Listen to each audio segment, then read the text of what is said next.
prepared me for the high stakes heartbreak that surrounds me. You want me, you won't let me go. So I burn so. I can see you coming like a wildfire. I'm just a fuel, baby, you're the lighter. If I'm not careful, you'll burn right through my soul. Burning like a wildfire, dynamite.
I'm ready.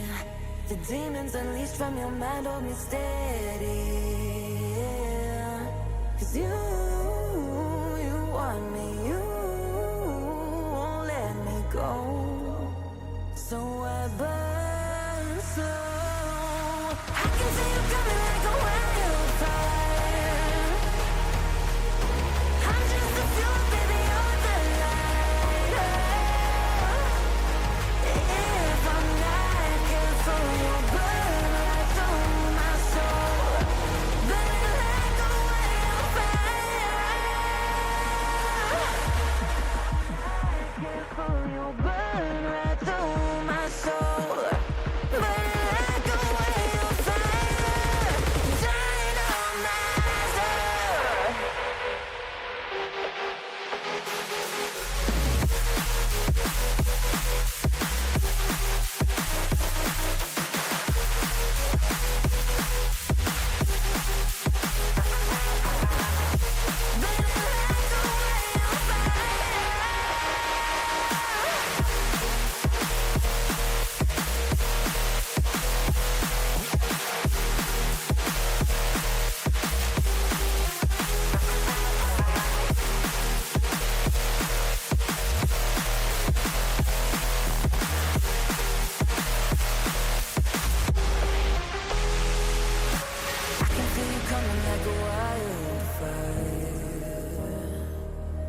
I'm just the fuel, baby, you're the lighter.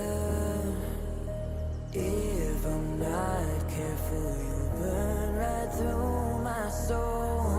Burning like a wildfire, dynamite.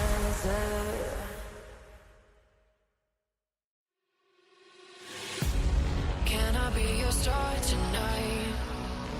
You fill my soul with light the day we met. I don't wanna leave your side. Have me by your side when the sun sets. Let's leave for an eternity. We'll sail across the lights beyond the sky. I'll be with you eternally.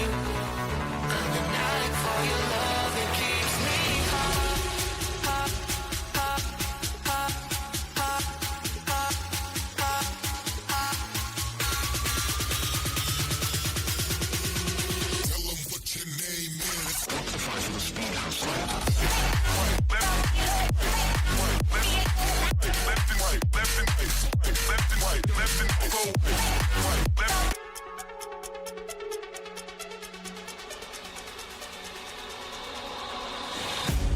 Can I be your star tonight?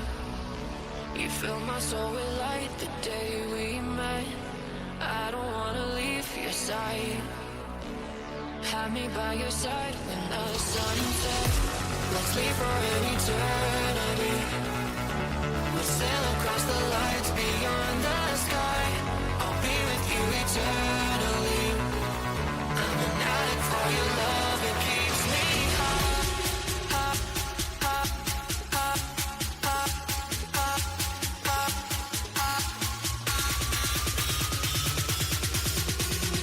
Tell them what your name is.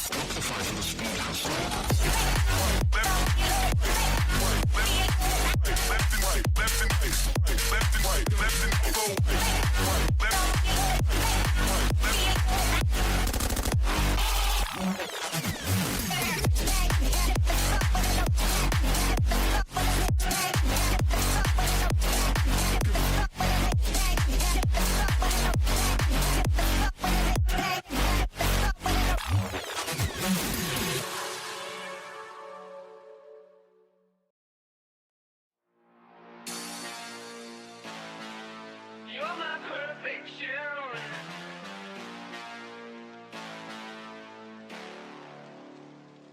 See, I need you like the radio. You keep the beat alive. Gotta have you like the stereo. I need you in my life. Hey, you're my obsession. 'Cause baby, you're my melody so sweet. You're my obsession. Hey, you're my obsession.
Inside of me, you better watch out if your enemy's a road ahead of full prophecy to be the greatest beast the world has ever seen. I feed him every day like the bones clean. I feed him all the hate and he grows me, and he gets caused real big, pissed off quick. And if you cross him, you might drop dead. Metaphorically, of course. more, settling the score, never getting bored, loves the blood and gore. Always wanting more, freedom from the source. They don't really understand until they feel it for the party. And if you start shit, you be heartless in the darkness. Torn apart quick, you left scars ripped, you be chewed up and discarded. And this world ain't right, won't accept it. Negative energy, I expect it.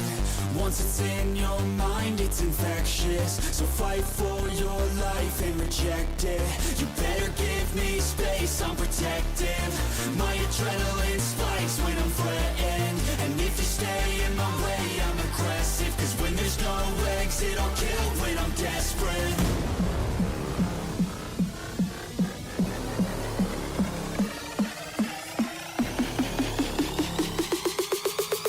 When there's no exit, I'll kill when I'm desperate.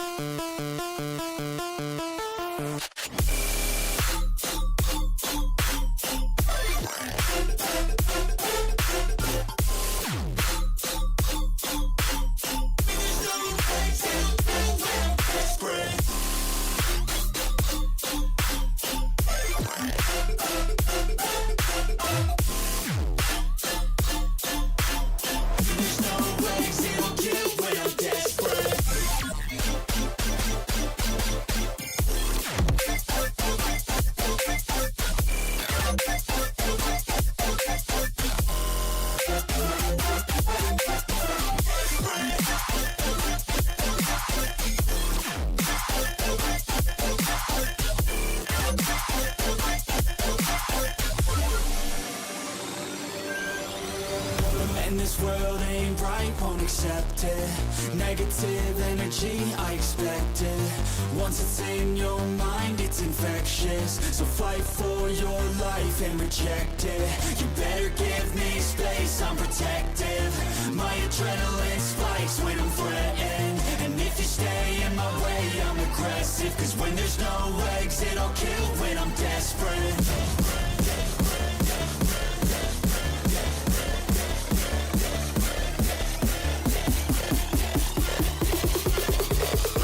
There's no exit, I'll kill when I'm desperate.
Good morning, afternoon, evening, whatever it may be, ladies and gentlemen. Welcome to Project Horizon. It is the grand finals of VCT China Stage 1, and I believe it's no better than anyone to join me, at least, than my ever lovely co-caster, Vault, for it. It's going to be a big one. It's going to be a long one, boss. How are you feeling about this? I mean, it's absolutely impeccable, right?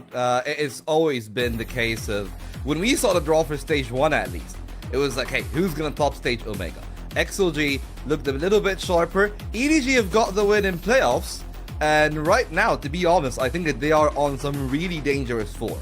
The one main thing is though, like, at least for me, from a little bit of a biased standpoint, I'm a massive fan of XLG. From the get-go, from their 2025 roster specifically. That's the point that I tuned into that team. I like the team. I can see the vision that the Foy is going for, but unfortunately though, I'm a little bit eerie about this one, especially with the fact that EDG gets the veto advantage. Like, that's the massive part that makes this a little bit more complicated. Otherwise, I think it would have been a fair one, but yeah, still, XLG, a very dangerous team, and we've seen how good they are in the lower bracket, especially against a team as good as the RG. Yeah, there was a big run, a big journey through a lot of the stage, and I think maybe a bit overzealous for me to say personally, but I had the feeling kind of around week 4, week 5, we started to see at least particularly how group Omega had looked, right? Okay, well, Alpha was looking a little bit more, you know, competitive, let's say. Omega very much kind of had its star heroes and its, you know, less than so the champions that needed just a little bit more support, a little bit more work. But the two Titans here, and XLG right now, I'm kind of in agreement with you, Volt, but at the same way, XLG's run through this series has been, or through this stage, I should say, has been nothing short of kind of instrumental. Every single person, to my knowledge, has had at least one, if not two, stage-defining clips from XLG. Now, maybe I'm biased and I've been keeping an eye out for them, and you're about to counter with a lot of EDG ones, but this roster look the strongest they have ever looked. Yeah, I mean, absolutely, clearly. I mean, in comparison to that 2025 roster, the firepower has improved a lot. No Man didn't really integrate that well early on in terms of the fragging. He was doing a lot of the glue work, right? But right now, he's absolutely found his element in the team. He's really flexible in the roles, and I feel like that's for the team, right? They found the identity and stability, especially with Yoru being snapped out of existence for Stage 1. And Gianni has been that kind of revelation that No Man has been for XLG, right? A player that can fill multiple roles, sometimes playing the second duelist, sometimes playing the second controller, sometimes playing the initiator. And I mean, for that alone, I feel like their map pool has been fleshed out a lot. And while you have said that yes, each and every single member of XLG has had their moment in the limelight, I feel like the stability that we have seen from EDG, like from Kong basically doing Kong stuff, Gianni actually being such a scary form of firepower for the entirety of playoffs. It's a team that is looking absolutely out of this world, and at this point, I'll be really wary if I'm XLG, right? Because I'm looking at EDG and I'm thinking that they got 3 people that are all on form right now, right this second in this grand final. I would imagine we've got 10 people on form, but certainly those in particular. See, meanwhile, you know, I would, to kind of play the XLG side, you know, you have to look at what Lysor has really done over the course of this last little while. I mean, a solid core part of the XLG roster for the longest time, but whether it has just been this stage run in particular, whether it has just been Masters London, maybe just London, as much as it's a silly thing, right? Some of the players, they want to go to their, you know, specific destinations. You know, we've got Barcelona coming up as well, and some players I'm sure would absolutely love to kind of head that stage as well over Masters London in terms of the aesthetics and the weather, as someone that's from here. It's a bit of a mixed bag, shall we say. It's the one time I've managed to actually wear this in like 2 years because the sun's out. It's lovely. Yeah, I mean, here's the thing. For today, that's all I'm going to say. Like, sun's out for today. That's all we're going to have to go for. But the main thing, though, you know, I was talking about the players. I made note of 2 of those guys. The third, we didn't really talk about that much. I mean, I am all aboard on the Chichu train right now. It has been absolutely impeccable. He's back to the same level of form that we have seen EDG usually rely on him for him being one of the best players in the team. Hey, like, that is really concerning, again, for XLG, because I'm thinking of the way that this team now is basically compromised in terms of EDG. Their Veto lines up really well into XLG. Both teams are really good on the same maps, and while I think that XLG definitely have got a lot of flair of their own, it has always been the question of, well, which of those players is gonna pop out today, right? Like, who's gonna have the standout series? And the problem for XLG is, I think that it depends on who actually pops off today to whether or not they can take some of those maps. Because I'm thinking about the way that at least the most obvious one is Breeze, right? Like, the two teams like playing Breeze, but it's a very different play style. I'm thinking of like the way that Kankan roams around with the op, but more importantly, the KO from Gianni and the amount of setup that those flashes do. And that's the important part, right? The Harbor as well being another layer to that plan if they do actually like playing it again. And the same thing for XLG. They're playing a different comp, but perhaps they are a little bit less reliant on the op in terms of the play. So that kind of output will make a lot of difference, right? Like if Kankan has a good series, if he's able to roam free with the op, beat XLG to the punch multiple times, the Breeze can go absolutely wrong, and it's supposed to be one of the best maps for XLG. And on the counterpoint, I mean, XLG is the team that played Triple Sentinel this stage, so like anything can go kind of for them. All bets are potentially off for XLG's compositions. Maybe not on Breeze, as you said. I think Breeze is a little bit, more locked in. I think Breeze kind of has to be the map that you do run the KO, you do run the, well, not the Harbor necessarily, you don't have to, but always cool seeing them. Meanwhile, I have to look at Rarga. I think for XLG in particular, what XLG really struggle with, right? And Rarga probably has the most clear case of what I refer to as ranked competitive stalling, which is anytime that you seem to do phenomenal, and I'm sure people have had this, anytime you do phenomenal, your team kind of like just slows down a little bit, whether it's because you are pulling so much weight or whether it's because you're just doing so much, that you're covering the bases for your team that maybe even actually shouldn't. Maybe you should be leaving that to the team as well.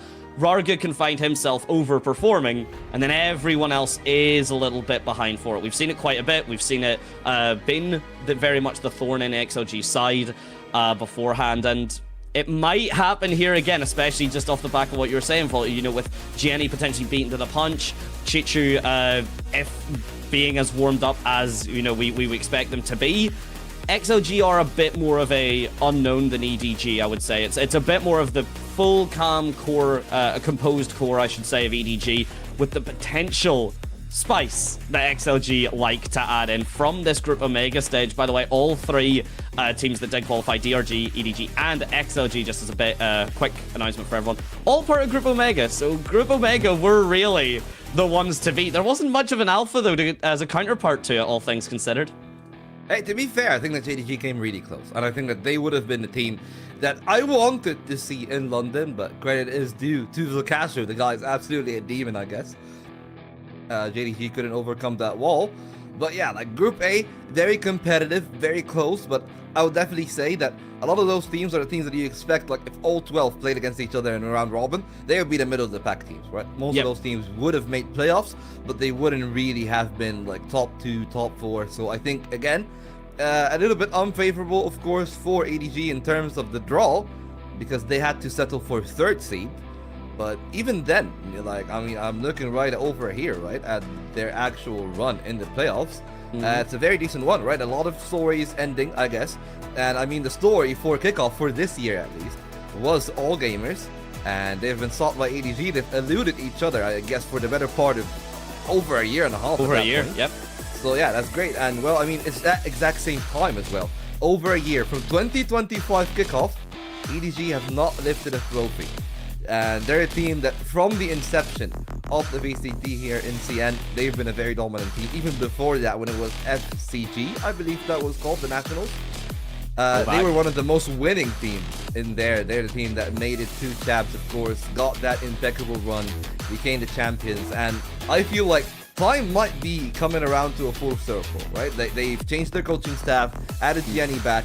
They're looking like they are the best. Well, I don't know how to call it. It's like, is it the well-oiled machine of the league? I feel like that goes for XLG actually a little bit more, but they're the team that is a lot better than some of its parts, and all those parts are rather lethal in their own right. I think you've hit the nail on the head, really. EDG have came together as the cohesive unit. Now, the cohesive unit may be slightly weaker than just as you said. If you were to take XLG individually, player for player for player, maybe individually, the sum of the parts should be better than EDG. But the beautiful thing about any team game is should does not mean could does not mean would, and something else that rhymes. But anyway, that is the matter of fact. That is the way you have to deal with this. Is EDG will have such a core roster, a supportive roster at that. I mean, again, Chichu has been around for as long as possible. Jenny now really comfortably slotting in, and you know, the IGLs, you know, that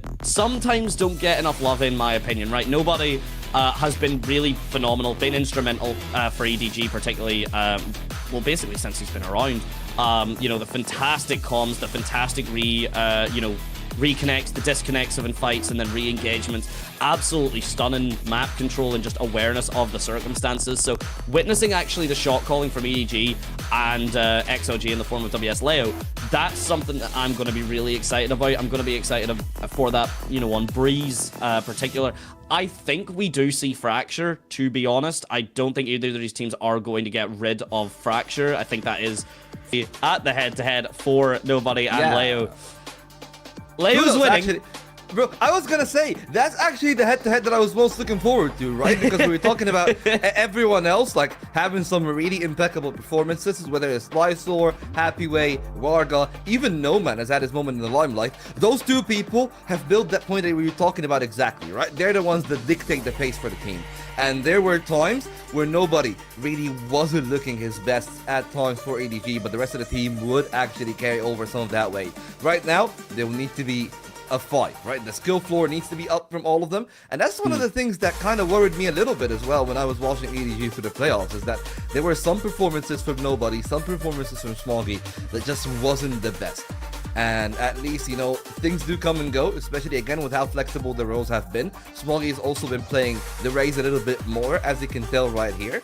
So that's also another element that, like, for the two teams, there are actually multiple players that flex multiple roles. And that's a little bit less so for XLG. Like, their second duelist has always been Noman. Their clear flex player who fills in whatever the holes they need to do has been Noman. Meanwhile, in EDG, it's like 50-50, right? Like, GNE fills some of the roles. Smoggy sometimes goes back to duelist when they want to play double duelist. Sometimes it's also still GNE when they actually need the Neon. So that's going to be an intriguing one. Of course, you know, for us, thankfully, the Reign of Terror is over. No more Neon until 12-9, but competitively speaking, Neon is still enabled, and she's going to be an absolute factor. And you know, we're talking about the maps that will be taken away. She's absolutely a factor on the Lotus, and I think that the Lotus is the one that's going to be taken away, right?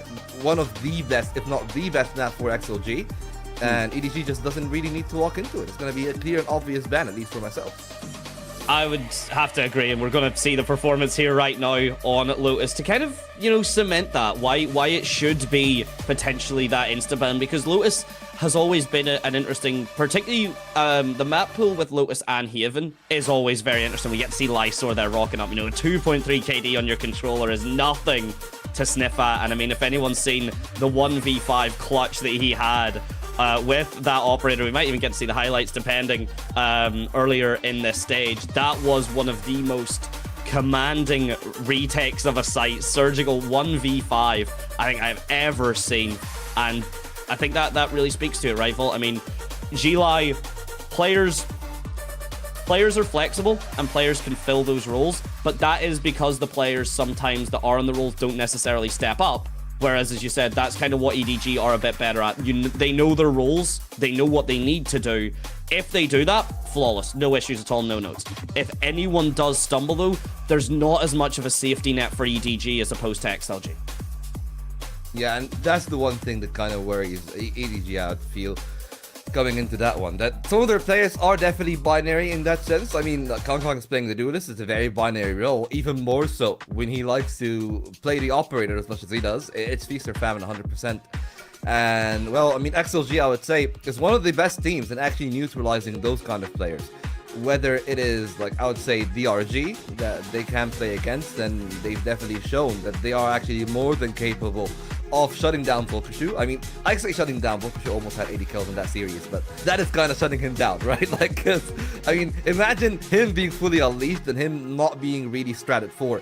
He would have taken over a server, and that's one of the things that Chichu actually gets to do, right? So then the question becomes, for XLG, where do you put your resources, is my question. Do you put it into countering the ops, and depending on the map, sometimes I would assume that some of those maps, they would be more lenient towards letting Chichu have free roam as long as they shut down Kong, especially for Breeze, especially for Lotus here. I feel like Kong is really important, even though we're seeing highlights of Chichu here. I'm thinking like structurally how actually EDG build their defenses. Chichu is an integral part of some of those maps that we're seeing here, whether it's the Lotus, whether it's the Haven, even the split really with Smoky switching to the duelist. He holds a lot more of the fort, and if they can pick at that weakness, or if they can pick at nobody either, those are the two main points that, well, EDG, their floor of what they can achieve will go down drastically if those two guys are not really delivering, or they're just countered by XLG. I would have to really firmly agree with you and sit on that ballpark myself, full. And yeah, I mean, as we've highlighted and we've seen the highlights go over, one thing that I really love about both of these teams, and it happens in a lot of teams, don't get us wrong, but XLG and EDG do seem to play this game more. The roles suit their playstyles more than I think a lot of other teams do, and that's why like the interesting fights between like Lysor and Chichu, right, are so interesting, because Chichu can be the sentinel, can be the controller. Lysor sometimes is going to have to deal with that. Other times that, you know, it might jump back to you know, someone else that might have to deal with that. No Man, for instance, or maybe Happy Way if really requiring. Yeah, mostly Happy Way, I guess. Yeah, mostly Happy Way, but if that can't happen, then where do we see the adjustments? Where do we see the arrangements? Because especially, again, if we do remove Lotus, you've got Haven still, so you will have to deal with one of the 3 site maps. And then the only other map I see firmly getting banned, just we've kind of put in the Twitch and the YouTube as well, so thanks everyone for voting on those as well. We do appreciate it. But everyone kind of seems to believe that Split is safe, and that I think it was actually Pearl that was safe. I think in the top 3. Yeah, Breeze was actually the one being considered mostly, which, all fair play, I'm not seeing the Breeze. I think Breeze makes it through. I do think it's Lotus or Pearl.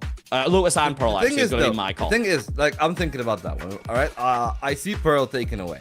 But the question is for Breeze, do you let it go? Like, it's gonna be a flippy map. I feel like that's the main thing. Is like, I'm thinking about the two teams. They have such high highs, and it will depend on which kind of high we actually get. And maybe that's like the main part that I'm actually kind of intrigued about. I mean, I don't even know at this point. Like, we're going through some wild stuff. There's an Aston Martin collaboration, and I guess here's the thing. Like, going back at that one though. Not expecting much of a fast lane for that one. Rarga doesn't really lean back into the Neon as much as he used to. Perhaps that's a little bit by design. Snowman really much more in the Neon right now, which actually gives us like a different look for the two teams, right? Like, Happy Way is the one that can pick the chamber, can try to snipe, but that will mean it's a very different style of opping in comparison for the two sides. So even if they play the same maps, they play it structurally different, right? Breeze is definitely the one that I'm thinking about. Is like, as we said, there's the KO for both sides, but the way that they just play the KOs is actually really different. Like, Vieti is a bit more proactive. I feel like No Man really prefers the setup side, right? It's like, hey, we're gonna play for the Flood. I got the util. Especially with the fact that XLG was a team that doesn't play the Harbor. Instead, they play the Viper Omen. So it's a very different look. I actually prefer the Harbor a little bit more from EDG. That's the map that they've won in that best of 3. And yeah, like, I'm actually really excited to see if Breeze is going to go through. And if so, what does XLG have in preparation? Because they're such a good team in anti-strat. And that's one of the things that could go right. Unlike that guy, well, I mean, drivers might have some tendencies. Everything is going wrong. Yeah, everything is going wrong. Speaking of things that could go wrong, Volt, it's meant to happen in the server, not out of the server. What have you done? This is a tragedy. Not a Greek tragedy in the making, I suppose. But either way, it's a pretty trophy. I'm sorry to cut you off, and we will go back, but it's a really pretty trophy. Look at that. That's gorgeous. That might be one of the nicest trophies. Being from EMEA, all I'm gonna say is EMEA could never. We could never. But I've given up. I've given up. Yeah. We barely have audience in Berlin anymore. I've absolutely got the hope. And right, going back, you know, obviously you said things could go wrong, and Well, actually, we might be able to. Yeah, okay, just tier 3. We'll get to hear the thoughts of the players of particularly EDG. 走向胜利的必经点，没有人是一直都一帆风顺的，总会有低谷期吧。但是熬过低谷期，迎来的就是蜕变，我觉得。这把民居好像还能发力吗？看到了，再狙一个，熟悉的那个感觉好像又回来了。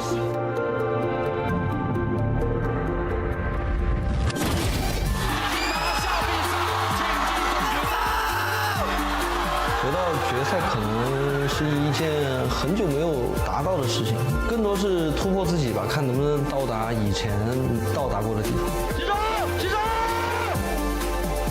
优势就是我们现在会去求变，只要打出了我们自己的东西，胜率会很高。我觉得到决赛了，不管面对到谁，反正我们回来了。我不想评价，我能不能直接说啊？冠军！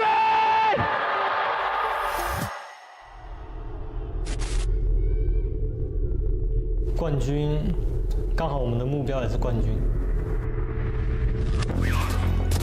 恭喜 XLG 成为唯一常规赛全胜队，也夺得了属于他们的伦敦大师赛门票。没有人能够突破 Heavyweight。我觉得我们的状态都非常好。不管8连胜也好，还是9连胜，我们想要求胜，想要赢下每场胜利的心不会变。我觉得像 EDG 他们确实做得很优秀，他们进步很多，但同时我们也在进步，我们也从成功和失败中不断的学习。常规的点位，事无巨细的搜，66的4杀。Leo 这个赛段水平蹭蹭往上涨，现在真是这钢枪指挥越厉害。我也在不断的学习和进步，失败会让我越来越强。但是一场失利绝不会影响他们故地卫冕的决心。我想跟 Leo、跟 Raga、还有老索、还有 James 一起拿下冠军。这个舞台沉寂太久了，现在真正的主角回来了。我不在乎对手是谁 ，Nobody can stop our shine。Gorgeous trophy and a gorgeous interview from both of these teams. The stage now set. The chess board has already been set up. 2 teams remain now for the stage 1 of VCT China. Masters London has already been decided, but who is going to be at the top of that rung? Volt, you excited to find out? I am hyped. I am absolutely on the top right now. Things look absolutely crazy. And well, speaking of craziness, if you do remember stage 2, things were absolutely ridiculous in terms of the production value. And apparently we're still pumping stuff up right now. I'm intrigued to see what we'll have, right? We had the like preparator stage where the teams come from underneath. Really intrigued to see though, like what's actually going to happen here for that one. I mean, the main thing that is just have to be said as a story here to set things up for EDG. It has been ever since Champs 2024. They won kickoff, but they have not found a domestic trophy since. It has just been a little bit underwhelming for them, and well, this might be their chance. This might be their fleeting moment. I feel like right now EDG might be in their twilight. So it is now or never. It feels like 2026 have lit a fire underneath them. Yeah, and it needs to be a proper explosion as well. Not just a, little bit of a foot, not a, one single stick of dynamite. We want to see the entire stage be blown open. We want to see everything they can have. And EDG, I mean, you heard in the interviews just there, they want this. They understand that this could be a return to form, a return to greatness, right? Twilight versus, if anything, a brand new dawn for this team. And as everyone gets their own head-to-head right now, standing back, but standing firm. These players, these coaches, everyone has worked for this, and there's been one showdown between these two at first. It was a best of 3, but this time with the stage set, one final push. And I'm gonna say it quickly. It's not a 3-0. All I'm gonna say. Never. Never. If it is, it's going to be the upset of probably the year. The two teams are so close in terms of their level. I feel like they've elevated the level of the entirety of CN this year.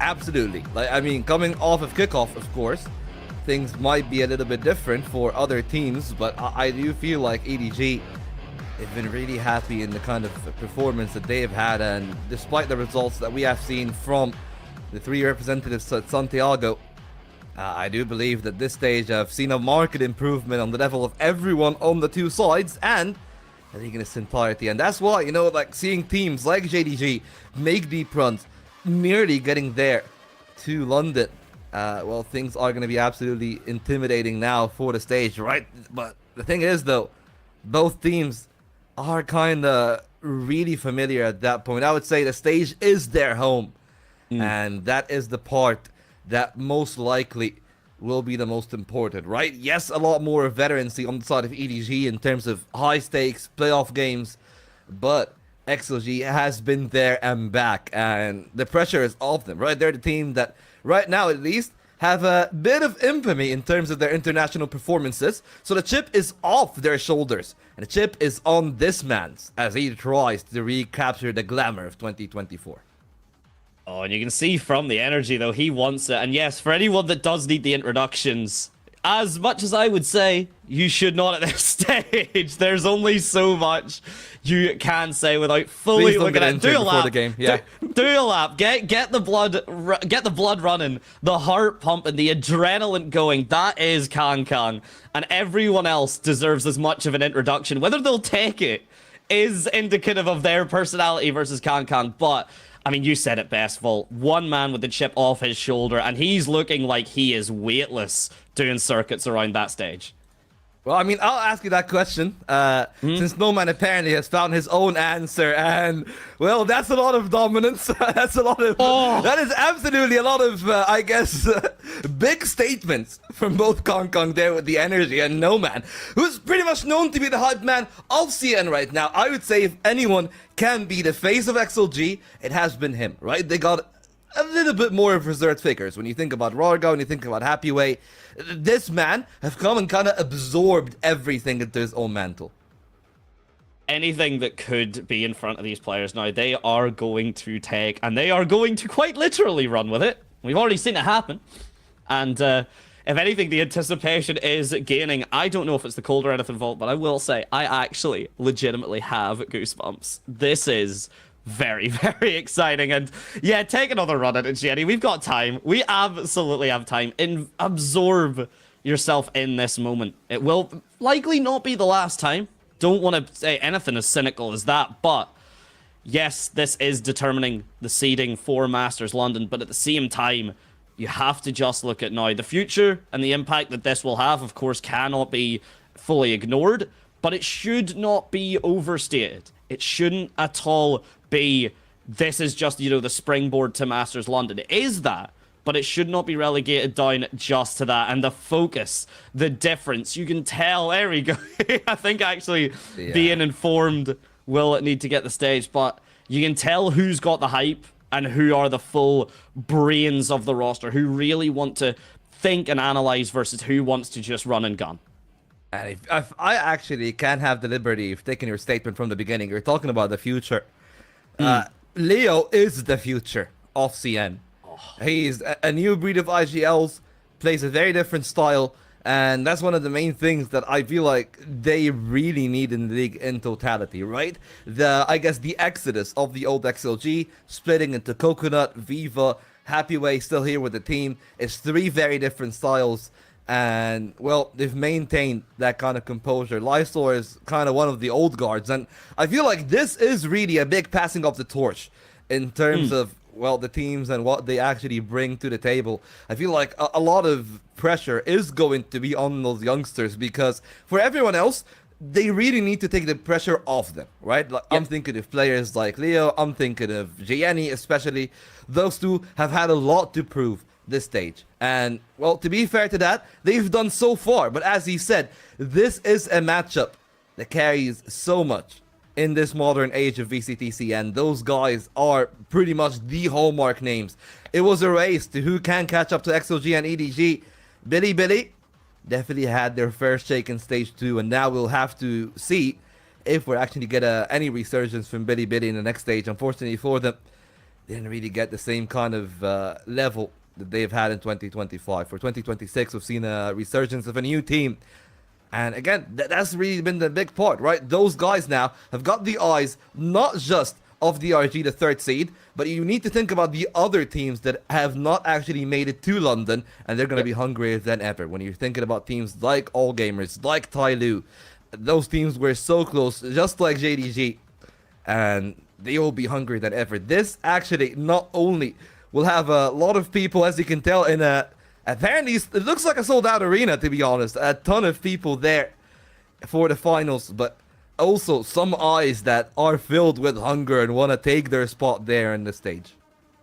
They want to take their spot. They want to make sure they can do everything right now. They want to make sure that they can guarantee all that they can guarantee. And as we do finish the walkouts here, of course, we take the time to basically celebrate every single one of these players and celebrate the stage. The absolute show that VCT China Stage 2 has been thus far. And I mean, it's capping out to be, right? I mean, if anything is to go by, this should not be a dull series from these teams at all. And I refuse to believe in any world that would even be a consideration or a factor that anyone has on their minds. And I think as the coaches, of course, they even get their own walkouts as well. Voya has been absolutely stunning for July Gaming, known Look as... at the mascot go, my baby!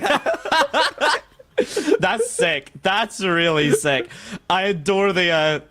probably the slight identity crisis. He's like, he's in my hands, but I'm me. I'm the mascot. The man known as the most clearly passionate of probably China's coaching staff in general as he joins his team there. A man that definitely is not shy to tell his team what is working, but what isn't working. And you can usually tell when it comes to the coaches. Keep an eye out for it, because I imagine as the emotions get high and the games get close, we will be seeing a lot of emotion out of that man. Yeah, him and Autumn definitely bring a very different style to the coaching. I mean, if you have followed Korea in any esports ever since the inception of the word esports, you kind of know their work regimen. You know how they go. If you've also seen the T1 stuff that happened a couple of years ago, but let's not talk about that much. But yeah, like it is absolutely a lot of hunger in those teams, and it's great to see actually some strictness enforced into CN, because you know, like again, like EDG is definitely the biggest example. Last year, they were absolutely relying on their individual level, because in their years prior, it was enough. Right now, they've rediscovered their identity. They're sharper than ever. They have become a true machine. But then the question becomes, what kind of machine have they become? Because they need to be a Terminator to take down this version of XLG. Oh, they might be from the future. They might have already seen it. They might know how this ends. That could be the factor as we get it through the map pick and ban. Here we go. EDG taking down Lotus. They don't want to worry about it. And Ascent as well. Of course, Bind did get changed out for it, but no teams have really ran Ascent enough to fully be comfortable for it. So that's it. The map pick and ban has already been completed. Yeah, I mean, we've seen the maps right there. Fracture, Split, Breeze, Haven, and Pearl. Those are the 5 maps that we have here for today. It is an absolutely beautiful look for the Veto. I think that it's absolutely even between the two sides. And yeah, like speaking of the bans, no Lotus. We didn't expect that one, but no Bind from EDG.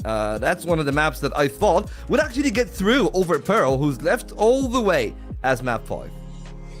Yeah, Pearl stuck at the back. Not too surprised that it is left at the back, and that's the thing. Actually, at least I had completely forgotten to consider that Ascent now being in the map pool means Bind was gone anyway. So that's a very strong map that both these teams did have that they just didn't have access to this time around. So I said really Bind by accident. Yeah, never mind. See, I'm so used to it as well. Like, please, no more Ascent, no more Ascent. I know that the Auras no more, but I don't want to see any more triple sentinels. I love XLG, but I don't want to see triple sentinels again. You're a one and done kind of man, and I respect the hell out of it, Volt. And hey, these teams can't be one and done, but 3 and done is what these teams are going for. As I said, I predicted a 3-1, so it's not quite that, but either way, it is going to be absolute cinema. And to be honest, Fracture, one of the hardest maps in this game, but one that highlights fundamentals to a level that no other map does. I am surprised it is first. I am overjoyed, Volt, that it is first. Yeah, and EDG kind of know what their strengths are. You get a little bit of a sneak there. Apparently there is a Jet, and it's gonna be Jet Neon from EDG. Well, that's an absolute blast from the past in terms of the composition. Gianni on the Neon, and it's still also Neon on the other side, but no man playing the Tejo, so Leo can play the Sky. I'll definitely say, like, at least for the backbones of the team, in terms of the Sentinel, Controller, Initiator, it makes a lot of sense.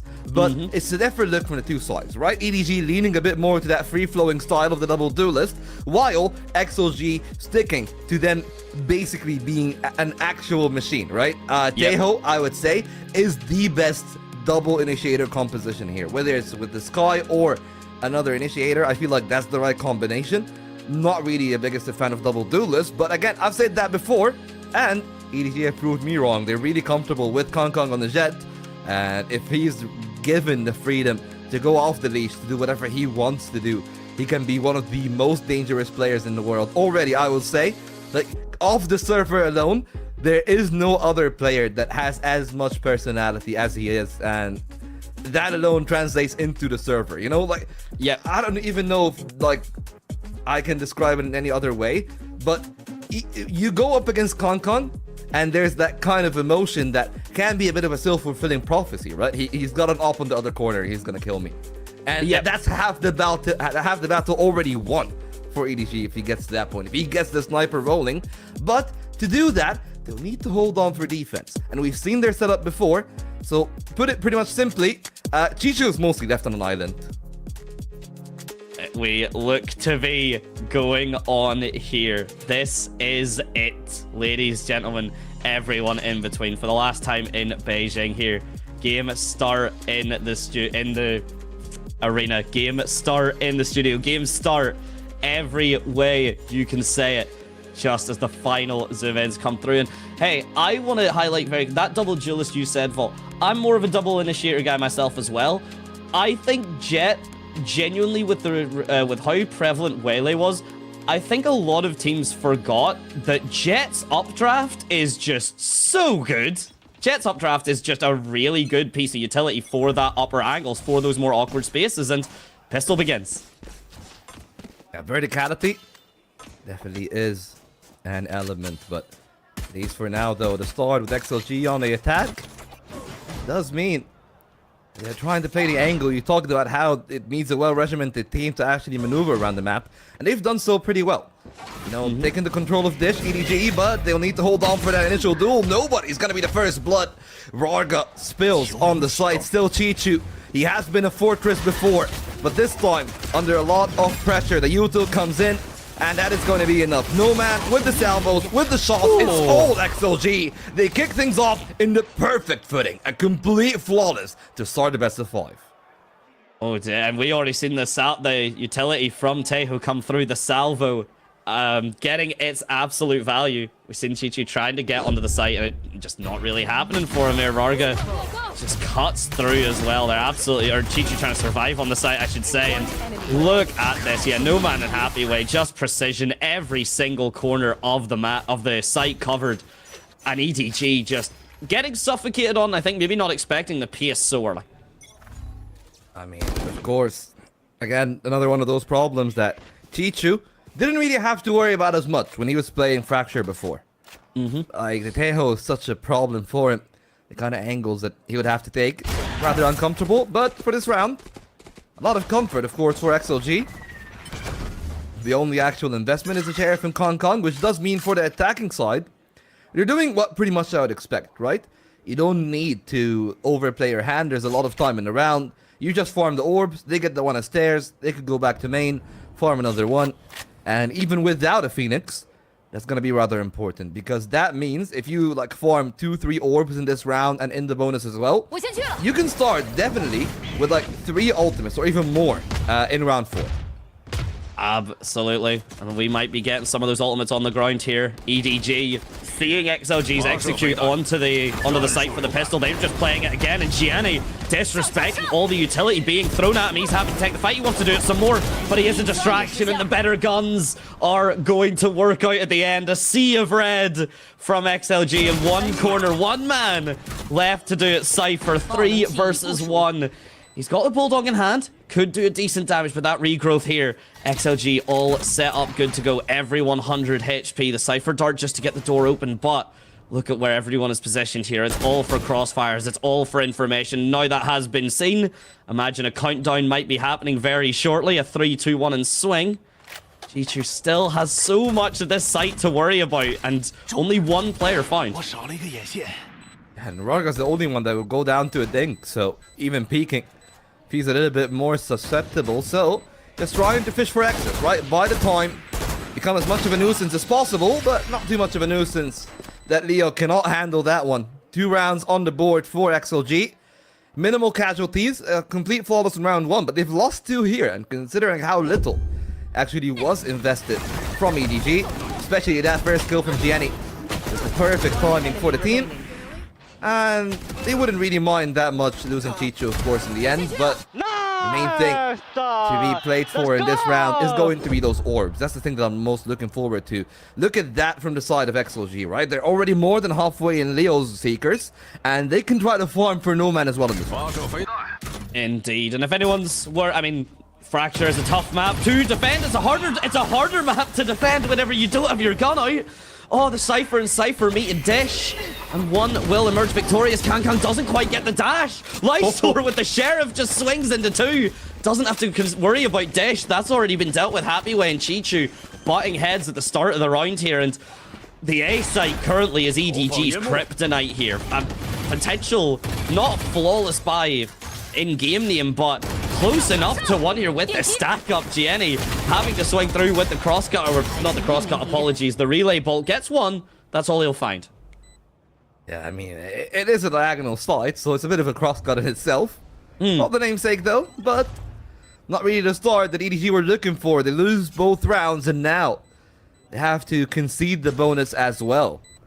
XLG in perfect conditions when you also consider the fact that EDG not only have lost their economy, they have really been struggling for the most important part in Chicho's domain. And that's the main thing, that when they were winning the Fracture, it was all about Chicho stalling. He cannot really buy any time, and they've been so decisive on the side of XLG. Starting so early on. But yeah, the one main thing that I was going to touch on, that flash from Leo. That was perfect. Like, they were blind the whole goddamn time right there. But that duel, if it went for Chichu, maybe it would have had a different story. But I just want you to look at their faces, right? They saw absolutely nothing the whole sequence. It was, I mean, that's good flashes are really hard to beat here. And I mean, yeah, that ult economy is coming online. Gianni fighting hard though for EDG, has to be said. And Kankang this time, okay, if there's going to be a fight for Dish, let me show you what I can do. And he doesn't get the frag, but a decent bit of or some damage on the No Man, I guess I should say. And I want to quickly highlight before things get too crazy, which already might be too late. Attack on Fracture is heavily sided for the win. So XLG getting a couple of these rounds here, a fair few, even if the majority would be expected. EDG, if XLG kind of put 9 on and EDG haven't fought back, that's a worry. Anything before that though is okay, is more than survivable once these sides flip here, especially playing that double that double duelist on attack. It is a very solid composition for it. So EDG might look like they're struggling at the start, but do not count them out just yet, even if XLG take the next 2 or 3 back to back. I mean, it's so early, right? But I would actually say if they take the 5th, that's when EDG should take a timeout immediately. They don't want to bleed too much, because 9-3 would be too much to handle, and that right there is the power of the Tejo. Nowhere for Gianni to play for the side itself, but we've seen the shenanigans the shotguns are capable of. Close call from nobody. Could be also another close one from Smoggy, waiting for the timing. The cage should fall down and they're going to be able to find a kill behind it. It's the 4-on-3. Yes, they're down in numbers, but it's a rifle in the hands of EDG, and they can try to play around it, which is why some respect given from Sheila, but it's not going to be enough. Smoggy steps up to the platter, and now it's Leo and Rarga. 2-on-2, rifle in the hands of Kong, but there it is, the Outlaw, doing what it is stated for. And Kong is left on 15 points of health, a perfect flash, and that right there is a fragging IGL outright. Oh, that is Leo taking matters into his own hands. The Seekers had sought. And to be fair, for a moment, it looked like all they had sought was an early demise for XLG there. Like, as you said it yourself, well, taking matters into the own hands here, but everything else was just stacked very, very well here. I mean, Smoggy, a statement on his own right, of course, but wasn't just enough. XLG playing this post plant very comfortably, very cozied up, and I seen that 7-0 from the IGL here. Timeouts come out. As you said, I think I would have lent more with you, Vault. I think one more round would have been okay to let it go, but if the coaches think that's the call, I'm not going to argue with the coaches. I mean, I understand the perspective of Autumn there, right? You don't want the team to be a non-starter. 4 rounds is already bad enough. Because I do agree with you. Yeah, like you start to worry when it's an 8-4, 9-3 kind of off. So they really needed to actually find the win early on. They needed to convert that bonus, even if they did lose the round prior. They wouldn't be too fussed about an 8-4, but right now it might start to slip away. I mean, this 5th round is everything for EDG. Not to lose their grapple on the game, because that's a problem about like loose streaking, right? You get sent into this rhythm of maybe you get a sheriff, maybe you get a bandit, something like that, a Bucky as well. All those are options when you're losing. But you go into this round and you can tell there are some deficiencies in terms of armor, and they'll have to go back to another eco if they lose. So this is for all the marbles for EDG. Need to get the ball rolling right now. Quite game for their own standards at the very least. And Chichu tested early, spots multiple players with his camera, but can they find the conversion needed here? Oh, Kang with the no-scope it'll need to be. Cannot find it, and Rarga sliding through it, but okay. Oh, it's a bloodbath. Oh, it's a big pinstripe here on the B site. Deathmatch is being played. We will forego all the standard Valorant rules and just shoot each other until one man is left standing. But it's Rarga that is a 4K in his name. Overdrive should be good to go. And that's a problem for Autumn. That percentage rate you've seen just in the halftime there, that was a 40% win rate. So basically 2 in 5 rounds, Autumn is able to convert off of a timeout to get his team the round. But this is a hard notch for the coach. I mean, what are you supposed to do if Varga's going to be on that kind of form? Yeah, that's a real question, really, to be asked. But I guess EDG at least have a very obvious answer, and it's called an overdrive in the hands of Jenny. Could be the tool that they could try to play around, at least for now. No information towards the A site, but yeah, to be expected here from Leo. EDG are just being disassembled by Sheila. It doesn't seem like it's going to stop anytime soon. 3 remaining, but none of them really have that much, right? Kong was the one that bought a full... Jenny, rather, was the one that bought a full shield. And, well, that's 2 off the 4 ultimates in the round gone. And I doubt they're going to use the Seekers or the Neural Theft without actually finding at least a competitive position where maybe it would be worth it from that point onwards. But for now, doesn't seem likely. At least XLG, though. The one knock on their attack is that they don't farm orbs as much as they can, but do they really need to farm orbs with their 6-0 up already? I mean, farming orbs is nice, but you can just get the kills, getting the frags, gets the orbs just the same.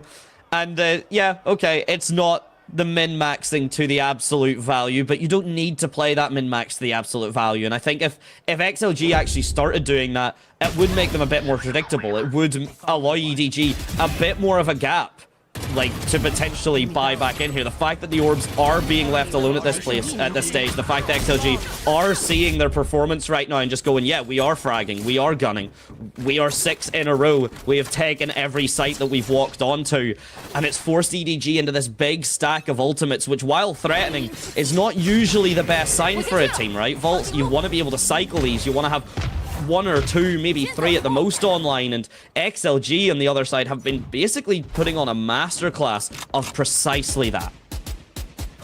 Yeah, right now, start to finish. Again, that's the one thing, right? We're talking about the attack, but we need to talk about how you actually win a defense, right? And to win a defense, you need 3 things. Early information, one of those 4 main avenues that you can take control and perhaps win a fight in, so then you have a reaction in a 5-on-4. And at least for now, still a 5-on-5. They've tried to take A main control, but XLG came in at the perfect time to reclaim, right? That was the time that XLG has their turn. They still have a lot of util. Nobody's gonna try to use the Seekers to stall, but I doubt it's actually gonna stall that much. They're already behind the smoke.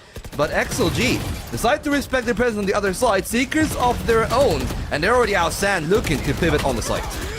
Oh, it's going to be a big fight here, Rarga. Good for 2. EDG, though, not so bad. Overdrive now, just being put through by Jenny onto this A site. I do like the fight on the A site. Don't let XLG get set up on the A site, which we know that they're trying to do. And Jenny smells the blood in the water here. The neural theft. Fry them alive. XLG, happy way. 1 versus 2. The Cypher would have to do it all, but that is a terrifying prospect. A sliding neon on one half of your screen and a calm, composed looking Cypher on the other half. It was a bit belated. A decent chunk of ultimates used, but EDG do get the round. They forced some ultimates from Sheila as well, which is the important part, of course. That, yes, they did expand a lot of what they had in store. For XLG, still feel like they're going to be rather confident in the kind of lead that they have. A buffer of 5 rounds is significant. And for EDG, they will need to still maneuver around an Armageddon and an orbital strike, the both of which can make GNE's life hell. And also, of course, Smoggy, who's the second supporting player here on that A site. Early contact taken by XLG. Prowler used early. And again, they're gonna try to stop them, but not a lot of stalling power on those 2. Here comes the Armageddon. Orbital strike and salvos. Everything should make this round impossible, but nobody in Chichu holding down the sideline. It's a massacre at the choke point. And the one man that has been their beacon all playoffs long, Happy Way, have leveled up into a true superstar. He's always had that in him. He's shown star numbers, but this might be his year to step into the limelight, and what a way to announce yourself. And finding that 1-on-4, but still, the other 3 alive. They know where he's at. And even more so, they know exactly where he's going from. Respect the attempt. Respect the jump. You know, you never... It doesn't really hurt to try that, to maybe sneak yourself over the Cypher trip, but at this stage now, guiding light. Anyone that needs an update, that refreshes now. Nobody has it every 60 seconds, and it will be the last time we see it. Be the last time I think Happy Way sees it, and I mean the spike's stuck in no man's land here. The best he maybe hopes is get the ult orb. Looks like he is going for that. No, okay, he's still trying to beat out a bit more util. And every piece of util that EDG do use to find him here makes this round a little bit more expensive for them, but at the same time, I mean, yeah, you get the ult orb, you manage to get 1 onto the neural theft. Kong being sent out to hunt. We'll see if Happy Way is ready for it though. Cyphercam not going to get hurt at all, not from this range, and looks like he'll be able to get himself nestled in the corner, and I'm pretty confident that Kong's happy to let him have it. And EDG have finally gone back to their winning formula. It took them quite a while, but eventually they adjusted to the pace of XLG. And that's exactly how they've won some of those rounds, right? Quick rotations, establishing all the choke points. Just a little bit surprised that the orbital strike didn't actually come through from the side of XLG. Perhaps they thought it would be too much of an investment, and that little bit of space that the orbital strike would have taken was the space that EDG used to find the kill. And as you can tell, unfortunately as well, for XLG, their win rate after the timeouts isn't as high, but I'll definitely say XLG has the tendency of taking timeouts on the eco rounds, not actually on the gun rounds themselves. So the stat is a little bit deceptive, because the next gun round that they get after the timeout, I think will be a little bit higher, be like around 60-65% in comparison to EDG. Yeah, I think it's a very fair point, and something I have to really to capitalize off of that, right? I mean, it's one thing to be able to win the rounds, just, you know, the next, you do the timeout, you have your buy the next round, you win that round, that's all well and good. But XLG do have that, you know, that almost tried, and I will say tested mechanic of, if you do the timeout on the low buy, you won't have the execute ready to go for. But what that means is the coach can't as effectively counter strat. Because if you've called a timeout as a coach, obviously the other coach can then jump in and help the team too. that's about counter-strike. That's about, well, what's the enemy coach going to do and how can we counter that? But if you do a timeout on a pistol, the coach can't really say much. The coach can't really go for, well, what the plan is, because they don't know. There's a whole round that's still yet to come. And it makes they can make the counter-strike... plan, right? They can make the plan for the round after. At least that's what like most coaches do. It's like, hey, you know, don't worry about this round. Maybe try to snuff out what they actually do for their default. Which for now, EDG haven't actually changed as much, right? It's been Chichu for a couple of rounds here on the A site. And a bigger 3-player stack, the exact same one they've used before. Still, here towards B, but Jenny thinking about taking an aggressive duel. And honestly speaking, if he's got the support, I would have said go for it. But as you can tell, Sky is on the opposite side, so Jenny's just jump spotting more than anything, just taking those shoulder peeks, trying to see if he can slow down XLG with those valuable seconds for a rotation. I say that. Jenny playing with fire here. Oh, and the fire's spreading. Oh, the fire has spread. Vaults the fire. No way. No way is Jenny allowed to get out of that. It's labored, but he does fall. As it is Leo himself here, the salvo to cause a bit of a hectic showdown, and no man in the smokes.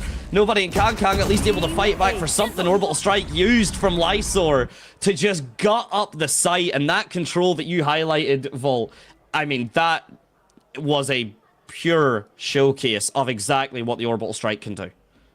Yeah, coming in at the right time, and massive kudos as well to Nomad. It's the perfect timing on the rest of the execute.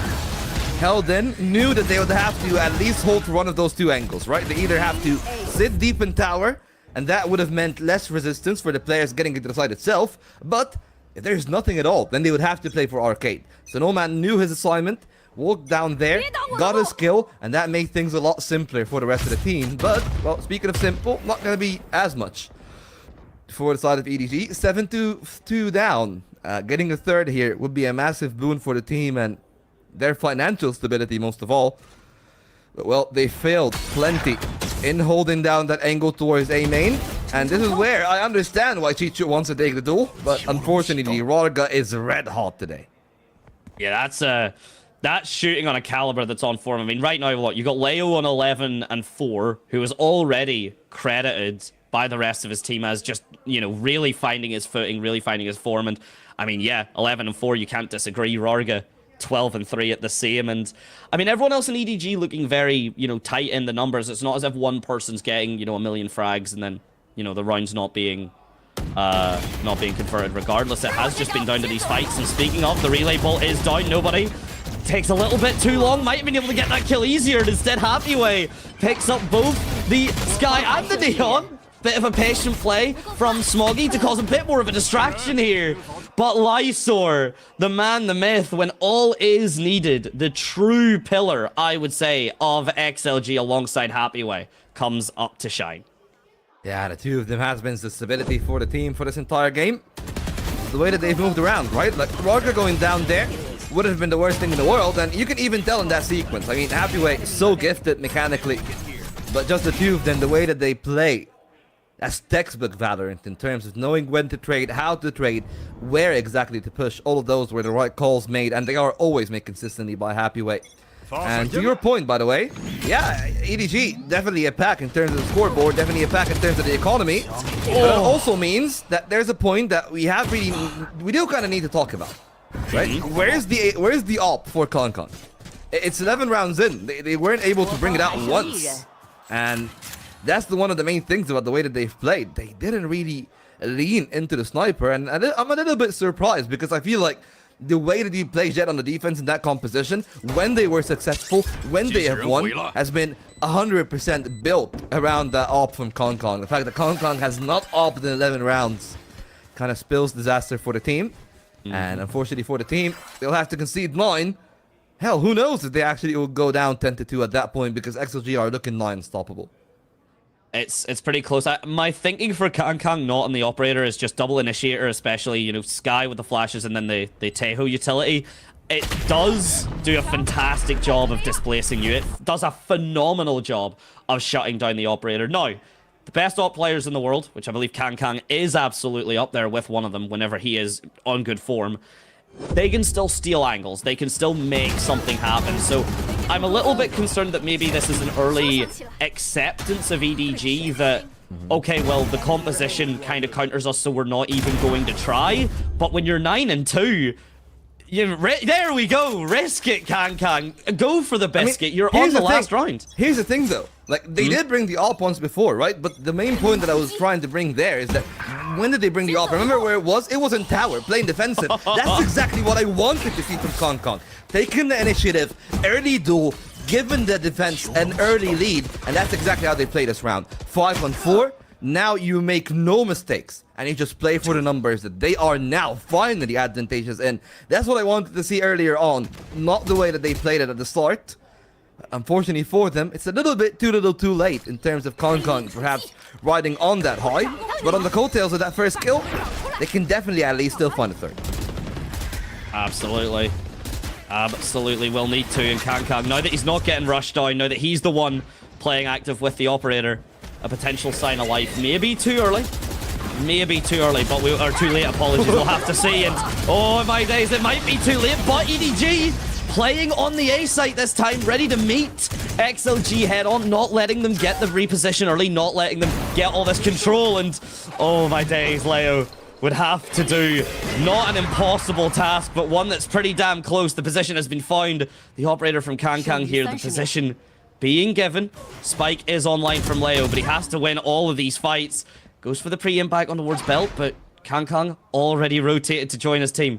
The fake door open to find the timing. He's done one, but a double setup from EDG, not letting that slip through their fingers. How scary are Sheila there in a 1-on-4? And they're still having to pay massive amount of respect. And to be fair, they almost set up that round there. Despite the early chokehold being played so well, EDG should be able to cut him down again while they're trying to get out of the site itself. And, well, I mean, that's good, right? For the 3 rounds that they've won, they've played well. But the real problem for EDG was the fact that they were not really able to replicate that success. They brought the AWP out, they brought the AWP out once early. They didn't get much use out of it. This time they did, but I want you to look at the difference, right? It's like 8 rounds apart between the 2 snipers, and that's really the main worry for me. That yes, now they're going to be playing a double duelist. Kong will have a lot more freedom, as I would anticipate. But then the question becomes, well, what can they do with that freedom? Because Kong have also had the liberty, but just didn't do too much with it to start. We will see if there is enough gas behind it to really propel EDG forward right back up into it. I have faith. I really do believe that this is okay for EDG. If the pistol goes south for them, that's whenever my, suspicions and doubts really kind of raise up. But yes, okay, 3-9, and even foregoing the whole curse, chat that always happens when you see this scoreline and the superstitions, blah, blah, big wave, of course, from everyone in the stadium, a wave back from us here at Project Horizon. But going back to that point of, I don't think this is curtains for map 1 yet for EDG. I mean, Rarga's certainly trying to pull those curtains shut, and with that scoreline like that, can't really blame them. But I think there's still a flicker, a candle of hope for EDG, and I think they will follow that. Yeah, well, I mean, right now, there's one man that not only seemingly wanting to make sure that there's no light for this EDG tunnel, but also that he's gonna be the sole spark for the server. It has been Rarga. Absolutely impeccable to kick things off on the attack, and on the defense with 2 initiators, but have a lot more setup if they want to play that B defense, which I actually really like. Right, Leo with one side, the drone on the other. Definitely good tools in terms of slowing down the round. Salvo's present, but what they will do with it is the question. Kong early on, taking the entry. That's the kill found, but 3 traded from the other side. That's exactly what EDG were looking to do all half long, and they did it in round 1 on the pistols. Oh no, and the rest of the map presence. This is knowledge here. XLG are playing this well. That's a good swing from Lysor. That's the spike discovered. And I mean, yeah, Chichu, Happy Way should really have no predispositions about where this man is. You've seen him on the camera as well, of course, but even if he didn't have that information, oh, that's frustrating if you're Chichu, believing you're so safe and still getting caught out by the camera. But I mean, this is it now. Everyone will know where Chichu is. He's got 40 seconds to play with, Volt, so the reposition potentially, but this jump peek from Happy Way will alert the rest of XLG, everyone flicking towards this half of the map. And 30 seconds for a 1 versus 3. 10 seconds a kill to try and save the spike. Not only is it 10 seconds to kill, you're not even counting the time if he wants to take the spike and go to the site, so feels like it should be impossible. But Chichu marching forward. They've let the spike on the final 10, and he will need to take it and run, which does kind of guarantee that this round is all but over. For his duel, a little bit labored, but still manages to unravel that mess, but it's too little too late. No time remaining for Chichu. At least he can tuck himself in the corner and get a little bit of extra credits for planting the spike even after time, which will help the team a little bit. And that kill will also help him individually speaking in terms of the cash, but XLG are the ones that will be the biggest benefactors from that. 10 rounds now on the board, most likely an 11th, and EDG are on the rope on their own map. And I think that's what the difference between the double initiator and double duelist is, right? You can send the you can send the Teho drone out and then still get sky flashed. You can send the other piece of info out and still have to deal with the flash, but when it's the only flash is sky, if you see the trailblazer from nobody, you know you're not going to get flashed. Neon doesn't have one, Jet doesn't have one. You can just hold an angle, stare at it as long as you want, and you will not get pushed off of it. And that's why EDG are relying on Kang and Jenny to be the ones to push those angles themselves. But that positioning you talked about in the previous round, Vault, it was surgical from XLG, and EDG now trying to push their way out of Sands. Good for one. But this A site hold from XLG looking mad cozy. EDG brought into this round, trying to close the distance, and unlike XLG, they don't really have the tools to extract them out the space, so they can just entrench themselves, bunker in the site, and from there, it's just as easy as Normandy to shoot down people. The easy bunker becoming a tomb strategy. Absolutely clinic. I mean, it's exactly what EDG were kind of wanting to do. It's exactly what XLG were doing on the post plant, was this exact setup. One higher, one lower, someone staring at dish kind of thing. And XLG, they look as comfortable doing that on a post plant as they did on the initial defense. EDG just not finding any gaps here, and as you said, Volt, they've bought up, so the economy's going to struggle yet again. XLG 2 away from taking Fracture super decisively. EDG trying to fast execute, and for once, not actually meeting too much aggression. Lysor to prove me wrong. Well, super smart there from XLG. Taking their timing, the plant not in a safe space, and they've held down that one. That was critical from Kong. If he found a kill there, this round would have been a lot simpler. At least they've traded back though, XLG. This feels like it is done. Match point on the line. Chichu, Soulman standing. Good shooting to boot, but it's already halved. Chichu doing plenty of damage, but it's not gonna be enough. Match point for XLG. The spike plant does mean that they can actually afford a semblance of a buy. It's not gonna be a full one. They're not gonna have ultimates, I'd assume, maybe outside of Chichu. But yeah, this is looking perfect for XLG. The right timing to pick them off one by one, and that was a cosmetic stun, alright. Oh yeah, wasn't it just? I love when my stun is a skin, and oh, no man is taking the skin away from EDG, just piece by piece, one round away potentially, and buy's okay. As you highlighted, Volt. Shields on for most. Smoggy having to forego them just to get that Vandal bot up, but it is still a properly solid rifle. The problem is XLG have all of that, and armor, and utility. Everything for them right now. Smoggy actually having to even forego the stem, which is pretty typical, which is pretty typically helpful in this map in particular. Gets the fast rotates, gets you a decent bit of presence control, but right now everyone just trying to see who oversteps first. Trying to see if they can probably find someone lurking. And as we've seen, like, from EDG, at times the defense will want to play offensively a little bit, but XLG holding on to the sides, knowing that the firepower is a little bit weaker. So they can try to play around that, but that two-man stack could be broken down by a single flash. Luckily enough, no flashes there. Kong unaware. The off angle works for the one. Good trade from EDG, but they will need to double down, and they do. Now they got a chance on the site. It's completely empty for now, but the double rotate is actually met with a rotation of EDG's own, and it's only half a way to hold down the site. Dropping down. becoming easy meat for nobody. They should hold the site from here. I'm not expecting a retake attempt from XLG. Even if they do have the finances, it's not really worth it. No, absolutely not. You can, again, at this round kind of spread, at this slash line, you know, going into 4 and 12, XLG just need to play attrition. XLG can just play out the clock because EDG, they need to convert every round. And knowing that, they should commit basically ultimates on cooldown. Beautiful shot from Smoggy. And meanwhile, we've been chatting. XLG are actually looking at this retake potentiality. And yeah, they're going to get punished. They're going to give up ultimate points. And I was with Yuval. I don't think that was necessary at all. The economy's fine for XLG. The ults as well. They just might as well try for it, you know, like the buffer is there.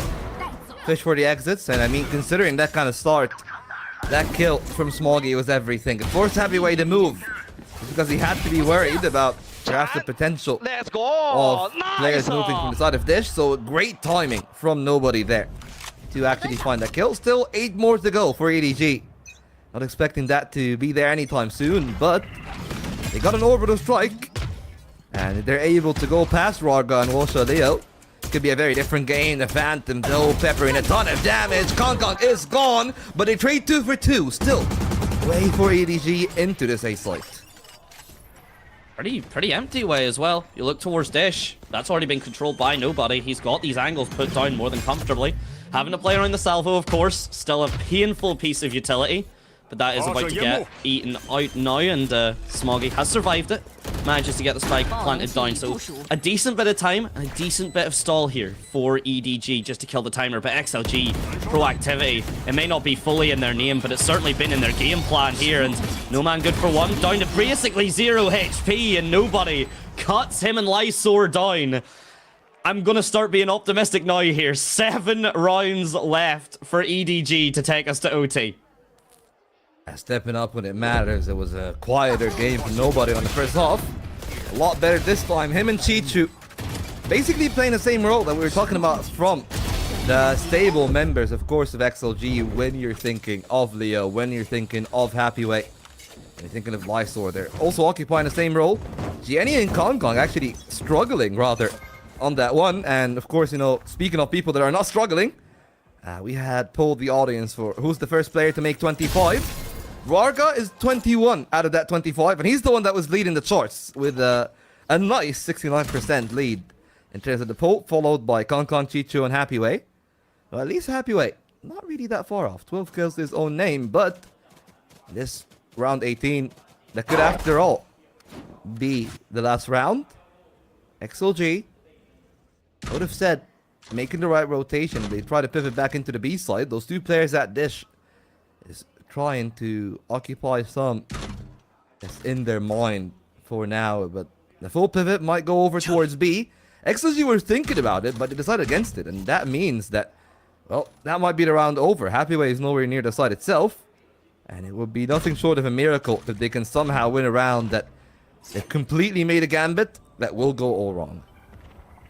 Suddenly EDG looking a little bit, the playstyle looking a little bit different. They're managing to play this a patient aggression that means the XLG are consistently double, potentially triple doubting themselves here, and they've left the site completely free vault.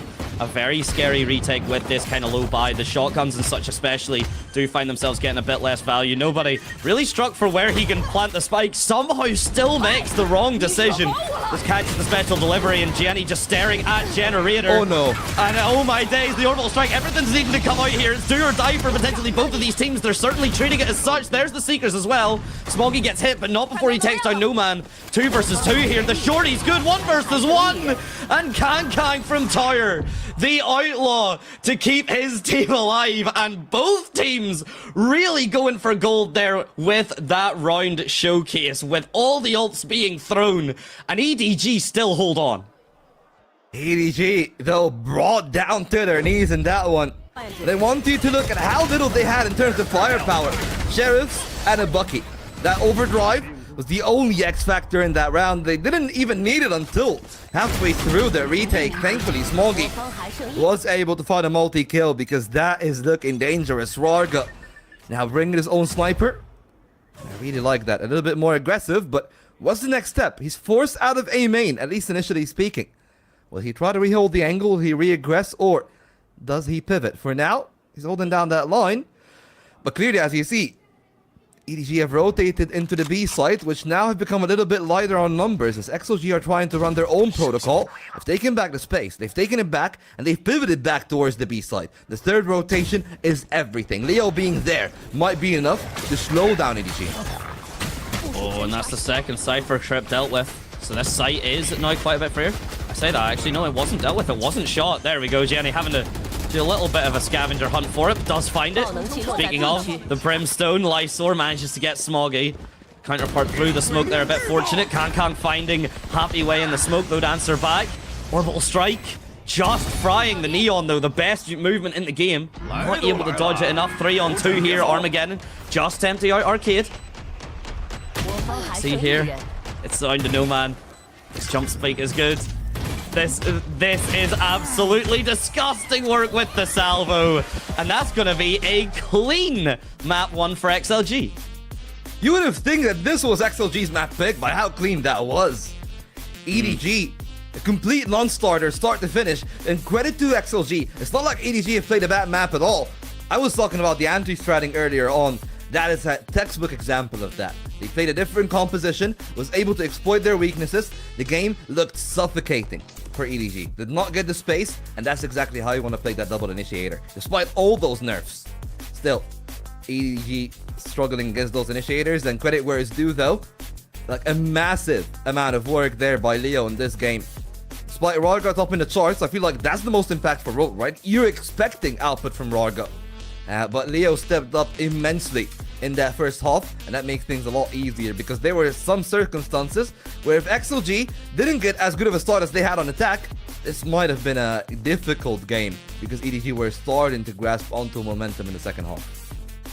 I mean, that fight for, I believe, round, I believe it was round 15, round 16, that fight, that showdown with all the ultimates and everything, and you can see the aura coming through. XLG, they realize they want to play. They're going to do it. It's the last time in Beijing for this stage. It's the last map of this, or the match of the stage, apologies. So might as well get everything going for you right immediately. And to get a map 1 so convincingly as this, Rarga not breaking the 25 kills. So technically not going to fulfill that prediction. But if there was anyone that was going to, probably would have been this man right here. It's a man that has been lighting the world apart. Credit to Rarga, has had a massive game. A lot of multi-kills. But especially, I mean, looking at that on defense, right, that's the most important part. Like, they just had a lot of freedom. And that's the freedom that they've used so well. And now we'll have to see how they actually got that freedom by their own comms. Let me be putting fire already. Chill now. Careful. Just hold. Go back. No drone, guys. No drone. We're gonna stay here. We're gonna stay here. They my old chat.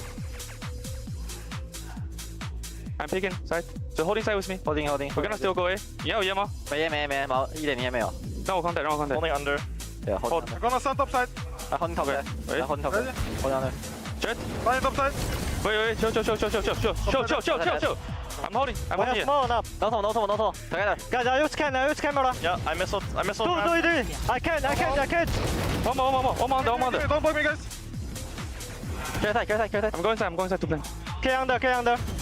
Two. One under. One ninja. Jump. I ulti. Holding side. Picking out. Go. Left and right. Bingo. 哇，你讲话。Down. He take gun.我打完 pick. Say no. Go. No. Just don't do it. Right. Boom. He blind. Nice. I'll bring us back in, King. Nice.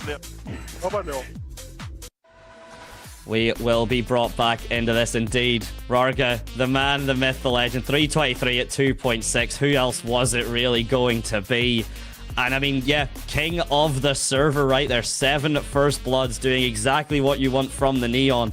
And he did get support. Let's not just say this was a one-man show. Someone's just got to be the star.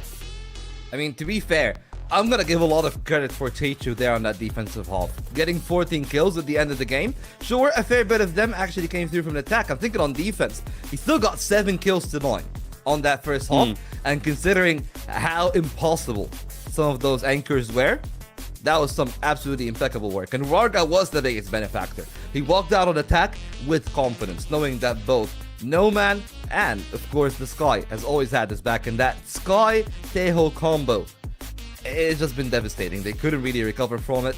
And definitely you can say that this was a game that was won in Agent Select. The double initiator just clearly better. Kong Kong didn't extract enough value out of Jet to be worthwhile to switch the playstyle that much. It's quite heartbreaking seeing how solid the operator round was. The second operator round was for him, right? Because yeah, we get to see it here. That's the first operator round. Didn't go well. Did not go smoothly at all. But the second time he picked it up, the playstyle was different. The proactivity was there. And it could have written a different story. And, you know, had that been the playstyle initially, we may not have seen a different, you know, slash line overall. Might have still seen XLG at that 13, but could have been seeing it a little bit more competitively, because even if you look at the MVP highlights, I mean, there's a pinstripe here and there, but it's usually a sea of red. Yeah, it's a sea of util as well. And that's really the important part. And considering that despite that util, actually look at Leo, 282 ACS, still higher than Chichu. That's how dominant the two of them were in that 1-2 combo. And of course, in the pre-game, like, what do you call it? Documentary, I guess is the one that we can call it. Like, yeah, like a lot of people were singing praises of Leo in the team, and I can absolutely see why, right? You're a player like Happyway, you're a player like Lysor, you would be expected that you would need to do a lot of work, but XLG didn't really need to do that. 15 first bloods out of 19 possible ones, and 100% win rate on those retakes. Those are both the hallmarks for XLG, and for EDG, unfortunately, very unsettling. And as I said, for that composition, they needed a lot of first bloods to go their way, and they only got 4 of them. I mean, look, double duelist does mean that you need to duel. You need to kill. You need to be able to get those frags, because the game plan, one-dimensional doesn't necessarily have to be an insult, but it is one-dimensional. It is, use the utility that you have in front of you, the Sky, Trailblazer, you know, the smoke. Get your duelists onto the site, get those frags. If the team is preventing those duelists getting those kills, exactly like how we just seen XLG, you are going to find yourself very much struggling. And I want to actually, that post-plant percentage very quickly, we will be jumping to a break in just a moment, but that is 77.4% for XLG. The fact they converted 100% this map only means that stat is getting higher, and only means that is a tougher team to unseat. But we've still got plenty of action left. We're just going to be jumping to a very short break, and then we're back. We'll be going right on to map number 2. So don't go anywhere. Still plenty of time. We'll see you soon. I just can't let you go. Lord knows that I've tried to. You said I was the only one. No one likes being lied to. You made this mess and left me with the pieces. Now I wanna burn all the bridges between us. I can't focus, I can't forget. I've been thinking too much lately. I just need to clear my head. I just need to clear my head.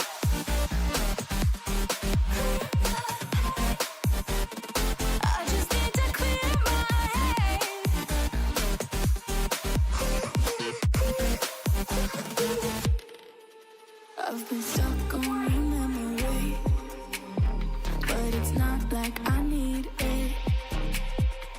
And you may have some history, but we don't have to repeat it. You made this mess and left me with the pieces. Now I'm gonna burn all the bridges between us. I can't focus, I can't forget.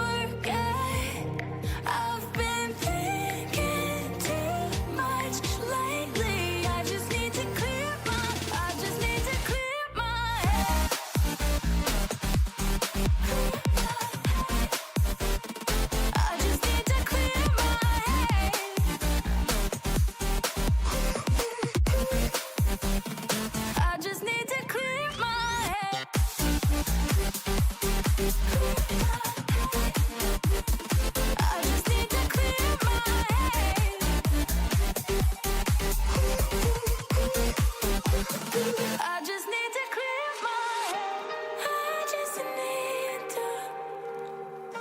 I just need to clear my head. I just need to.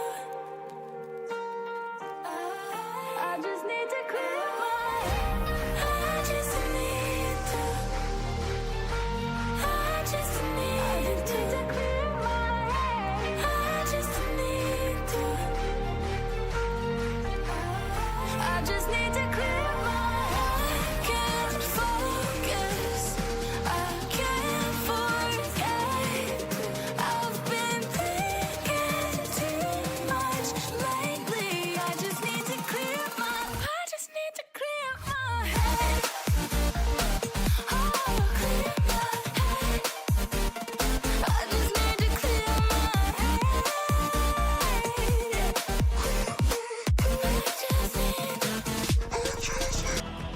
Not the start that EDG were hoping for.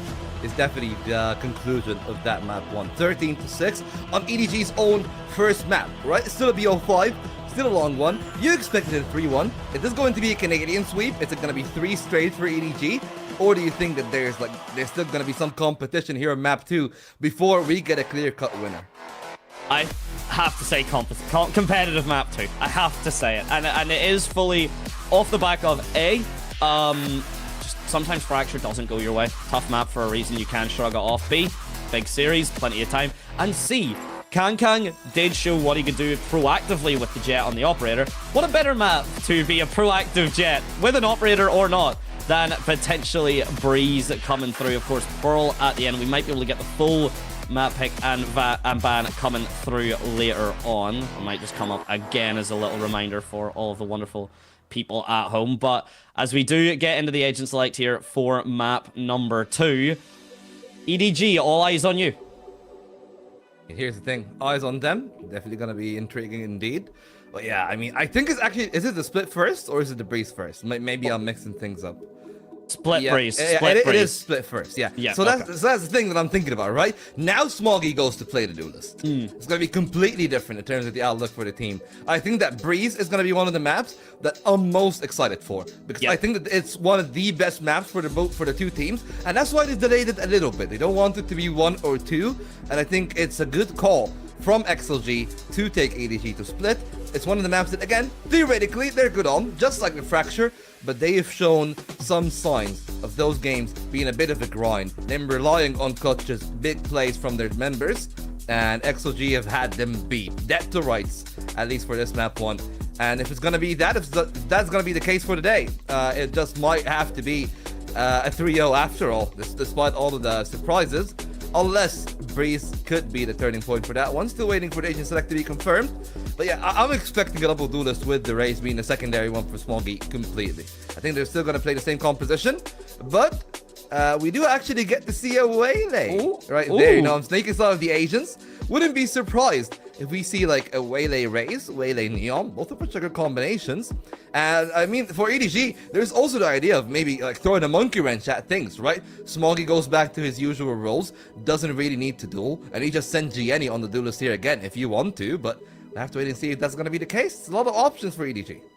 There are a lot of options for the EDG, and I am very surprised and overjoyed that Waylay has kind of immediately found a way to be slotted right back into some of these rosters, right? Because the Saturate nerf is a big one, but it is not Yoru. It is not original Chamber nerfs. It's not enough to fully just change the playstyle of the agent. Yes, okay, the Saturate now needs to be more, I guess, played like a flash, KO flash or KO knife, really, off the back of it, where your duelist dives in and you've got the Saturate going in at a different angle. You can no longer throw yourself at it, but why speculate when it is in front of us here? And, well, for EDG side, Volt, I don't think you could have been more right. Yeah, Old Faithful, you know, Smoggy on the Raze, that's the comp that they've been playing right now, and Smoggy has had really good performances individually since going back to the duelist here on Split. But again, still have my worry that we've seen the team crumble a little bit more, I would definitely say, on defense more than attack, which is the one part that does actually have me very worried, because as you said, the Waylay on defense, I would say more so than attack right now with the new Saturate. still as powerful as it is, right? It didn't really get that much of a nerf, and especially on split. In corners like male, like the chokehold on A or B, it completely shuts down the take. And that's the main thing that I think XLG are going to be shining in, because that's their element of strength over EDG. Those premeditated plays, they've done a fair bit of them on Fracture, and I'm expecting more of them here. Would certainly have to hope so, and so I'm gonna say right now, keep an eye, Noman and Smoggy. I think just the difference, the only difference in the comps, of course, is they change up for Jet, or for the change up instead of Ray's Jet, we have that Neon Waylay kind of style. So keep an eye on those duelists in particular, because we are going to see a lot of them, and we're going to be really seeing the impact that's going to be needed. Smoggy with the satchels and the peach shell is going to be really pivotal. The showstoppers have been, to be honest, not anti-climactic this stage, which for some stages is a high bar. Sometimes the showstopper just never seems to do anything, but Smoggy, I'm sure at this case, hoping that will not be the case. And as the server gets loaded up, map number 2, XLG already comfortably ahead. It's up to EDG to kind of pull that rope back. I mean, the stress could be on, right? And at that point, we might see a couple more Rosas after all. But at least for now, pressure is on EDG. It's XLG's pick. But again, for the two teams, as I've said earlier, the Veto really lines up so well for the two sides. Maps that they like to play equally as well. Good idea from No Man. They'll need to be very wary at Heaven. The heal from Sky means that they remain to be healthy. Flash doesn't do much, and they invested a fair bit of utility just to try to extract him out. No Man taking a massive risk there, thankfully enough. Did not get deleted outright. They can try to play for the post, and they will have 3 at spawn with a double rotation through water.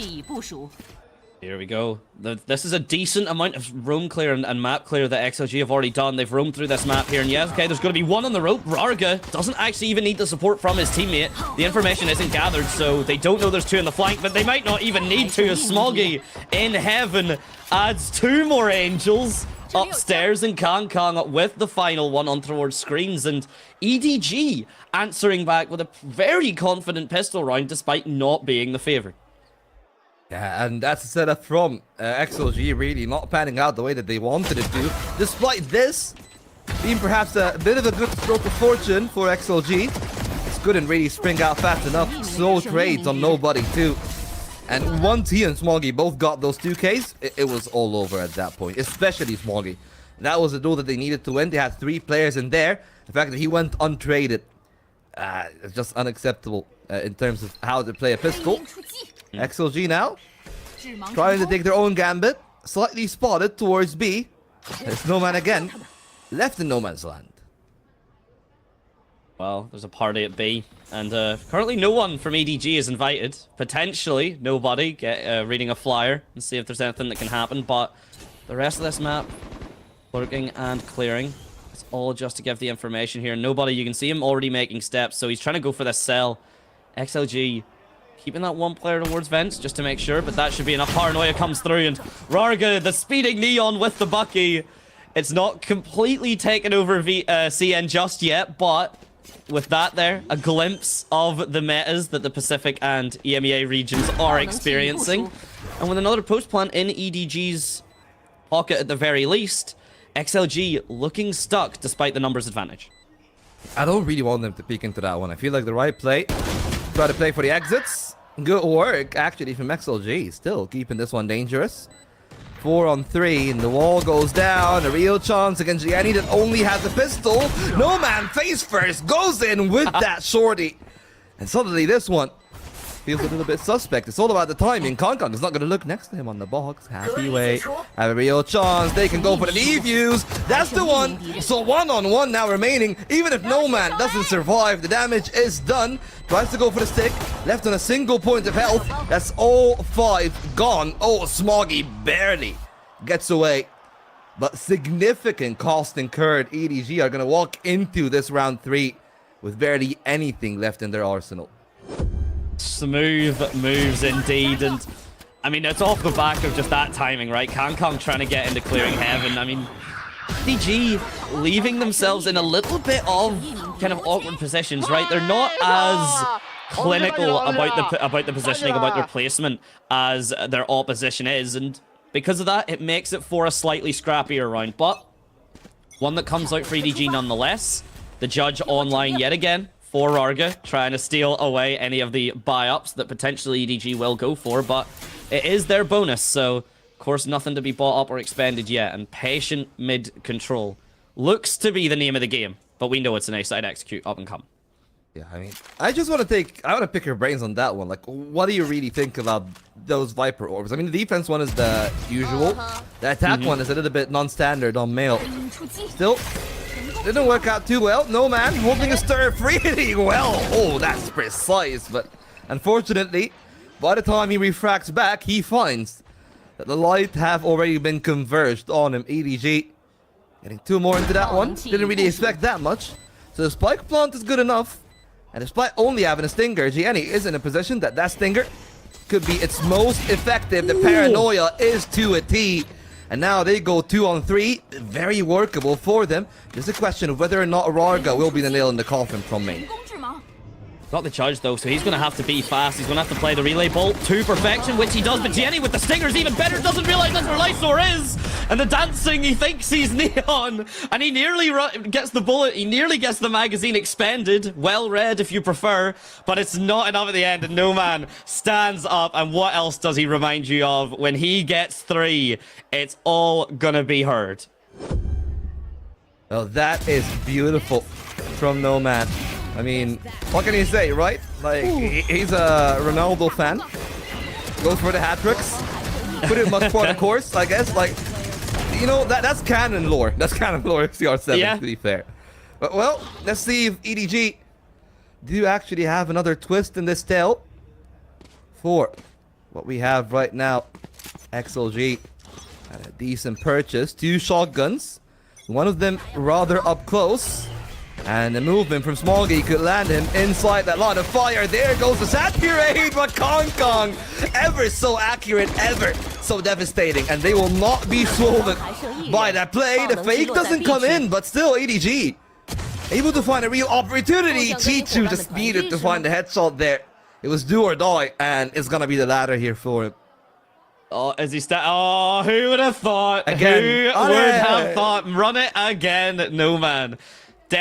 Again, you know the crowd are here for you. You know the crowd are here to see this. Lovely stuff there. The amount of util trading back and forth. No Man, I think, arguably getting his compatriot killed just with the refrag. Do you see the Omen TP come through? And yeah. Unfortunately, that means he's stuck. Lysor getting stuck in that angle where No Man can just get himself out. But either way, a competitive map, much more already than Fracture looked. And to highlight off that Viper's orb, right, very quickly, Vol, I quite like it. I like the proactivity, and I like the fact that it does mean you have to, you know, commit one site, but with judges and shotguns and fast neons bursting out of the smokes, right, it's easier than it used to be to push through your own smoke. Yeah, I'll definitely say easier than ever, especially considering the amount of util that the 2 teams have. You wouldn't run any risk. Well, there's a risk. Convergent path coming in. Chichu. Still dangerous to No Man. Chip down to half health. Respectful of that presence, but no respect from XLG. Tries to use the stun. Kong, despite not having a tailwind, trying to lead the winds, trying to see if they can set sail into that B side. The rotations coming in from XLG, and that snake bot is so valuable from Happyway. Buys valuable seconds to their rotation. Think about the Omen TP, just a fake to bring them back into the side. It's all about Happyway. How many can he find in the anchor? The flash comes through. He needs to be careful. Kong extracts it. And Sheila trying tooth and nail to hold on. 2 from Lysor. Could be another pair. Not gonna be enough this time. No Man is shut down. Oh, Chichu, the guardian from the sky. Literal guardian angel up on heaven there. Whenever it all looked done, the guns spent everyone empty, and I want to actually say, right, so this initial frag's excellent, but I wouldn't have hated the Omen ult getting stuck. I really wouldn't have hated Lysor sticking in guards, because at that point then you've got, you know, a pincer maneuver on that Viper. You've got a pincer maneuver to shut down, you know, Chichu at that point, or, sorry, Lysor at that point. Happyway at that point. Got there eventually. It's really good. It's really good stuff. And okay, oh my days, Chichu's getting. Poor guy. He's not What are you allowed even to walk supposed to away do? like last time. He's not allowed to walk away like last time. Yeah, and that's exactly the reason that I think that they didn't stick it. They knew that there would be a collapse on it. If that is to be the case, well, at least for EDG, they're going to be happy enough that they got the site for free. Pistols on the other side. Kong Kong has got to be careful. No tailwind means he needs to stick the landing. Sees the barrel. Oh, that's a collateral for him on the one. Here are the blades. No man, this time, still got to find some value. Yes, he got the Vandal as an upgrade, but he's only on 38 points of health. Anything really is enough to kill him from the arsenal. Whether it is the Guardian, the Vandal, even the Judge close enough, Smoggy can close off this round, but they're not going for the exit here. Does signal that EDG know that their own credits are still at stake. 9 in total for Nomad. Those 6 rounds of play now tapered off a little bit considering his red hot start. For EDG, that is all well said and done. Right, still not the worst round, but losing 2, considering how little was invested, it's okay, right? Like, you lose 2 for an overdrive. I would say it's not a bad trade. For the kind of full buy rounds, or for really any buy stage, if you get the spike down, you get the win, you get the round win, and you can lose 2. You can maybe even afford to lose 3. That's a hell of a collateral. That adaptation though from Kong Kong, I thought that was a right click. I thought that was all 5 daggers fanned out at once, but the fact that he manages to stay that precise with one single knife is incredible work. And here we go, XLG already on it, and this is what I mean. Havoya, he talks with his arms. He's a man like me in that regard. Whenever we're off camera, I'm still sitting there flailing the arms and pointing every which direction, and it's nice to see the coaches do that. I mean, here's the thing. I don't know if you've interacted with a lot of like CIS players, Russian players in total.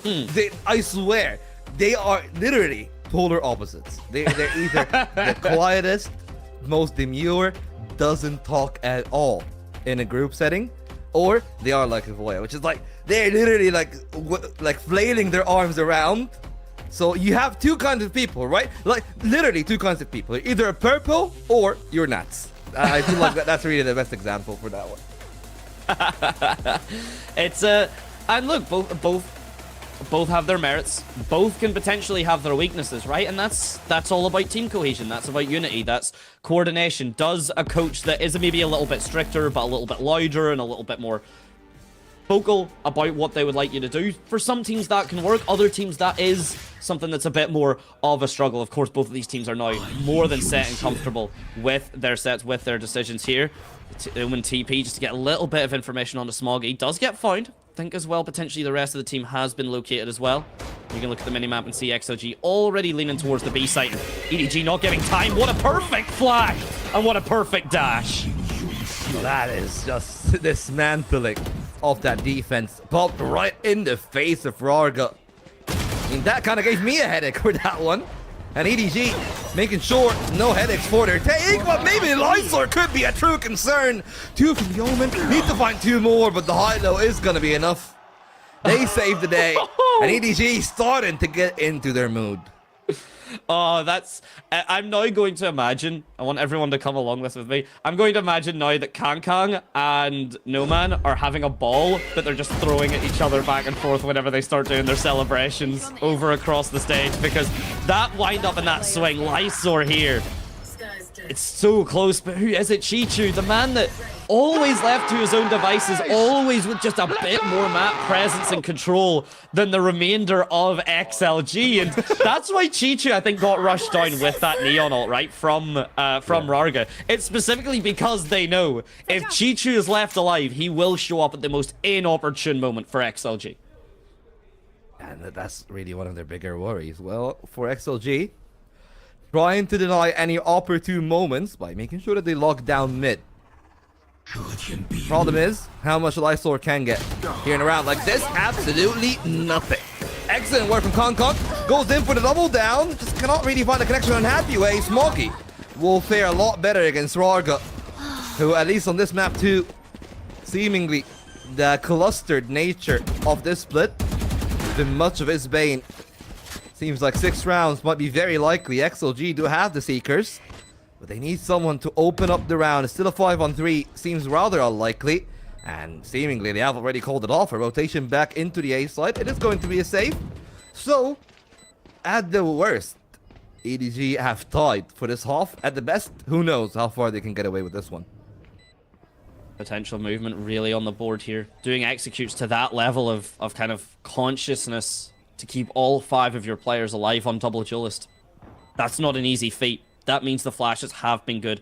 That means the executes were perfect. And so far, I mean, 6-2 for EDG really does kind of show that. They are going hunting. They don't want to give all of this map control away, but XLG have got themselves pretty deep cubby here. Kong actually finds Happyway, despite every advantage going his way initially. No way for Happyway this time. And an extra frag for Kong. Bit more utility and an alt orb online because of it. This could be massive. I mean, right now, significant implications, of course, for what this means for the series. If EDG continue to lead from stride to stride, and at least for now, Kong seemingly have found his footing. Just a reminder, you walked in today into this best of 5, only needing 28 kills to find 3,000 career kills in the VCT. Not that far off. I believe that he's got, what, 11 on map 1? 12 in this map 2, so doesn't really need that much more. I think by the end of this one, he would finish that 3K. They would love if he can get a 3K in this round, though, just to seal off what could be one of the very last full buys for XLG. Taking away no man's claim to fame there if he does manage to take away the 3K. I think it is about it's 5 kills at the most, I want to say, at this stage. And I mean, EDG, there's 6 rounds on the board left. That's a big possibility. The relay bolt does come through, but actually no stun and no pressure from XLG put on towards Garage here. Quite a spread stack. You look at the rotate already. Happyway starting to get a bit antsy, but nobody does not check the corner. It's no man's land here. Gets out for free. Waylay's movement ability still absolutely disgusting, even with it. And the saturate here, the refrag strat, but he does catch himself, and suddenly everyone's kind of stuck. Smoggy with the judge. Varga has to slide on in to deal with him to shut it down, and suddenly the spike. Trapped in the worst position, but Kong's in a fantastic position. He doesn't get the first one, and Chichu has now shot a high and low. The snake bite 2 force Varga out of position. The dark cover, though, tries to keep him safe, but he's spotted through it. 11 seconds. He has to pick up the spike and he has to run. He's not going to have enough time. It's chase the omen. It's run after or die. But Lysor, he's got this comfortable corner. He knows he's ready and he's waiting. Not enough time for Chichu. And Lysor will pass judgment. God, those shotgun nerfs cannot come soon enough. That's really like absolutely ridiculous in middle. 3 kills in total, 2 from Smoggy there. And I just really want to see the replay on that one. What the hell does Smoggy do? Oh yeah, that's absolutely lights out from him. And thankfully speaking, Lysor knew exactly what he had to do in that one. Didn't overpeak, didn't overcommit. Was calm enough to give XLG a much needed third. From that point onward, they're closing in on a way that they can streak a few rounds together, right? No man went away from his ultimate, trying to take a bit of information on the B site. And as you can tell, the bigger constellation of the attackers are leaning in towards B again. It has been a problem for them, especially that 1-2 of Smoggy and Kong. But right now, Kong looking a little bit more towards middle, which have actually been opened up. And the bigger part for that is that Happyway's orb is there, but if they don't pop it early enough, Kong could have an angle. Could just be patient here. A lot of time left. He would have 50 or something seconds. Can definitely look for a peek on Happyway, but so far, crosshair placement not on. And that is a connection. Fortunately for EDG, not enough. A big stroke of fortune for XLG not to go down to a 5-on-4. Especially because no man will need to do so much here. But there's 3 people full. He's already done it. It's already been done. Oh, there's 5 now. Never mind. But whenever there was 3, it was a guaranteed 3K. Now it's a completely different guess, all to be 1-4 here. But Smoggy is going to stop that show before it ever starts there. There's the value we were talking about earlier. But Leo plays off of his own flash stunningly, gets Seekers online, and he gets the cross. Kong not ready for him on that tight angle. Not even for a second. So suddenly ramps control back on the plate. Jenny, though, surely does see Leo. Doesn't get overconfident, doesn't get too greedy. Waits for the swing from Happyway. Beautifully played, just drops into the pit. that Chichu has so lovingly opened up for him here, and Lysor has done some disgusting stuff this stage. A 1v5 ace clutch with a stolen operator, but he stares down the barrel of a Viper's Pit and 3 members of EDG here. He understands that there are tasks too tall for even the greatest, but he's going to try and steal one off Jenny at the very least before he goes, and that's a shorty ready and waiting. He does exactly that. I mean, so far, all he needs to do now is stay alive. Players on the other side, and I'm pretty sure all of them are going to survive here. The operator, actually picked up by Lysor, is going to be a bit of a win for EDG. Kong was able to do pretty okay with it. Yeah, like Smoggy definitely taking the shotgun style to heart. Even the showstopper face first into Nomad. No time for him there. I think what Nomad was trying to go for was the refract. But the biggest part of that play is the fact that Gianni was actually able to survive, right? Like, for Gianni, this has been a bit of a redemption story. Could have fared the same fate as ZJC, but, well, he's doing a lot better right now for the team on the stage. Still ahead at the half. The 7 rounds to them. Could find a lot more, and Nomad deleted. The big brother comes through. The judge better than a shorty and Smoggy, making sure to run everything at his own tempo. Beautiful stuff, and that's now twice we've seen Kang and Smoggy both go off of an execute from the guiding light paranoia stack. Either that or just nobody's guiding light, and yeah, the judge there at that range. The vents on split are dangerous. They're gonna only get more and more dangerous here. It's not the vents fights anymore, but Smoggy trying to play the most effective range for the judge. Not good enough, but the backup duelist is there, and Gianni lurking in garage, making sure that XLG don't have a chance to save this operator. Didn't get much value that round anyway, but always best to prevent the big guns from coming out. A little bit of a surprise there that, you know, those are the kind of calls that an experienced IGL would have been able to make, right? Like changing the setup on the A site. Instead, they're trying to stick to their guns and hope something lands. And unfortunately for Shivai, not really going to be the case here for now. Nomad now got the rifle again. And, well, now Nomad got support. Question is, can it actually deal the damage needed here? Kong could post up on the line of sight. And he played defensive on A. You don't really try to claim space. That means that mid is open. It's an eventuality that someone like Rarga will have to dip through the vents to go back and claim that space. But at least for now, they know that nobody really have aggressed through, because nobody's actually on middle. Okay, I'm sorry. Nice. I have to do that one. Look, we have to do it once. We have to do it once. We are contractually obligated. Oh, we are contractually obligated to I mean, make think at about least it. one. Is it no man's land, or is it no man's land? That A site. Like, is it no man's land now because nobody's there, or is it no man's land because nobody's Look, the problem is as well, you can't even say it's nobody's land because he's all the way over in B right now, so who knows? It's here, there, and it's everywhere. It's nobody, it's no man.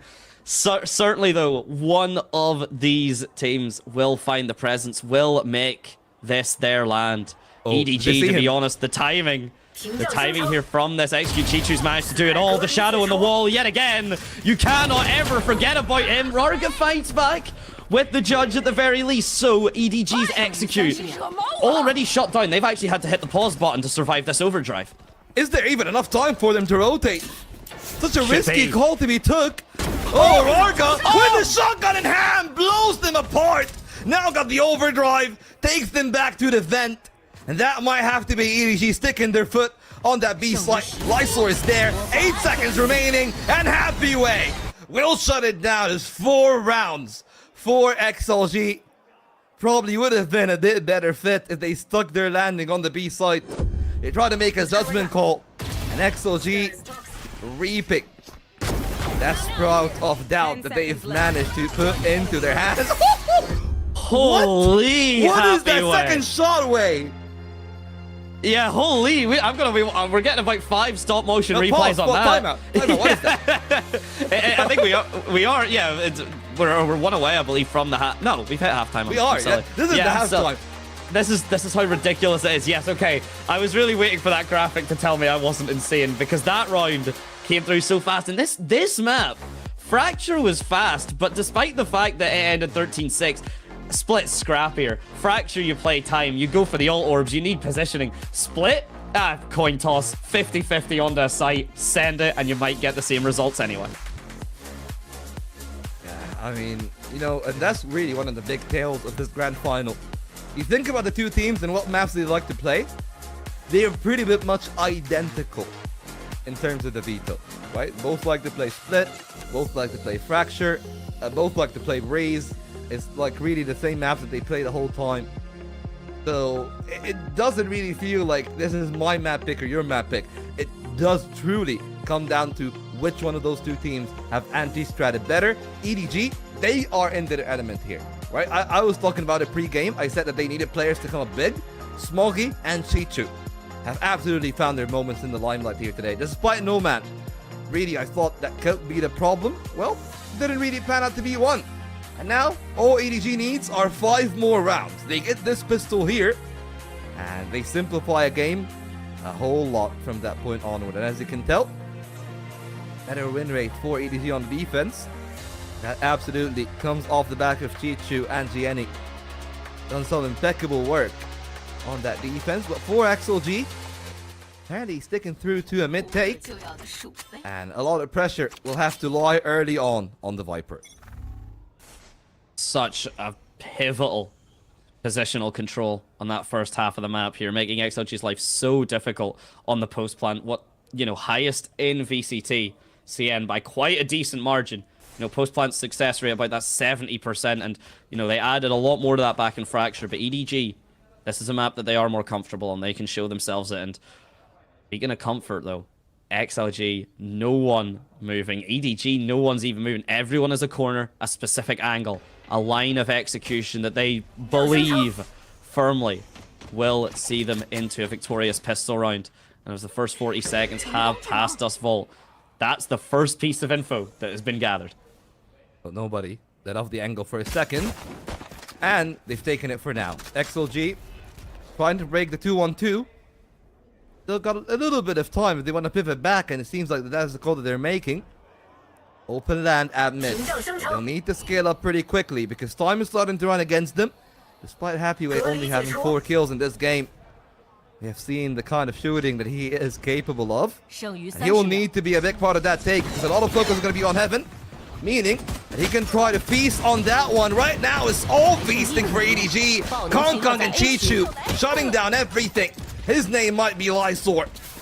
The Lion could be grabbed by the main nobody up in the site. Rather up in Heaven. And he will be able to take him down. The Mistlaced Feast on XLG. No rainbows at the end of this tunnel after all. Definitely not. The light at the end of the tunnel is an oncoming train. And it has EDG currently strapped at the front right now. Currently operating the helm indeed. You know what? Get your choo-choos in chat. Why not? That is a little bit of a... It's a choo-choo. Look, what better conductor than Chi-Chu on the choo-choo machine? And next destination, next stop could be Breeze, EDG's second map pick.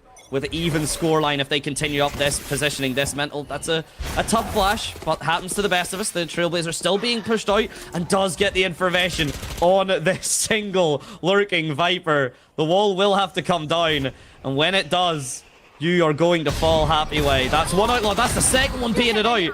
But with the help of the Spectre, Kong able to bring him down.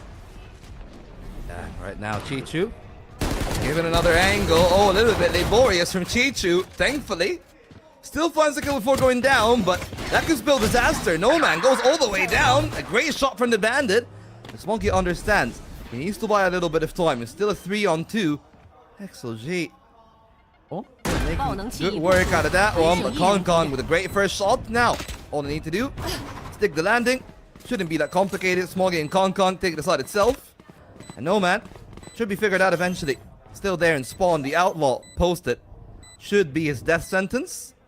Gonna peak eventually, and should be easy for Kong. At least not at the first line of asking, but that is it. 3,000 kills. The first player in VCT. He has beaten Alpha for that number. Is just stunning work whenever it is necessary. And to be honest, right, what a map to make that statement, to get that 3,000th kill, right? Because you came off of a unfortunate, and let's face it, not how you plan to go Fracture, not even close. So to come on Split, your opponent's map pick, and put on a performance that you currently are, over just under a 2KD, and Kang there with 3,000 is number 3 behind Aspas and Meteor. That is globally. That is every region, of course. And yeah, to be third up there is no small task and no easy feat. And Kang, to finish the map off there as the one that cemented 3,000 kills would be a hell of a statement going into Breeze.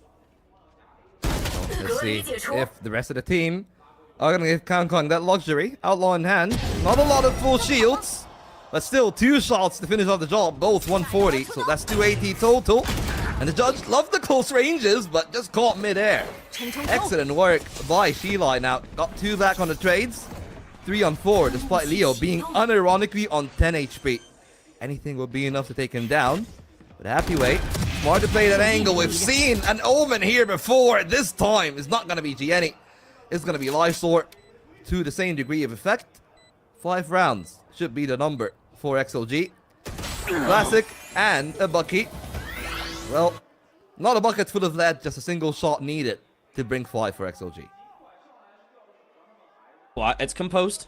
It is definitely not all doors for XLG right now, but EDG even managing to steal that kill away, though. Leo and Rarga getting a synchronized kill to really be the ones to open up the round here, but a decent amount done for EDG. XLG, though, they're going to be more than comfortable as well. The buy and the economy all looking solid, as even as we could have right now. And EDG, though, if they manage to uneven this, they manage to take it to 11, XLG almost certainly staring down the barrel of an OT. Well, I mean, XLG can definitely bring the game closer. Their only weakness, that they don't really have a lot of ultimates, and maybe that could be a ticket back for EDG. They have a real trap in set, but they've been really relying on individual duels, as you can tell. Like Smoggy and Kong there, really want to take the one to their own. Waste Satchel, though, to trade it back. Kong, great timing, but instant trade from Leo. That's exactly how you want to play the round, and that opens up the Seekers. Opportunity for them. They wanted to expand on the screens, but instead Lysor goes back up to heaven. He has been here before. Last time around, found a multi-kill. This time, under so much stress, and the stress doesn't really get a call of support. Instead, it's Gianni to find the one. EDG adjusts this time around. Rarga and Happy Way remain, trying to see if they can hold on. The onslaught coming through. Paranoia, 2 from underneath. Rarga shoots them down. Gives a workable one for Happy Way. It's been a quiet day for him. Only 4 kills total. Could find the magic number of 6 kills, and he will. 6 to his name. 6 XLG as a team. And EDG is still frozen on 10.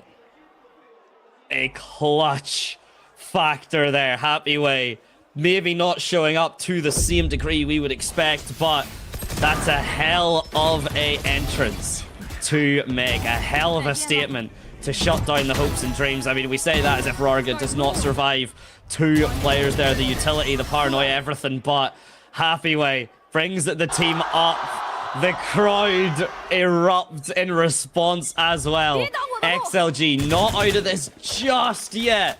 And EDG's jump pick, nobody immediately cut down to, you know, not too much less HP, but a little bit. The Omen getting caught there, the paranoia not going to be able to fully prevent the push here. Well, actually, it's going to be enough because Kang here has got the mid lurk, has got the timing down.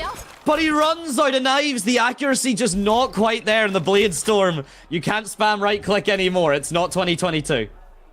A little bit overzealous there from Kong. That could be the difference maker. 4 and 4 still. But Rarga looking to explode into the side. Oh, the flash is perfect.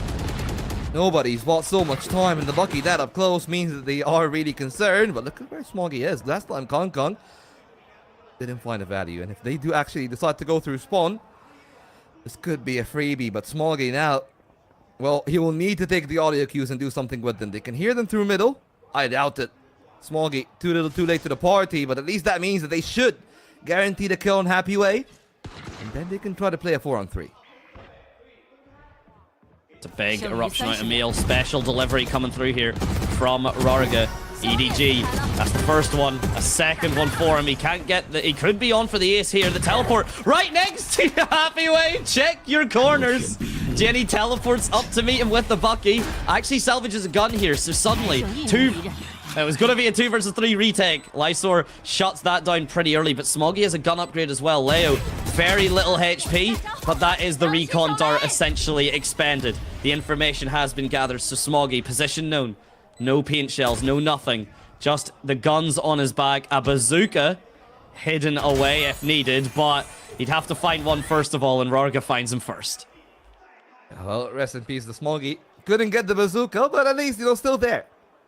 For another round, another day. But XLG, definitely dangerously close on that one. I mean, that's an overheat for Kong Kong, but the most surprising part, I really thought the Smoggy was gonna get the move on once they didn't actually pivot towards the A side. That was an obvious go sign for him.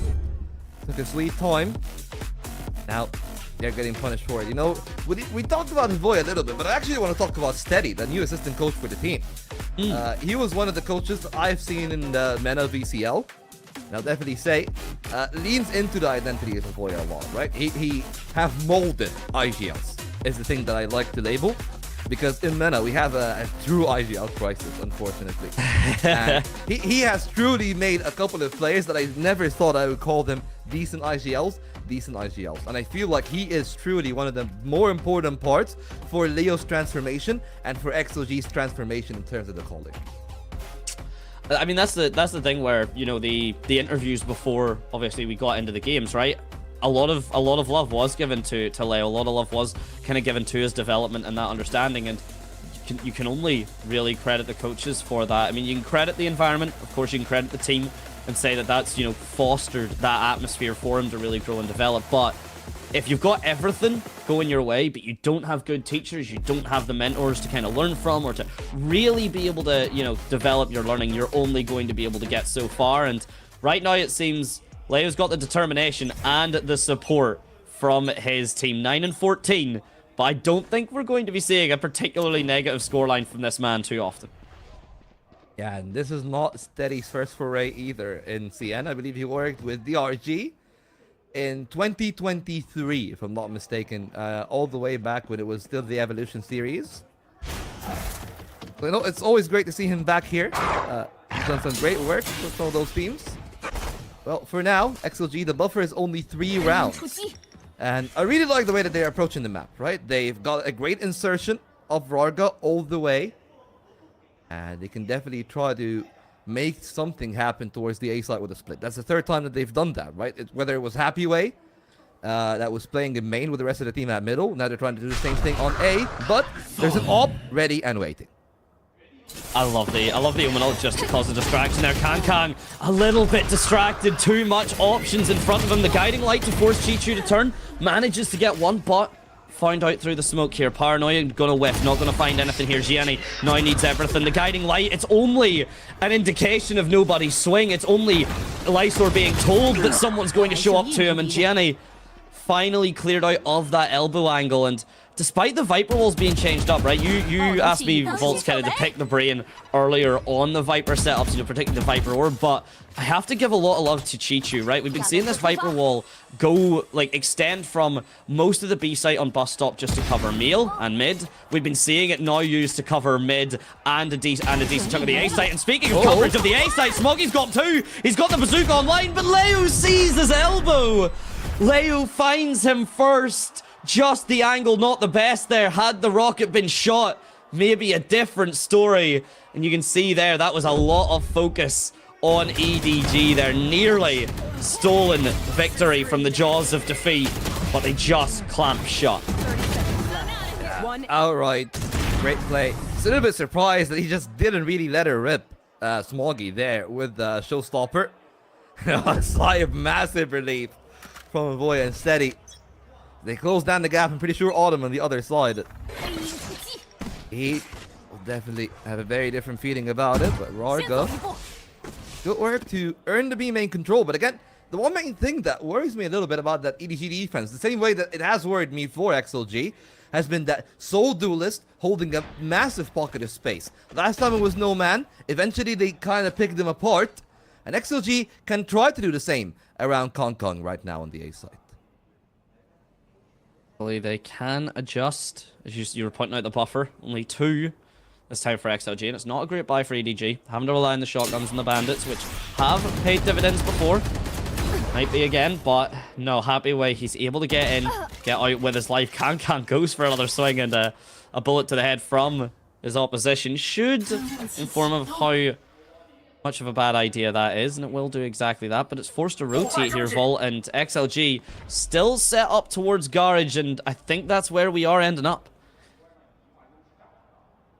Seems like it's going to be an ending towards the B site, and unfortunately for EDG, it made the gambit on A. It's single-handedly Chichu. They're supposed to do everything here in that round, and despite the orb being put in a good position, the flash is just pristine. Oh, Leo has been so crisp with those guiding lights. Seems like XLG might bring this one to a tie. I thought that we might have a true contending map in our hand here where EDG might get away with a big lead. Right now, this one getting dangerously close. And if EDG wants to deny an early match point, they'll need to put their best foot forward from round 20 onwards. I think this is the highlight of, again, the hero plays, where a round that EDG could have capitalized to make 11. You know, it relied on Smoggy getting a 3k into the showstopper, right? Like, that still relied on a hero play. And XLG not as much relying on them every round that they're winning. I mean, 5 players are alive. It's going to be a flawless. The statements that XLG make with every round, and the fact that now EDG have to try and tie to the spike, they will successfully do so. Of course, no point saving the Buckies or the Stingers. Get that economy online. That's exactly what's going to happen as the kill feed lights up green with EDG. But now there's a green with Envy. There's a jealousy starting to stir. The XLG really want to satiate. Jealous of first place. Jealous of currently the map leader. But one round away could make all that difference. Oh, it absolutely could. Really, that round, do or die for EDG. Rifles at hand. The only ultimate they have is the Viper Spit. We've seen XLG being really liberal with the use of that ultimate. They don't mind using it with a double player setup towards middle. Not going to be the case here from Chichu. He's going to be really careful. They got 3 players at mid. He try to use that stairs, which could be an option. Smoggy, great work in terms of slowing down the pace on that side. But now Chichu is going to truly be tested. 3 players on the other side. How many can he get as the Viper? The smoke fades. He finds all 3, but can only shoot 1 down. A Trace coming back and forth, and Concon needed to stick the landing. Cannot find the shots, and the snake bite is going to be enough. Everything left on the newest addition to the roster. The youngest to the lineup. Oh. The freshest face in. And the early bird could have gotten the worm, but Leo holds down the fort for now. Nobody's the one remaining man. You know where he is, dropping down. Early flash, doesn't find that much. Shorty denied. And suddenly it is another 1v1. Lysol got his own shotgun deep into that pocket. Gets out. Sits back deep in. 10 seconds for the flash. Does he play for the smarter call? But he's going to cut it really close. But close might grant the cigar here. He's still going for the swing. The timing. He's actually made Lysor look away. But that means now the guiding light online. He doesn't need it. He doesn't need it. He is the Flash. He is the flashiest man. But when you look to see who it is, there's nobody in front of you.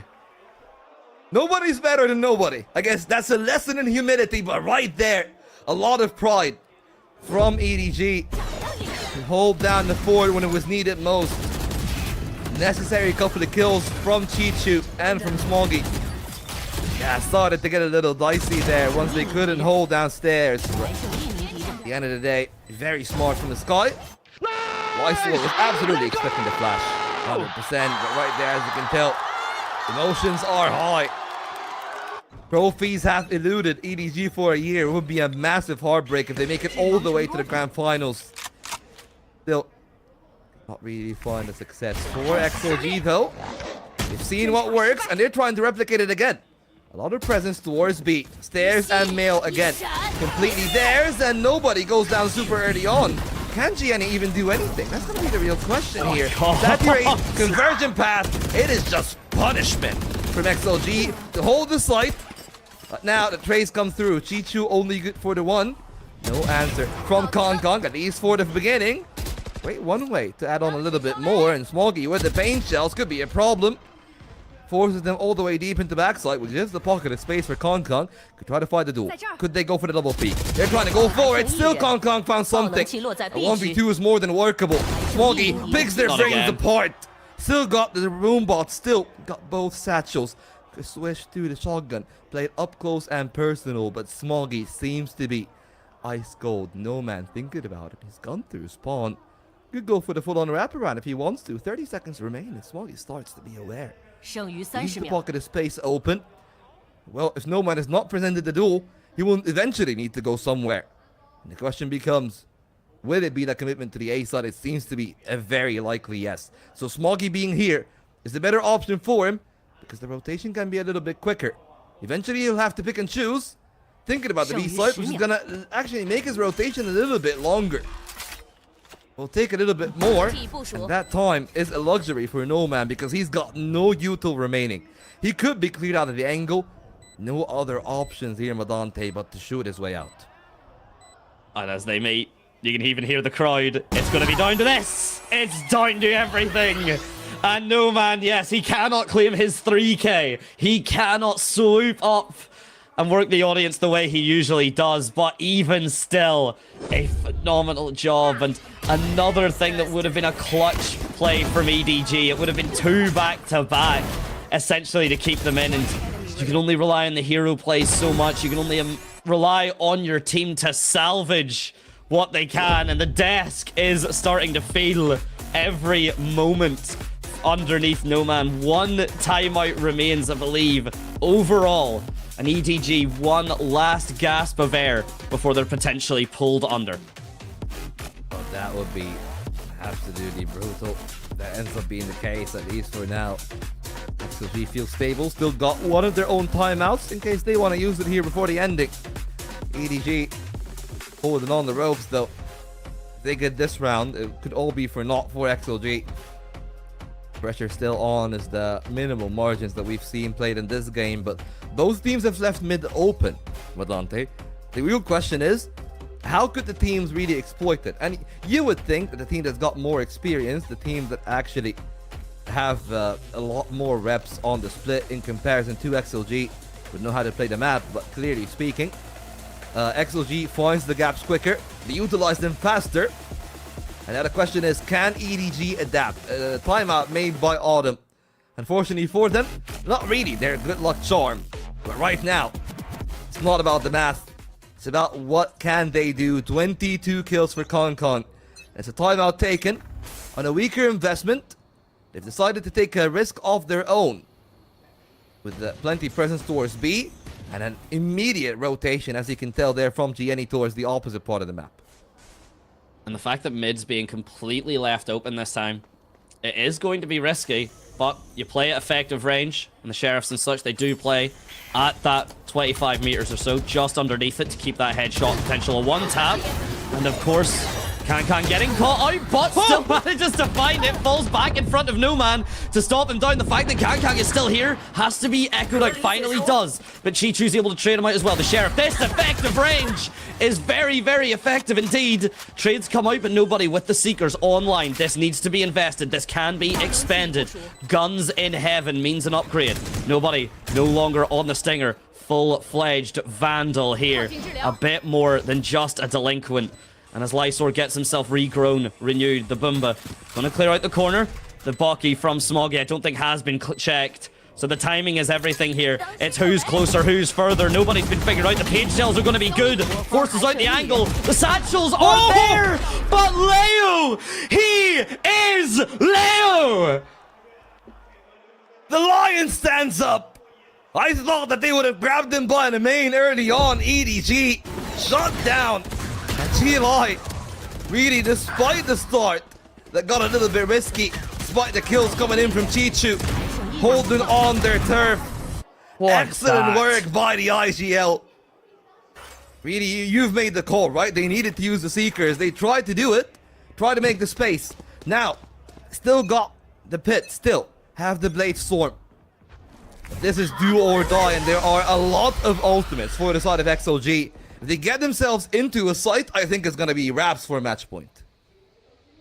I would not be shocked right now if Happy was eyeing up that Viper's pit and willing to maybe match it himself. Doesn't look like it, especially with the positioning. Gonna just be the A site post plant, which again, XLG rocking that 70% odd win rate, if not higher, on their post plant. The minute EDG let them onto a site, it's usually lights out for EDG. We see the ultimate Lysor sticking. Lysor wanting to make sure he's with the rest of his team. He's not wanting to try any lurks. He wants to be there for the support, be there for potentially the end of days. And the site's already been taken, Vol. This could already be the end for EDG. This could be the end of days indeed. The Blaze Storm is there. They still got the pain shells, which I think in a pocket like this in Elbow could be devastating. Just gonna be a question of how they're gonna use it. How quick can they wrap around it? Kong tries to go out early. They spot them as screens. Kong elevated, but they will need someone to take him out of the sky. Cannot find the shots, and it all breaks apart. XLG shut it down. But Gianni exploding onto the scene. One away from the ace. What happened to you again? Tested to hold down the fort. Would it be the first taste of the grand finals? Steps away, 6 bullets in the magazine, and it's gonna be Leo once more! The lion stalks the prey, and no matter how mighty they will be, XLG are seeking match point, and no one will stand in their way. It is his jungle, and while they were the kings of the Omega bracket, they are currently alpha right now. This was ridiculous. We don't even get to see what GNE did. We were too busy watching what was happening on the site. We were watching ridiculous updraft shenanigans from Kang and Rarga, literally shooting the wall. Nothing though. Yeah, because he missed. Because he missed it. He's somehow literally dropping from space onto his opposition, but Kang, you don't aim drill those. You don't aim drill those angles, Walt. And I think we genuinely seen the consequences of that in action. I'm gonna say something, and I hope that all the EDG fans in the chat, like, no one doesn't understand me, okay? Jet has been a hindrance to Kong right now. I understand the comfort element. I understand that the dash is so good for him. He's so used to the updraft. He's so used to other Asian plays. But the ultimate just isn't really as game-winning as a convergent path, for example. Or, you know, as a run it back, as everything else. I feel like he's mechanically so sharp, but the blades could have been an ultimate that could have won them a round or two more. Now, they'll need to shoot their way out outright, and their buy isn't that good. Still got the showstopper on Smoggy, and he's in the right site, but with a judge only to his name. They could encroach in his territory. They need to make a call. I wouldn't mind it if you actually pop it here and try to make a play. There it is! But shut down in the air! Leo again! How many times does this man take the team, leading them head on? We say that some players can be the tip of the spear, but well, that's a man that's the entire warrior himself. And there are 3 men remaining on the side of EDG, hoping, begging for an opener, for any inkling of space, and they're gonna be given something. Kong good for 1. They need to find the multi-kills. All in the hands of Chichu! And well, it will be overtime indeed. All aboard the Chichu train. EDG will not relent. Choo for Chichu. Full steam ahead. I was about to say, the hero plays, well, Leo does them before their heroics. Leo does hero plays right at the start of the round. Really just emphasize that one for his team. But damn, if EDG do not play the time to perfection, if EDG do not make it the most exciting they could possibly do there, Leo all of this work, and Chichu one man with a beautiful adjust from the Bulldog. Look at that. You can see how surprised his team was. That was an ooh. I heard that. Despite only seeing the players do that with their mouths, I heard the ooh, nice. Here we are. Nothing to do but to accept fate at that point. A game of the highest order there in the dying moments, right? Leo did a whole lot of work, but just couldn't really be the ending game. And I will have to wait and see what the case is going to be for an EDG that got bailed out for 1 round. Now all they need to do is just to find 2 more. Varga deep in the side is him and No Man. what is supposed to be their stopping power. They can't really stop them from getting into the side, but Concon doesn't get the timing initially, and Rarga tries to use the Sun. It's a tough 1v1 in the side itself, but they decide to leave it and pivot over into Heaven, the territory of No Man, who decides to play deep in the balcony, allowing them more and more space. What do they do with it is the question. Leo and No Man could be the 1-2 punch that they need. A Saturate could be ready in his hand. Refract as well, but he's out in a dead man's land, really. He needs to find some semblance of safety, and it's gonna be in the embrace of Leo. Nothing to be found by Rarga initially. Now he'll need to go massive, and he cannot really control the jitters, the nerves. Get into the duelist, and it's ice cold from Gianni. He is a bad omen indeed for XLG. The remaining two have to work their way into 3. Could Happy Way take the plunge and drop down through the smoke? Anyways, Concon turning them all to mincemeat, and it seems like EDG will take that second win, and they will drive the game unless Happy Way has something to say about it. Oh, does it? Oh, Vol, this is a game. This is a map. If anything we can say about this map, someone always has something to say. And if he can say it with his voice, with his throat, with everything here, he's walking into a shorty. This is tough. This is, in fact, impossible. Meet Smoggy in the smog. And of course, the fog monster himself walks out. The shorty in tow. 13 and 12 for EDG. It would actually be a heartbreak for Gilai to have worked so hard to bring this back to falter now. Credit to be given where it's absolutely due, though. Massive game from EDG to still have the mental resilience after being battered this long for the second half. They're able to hold on for dear life. I mean, we've seen Steady and Avoya. I mean, we've seen a couple of desk incidents. Thankfully, nothing yet. But this grand final is very young, Madante. This grand final is very young. And clearly speaking, if this is what we're seeing on map 2, I think that we might be in for one of the best breezes of the year. 100%. Even if it does go one way, and we do see it, a 3-0 for XLG, EDG have shown that they are, if not equally, very damn close to deserving that seed 1.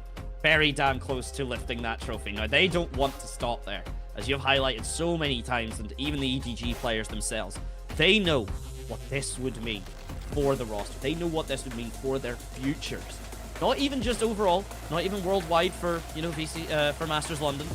Anything else still would know it means everything on home turf, on home soil.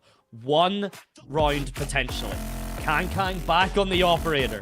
On this defense, the hero operator to potentially do one and done. But he's stuck in the B-site bus stop with no buses coming. I mean, let's be very real though. Open Shorty, I think that's the best weapon combination in the game right now. Oh yeah. Look, I'm dying on that hill. Durka is right. Yalzin, the coach of TL, is also right. The shotguns are just ruining right now competitive Valorant. Look at it, almost ruining the plans of XLG. Thankfully, Happy Way trading Rarga pretty quickly. Nobody holding the turf. Great shooting back by Happy Way though. 3-on-3 it is. The AWP didn't find value early, and that means the Concon goes in. Glass Cannon, only 100 HP. That could be the difference maker here at the final round.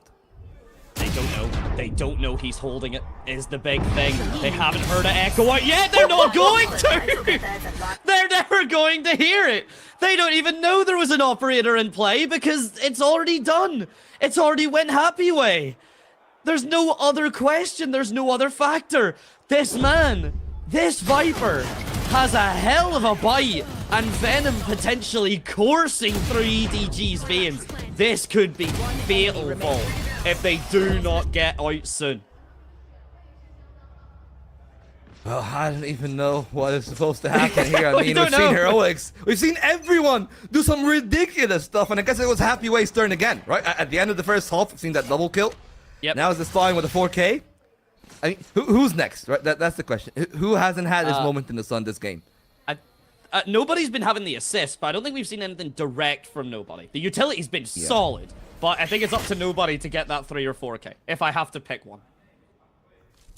Oh, let's see if that is going to be the case for that one. Still, 13-13, double overtime that we have now. 25 kills for Concon. And a very close second and third. well, 2A and 2B, and Chichu and Nobody, or Gianni rather, 20 kills on either. Smoggy also got far off himself, and you compare that to the side of XLG. Bit of a tighter packing, albeit the ceiling of the packing is a little bit lower. And again, we've talked about that before.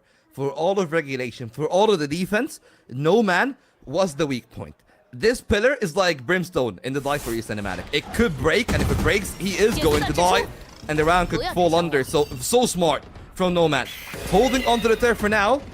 Eventually, they might try to test him, and they actually send numbers his way, but still, they cleanse him off the site, and Kong Kong is in the best position ever. He could win the round outright. An 8 rotation from Lysor, no smokes to be remaining, and EDG almost locking down the angle. We've seen so much from Leo, but Kong Kong this time will have his time in the sun. That's King Kong. That's why he stood up there. That ain't no Kong Kong. That is the gorilla himself, not in size, but in stature, in aura, in everything that he just done there. And he highlighted No Man for, I mean, No Man, or it could have been Smoggy with that judge to just end it, to be all and end all with it on that angle in the previous round. Not the case, and that because of it means we are still fighting an ever ongoing round. Kong Kong back on this operator again. Didn't work for them the last time, but who knows, maybe a B site execute this time. They'll walk into him. He's currently set up in vents, trying to keep all this control of mid. Immediately smoked off. Trailblazer already used by Leo. Gets a decent bit of information, but could find itself outdated really quickly. The patience here, the crowd, the cheers are electrical. EDG's defense means it all.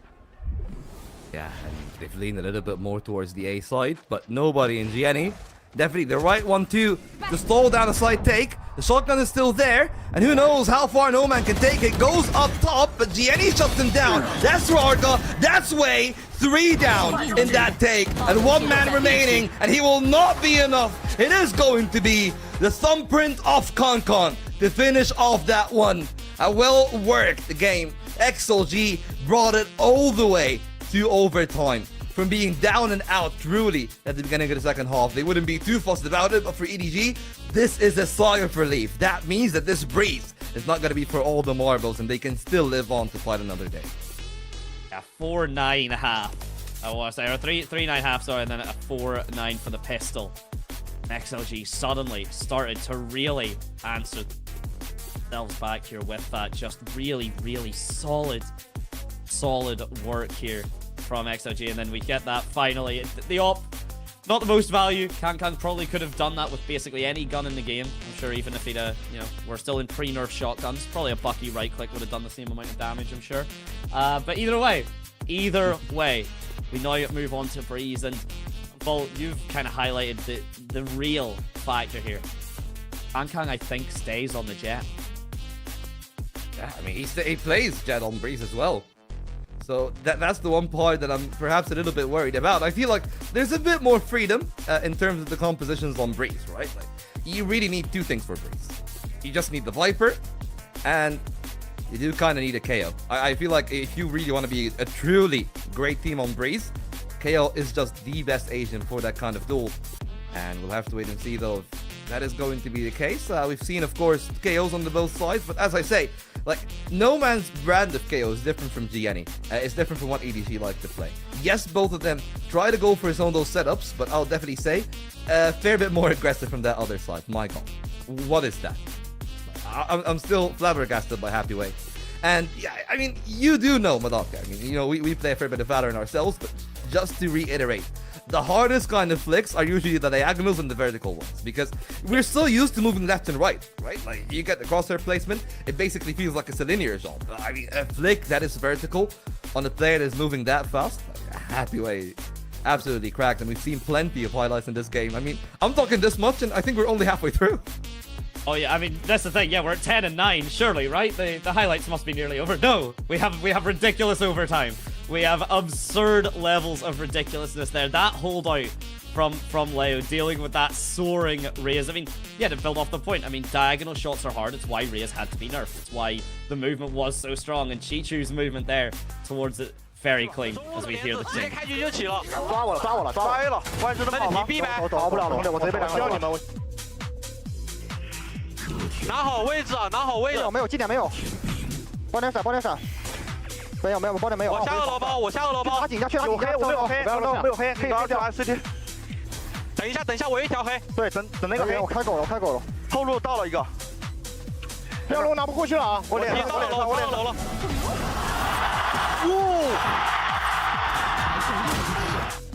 过来加把一，过来加的，过来血，来，要蟒侠了，对把二楼，去看 B 二楼，张总去看 B 二楼。我去。哎，我可以飞右手了，直接闪。没有别接，我推二楼推黑了。我们再保点保命正常，开狗，保命。二楼下一起拉上有，来2、1，二楼上，哎，围雷要补，围雷没了，二楼上有，烟里100 TP 了，压了或者死点，简单或者别。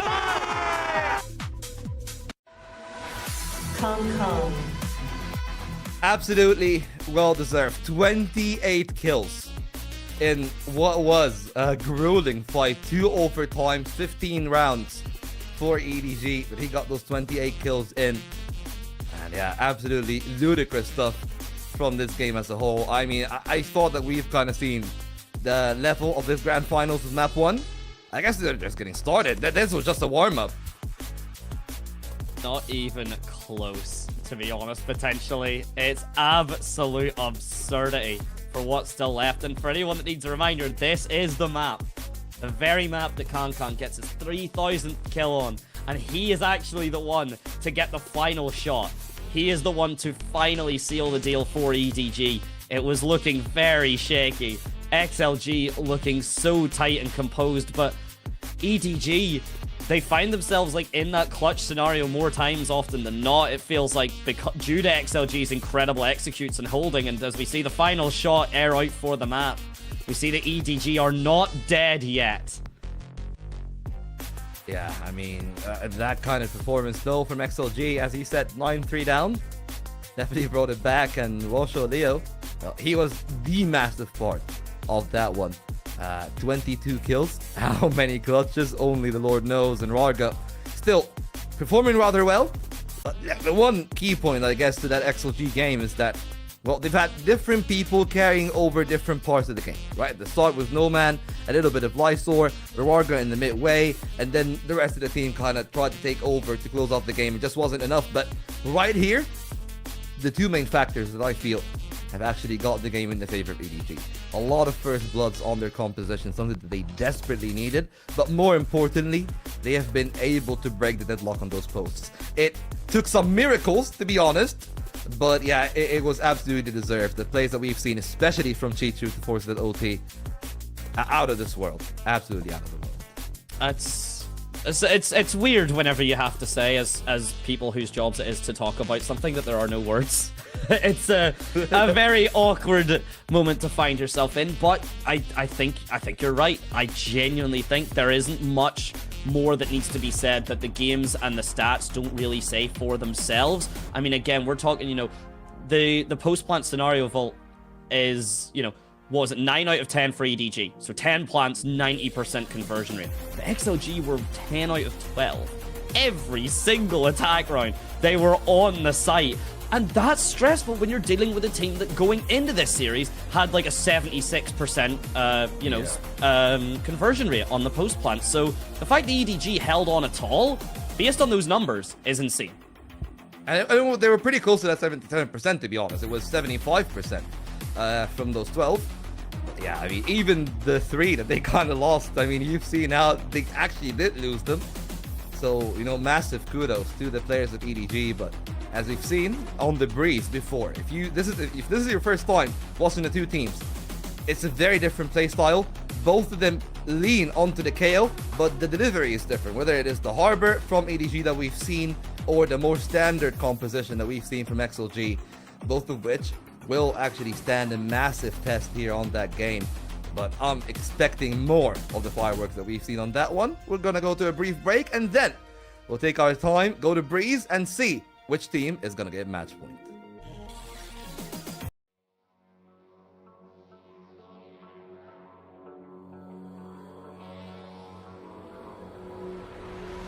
Some things aren't meant to be fair. I know you left moves me down and out.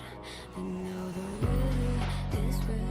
Got that hit on your head. Should've buried your dead. Should've listened to me and said,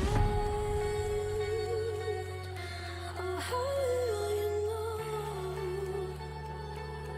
You better watch out, my friend. When it goes dark, you better lay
gotta make a move to me, baby, yeah, yeah, yeah. Nah, you know me, I'm not wasting time. No secrets left to hide. You gotta show me love when you're ready, yeah, yeah, yeah. Why can't we ever bounce on the rhythm, yeah, yeah, yeah. You gotta make a move to me, baby, yeah, yeah, yeah. You know me, I'm not wasting time. No secrets left to hide. You gotta show me love when you're ready, yeah, yeah, yeah. Say yeah, yeah, yeah. Say, you know me, I got no time to waste. Type of energy that can't be replaced, no debate.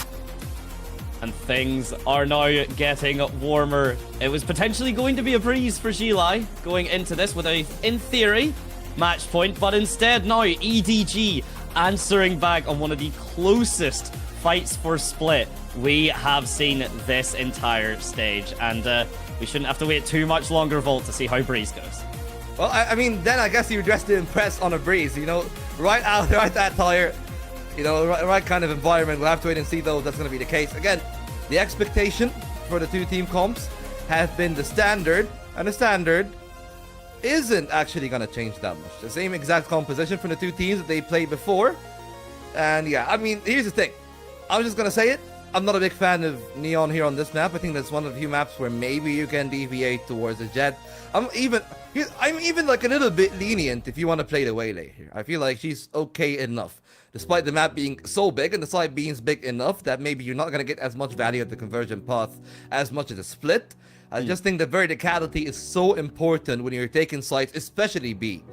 Like, you know, having the Jet that can updraft and dash into that, like, close left pillar makes the defense and anchoring a whole lot more complicated for the other side. So, I understand it, but again, gonna be asking the same question.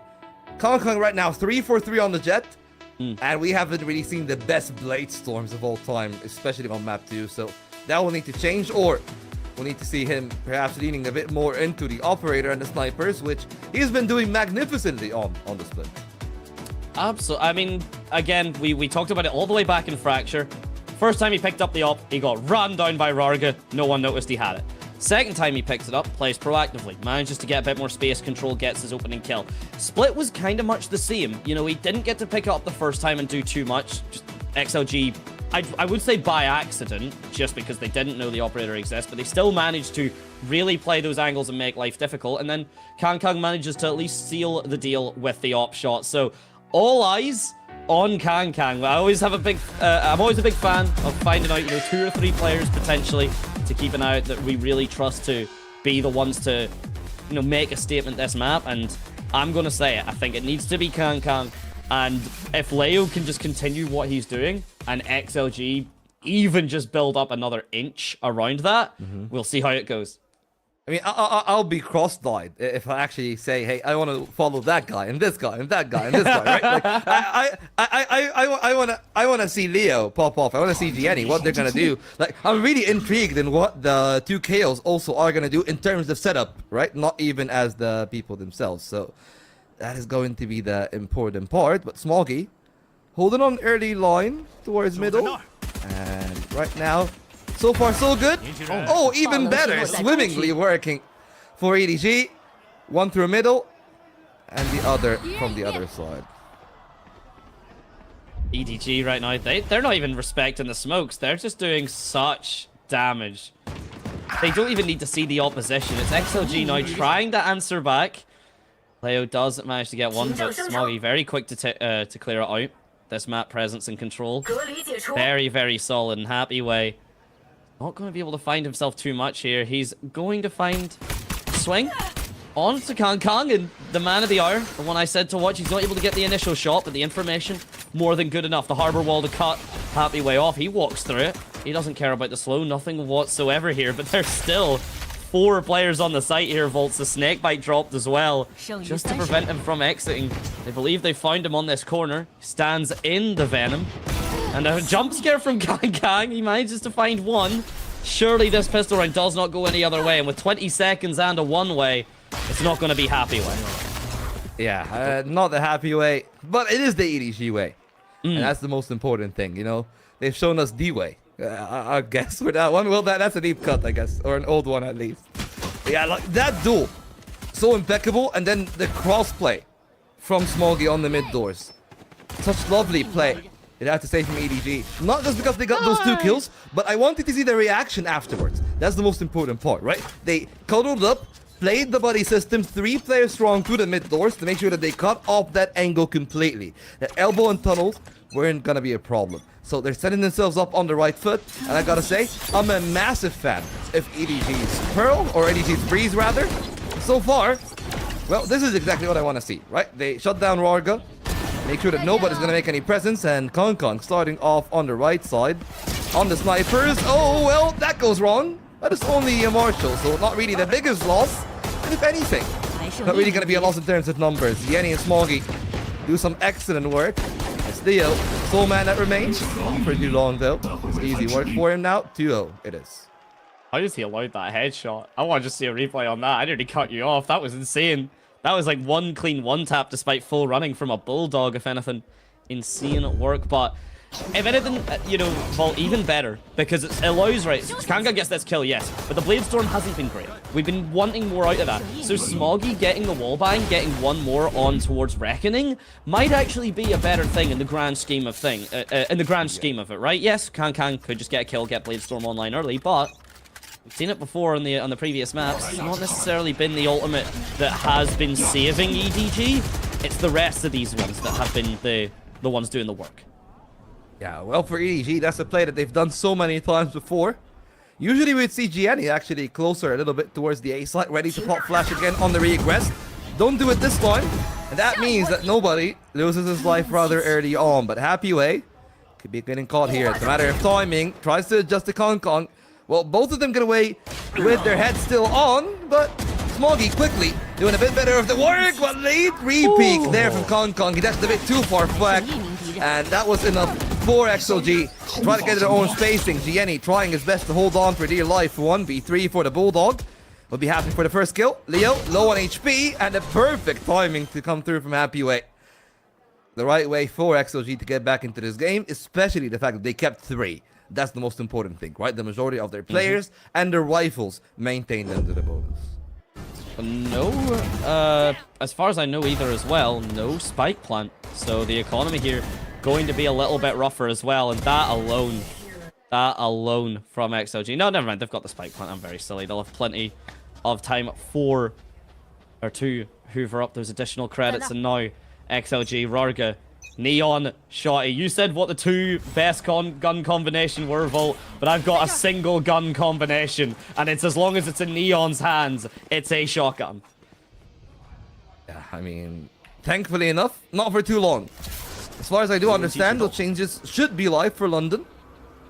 So all the people waiting for Masters, rejoice. No more shotgun shenanigans. Or well, maybe be sad if you're that one Neon player, but well, not really the shenanigans. Happy Way not allowed to have any impact on the game. Now 3 more on the A side. The Cove comes through at the right time and allows Smoggy to space. Perfect timing on the call. That denies the extension, and they even deny the drone. So nothing given to their side. That's picture perfect play from EDG. Well, that could be enough, right? Nobody, only on a Stinger. There's a touch on the other side, but the high tide comes in. Make sure that the space is denied. Get the right here.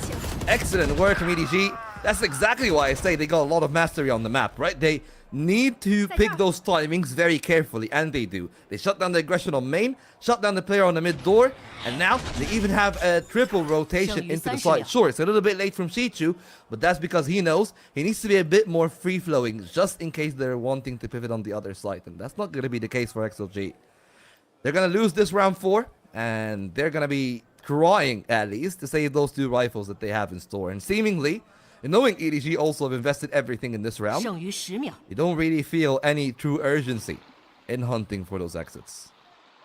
I mean, you with nobody on the Stinger, I mean, it's unfortunate for him. We see their guns actually now get scavenged, so XLG being the ones to pay for EDG's guns going into this round number 5 is going to be absolutely pivotal.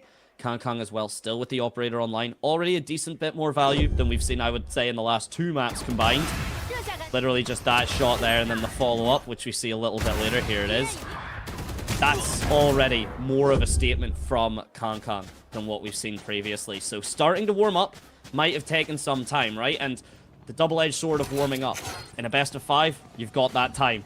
The best of 3, you know, once we start to look towards Masters London again, might not be enough time on the board, and these are all factors here. There's not enough time for Happy Way, though. It's the jump peak from Leo. Doesn't even spot him out, but will not save him regardless. I mean, for EDG, though, best news, Kong. Hot form, and that crossfire made so much work before. Oh, the blast is perfect from Gianni. And Chichu benefits on top of it. The paranoia comes in, but those are 2 easy kills for Kong. Full house for EDG between the 2. Well, Gianni really was the X factor, the one that enabled all 5 of those kills. Oh yeah, no, the flashpoint, absolutely stunning. I hope we get to see it just to get from his perspective. No, we're going, yeah, look at that. I'm not even sure where Gianni would have angled that to get that level of a stun that doesn't impact his teammate, that does just clear out that entire B-side arch. But however he's done it, it's enough for Gilai to start feeling the pressure and get the first timeout going. Full round to the good. XLG taking the timeout early. Of course, as we've said, like, yeah, this is the map that I was actually expecting perhaps would be the first pick for EDG. Knowing how good they are on the map. Again, like, they are leaps and bounds, I would have to say, of anyone in CN in comparison. So that's the one part that I usually do look at, and I think, hey, like, yeah, they absolutely have every right to pick that map, and we've seen why. Great read on the timings on everything from XLG, and at least the good thing for XLG that they can take the time out and try to pick apart those gaps. Because if they're a little bit faster, Madante, they can definitely find gaps in EDG's defense. It's a defense that's very reliant on timings, and there's been a bit of conditioning in those 5 rounds from XLG. If they break it, they can get the floodgates open. If the pace can be increased just a little bit, fully agreeing with you there, Vault. As we come back into it now, round number 6 begins. XLG on another lower buy. The ults are starting to come online, but Breeze is a big, wide open map. It is harder to get the Hunter's Fury in a proactive sense that gets a kill. It's great for clearing out those angles. Great for maybe clearing out your pyramid. You know exactly where Kong is standing, funnily enough, but he's going to be able to survive it if he gets spotted out here. The oil drone for the first damage he gets on the Smoggy on the bricks here, and the fast lane has been used to perfection. Kong still gets the flick, but he is dealt with. And that was so fast though. Nearly didn't even see it, and for EDG, don't really need to see much to shoot him down. Nobody with the shock dart, and despite being blinded, still finds one more. Happy Wade, the sole man that remains. Operator in his hand. Needs to be clinical if he'll have any chance of damage. Instead, Jenny makes quick work of him, and EDG feeling the energy right now. Jenny standing up, and a lot of confidence instilled in what was an alarming split right now. Looking sharper and sharper, even better. And a millisecond later, I think that Kong would have actually gotten away with his life, and it would have been an even cleaner round for EDG. That's the thing, right? Oh my days, Jenny, after getting tapped by a Sheriff, still confident enough with the one tap. This is a team that have woken up, and they know this is their map. They know that if there is one map that can either, you know, propel them forward to a potential match point, or completely seal the mental, completely fix the gaps, both is possible. And oh my days, the utility coming through, that Hunter's Fury I mentioned is going to get a decent chunk of value as everyone from EDG suddenly falls like dominoes. XLG with a complete control of the A site, and I believe there the Viper's Pit not even going to be expended from Happy Way. They don't think it's needed. That could be something that they live to regret if Jenny gets closer and uses a null command. They might not get a second chance to use it. Jenny close up, flashes radiant back and forth. The second flash, good enough to shut down Jenny. Have to go into the embrace of Rarga, and XLG perhaps right in their call that they don't really need that ultimate here. One final bullet from Chichu, and it's not going to even be fired from the operator. Great work from XLG. I was just talking about them breaking the conditioning, speeding up the pace. Couldn't do it in the round prior.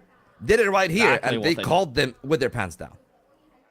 Exactly what they do this time, boss. Holy, the difference.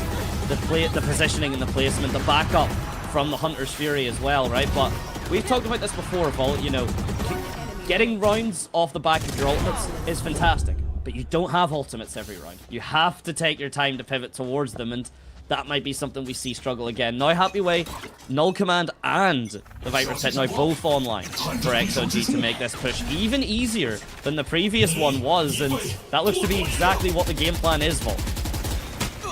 Well, we'll see if that game plan is going to continue to be as successful as it was. Got themselves in a decent position, entrenched here, but Kong clears off the one. Oh, that should have been the kill. Thankfully, Lysor gets it, but it allows enough time for EDG to clean house. Just No Man and Rarga remaining. One player spotted on the left. No Man in transition should be caught behind a spray down. Enough damage to bring him to his knees and then to his doom. Oh no, a crucial blunder, honestly, from EDG. We'll get to see it in the replay almost certainly. Look where Leo is.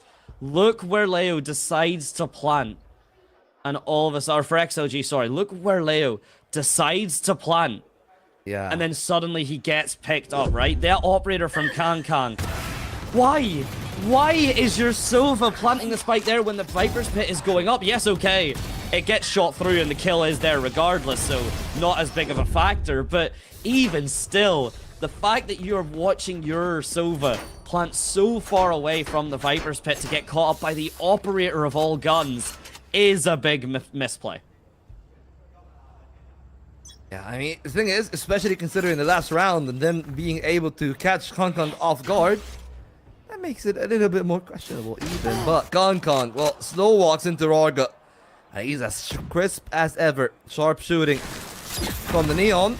And the pace could be the problem. The knife comes in to slow them down a little bit, but they still have more util to play on the back of it. Nobody with a spray down. They go for the back and forth. The 180 pressure could have been enough. But XLG passed this test well. Now everything rests on Gianni.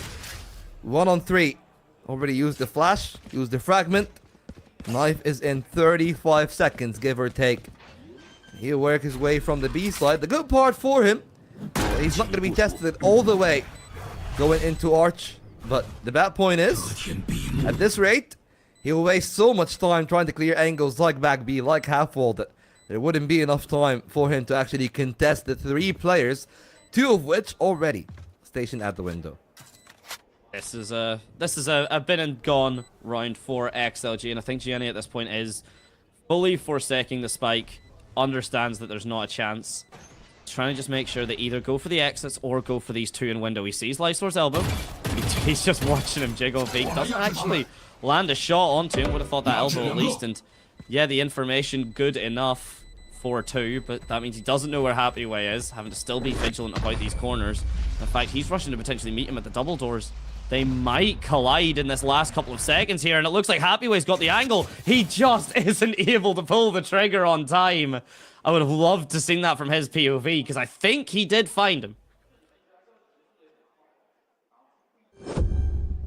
Yeah, I think he just about missed him, right? Because if you actually go as far as he did into the pillar, I think that he doesn't really see him until the end. And that's really the big part out of that one. But XLG again, making solid work of that round. And a little bit surprising here, right? Like, again, like EDG, right ideas. Like, of course, Concon dying early is never really going to be a good thing for their defense. But the one main thing here is that we're missing a fair bit of the setup around Concon, right? Like, sometimes, of course, you would want Concon to take those duels. He just didn't really have the support, perhaps, to take an angle that usually attackers actually get to that angle on the doors first.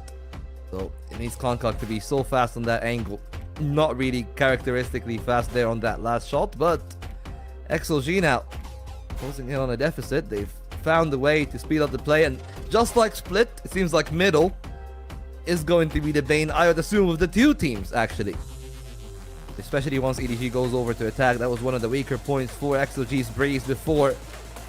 But for now, found a good rhythm. EDG cannot fund another operator, but it is still enough for a purchase. I mean, they can, theoretically speaking. But clearly, with the Reckoning and the Hunter's Fury, you want to play with 5 rifles this time around. Nobody is going to be the one to hold down that initial angle, but there are plenty of players coming through elbow. He's got his full own kit of utility.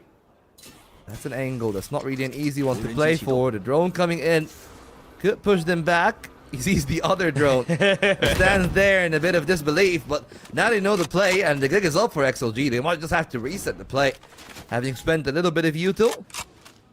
At least for now, seemingly shifting closer and closer to a B-side execute with Washa Leo closing in on his own angle. Well, that arrow is not going to be there for the execute. Still a Reckoning and a Cove present for the Harbor. And that is going to be the primary stopping power for them alongside the Hunter's Fury. So much in the backlog right now for EDG to make this life easier. And there's the suppress, but their stun has already came through. The wave pull, the stun, and the really, really brutal blind that it does come with. If you're not used to seeing that piece of utility, wouldn't blame you. But it's enough to shut down and execute in and of its own. And XLG, okay, if we're not welcome on the B site, we're going to try and take the A site by force, the Hunter's Fury, to try and prevent the shenanigans. He's tracking Rarga decently so far, not able to get the frag. Happyway now with that distraction. Good for 1.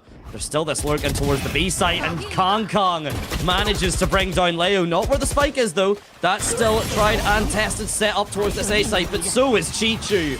So is nobody. And it'll be no man the last man to fall. 3 kills there for the Viper. Off a bit of a slow-ish start. from Chichu. Starting to come into his own into that game, but really smart play from EDG, knowing that they really cannot stop them flooding through the site itself, so they decide to pick their battle.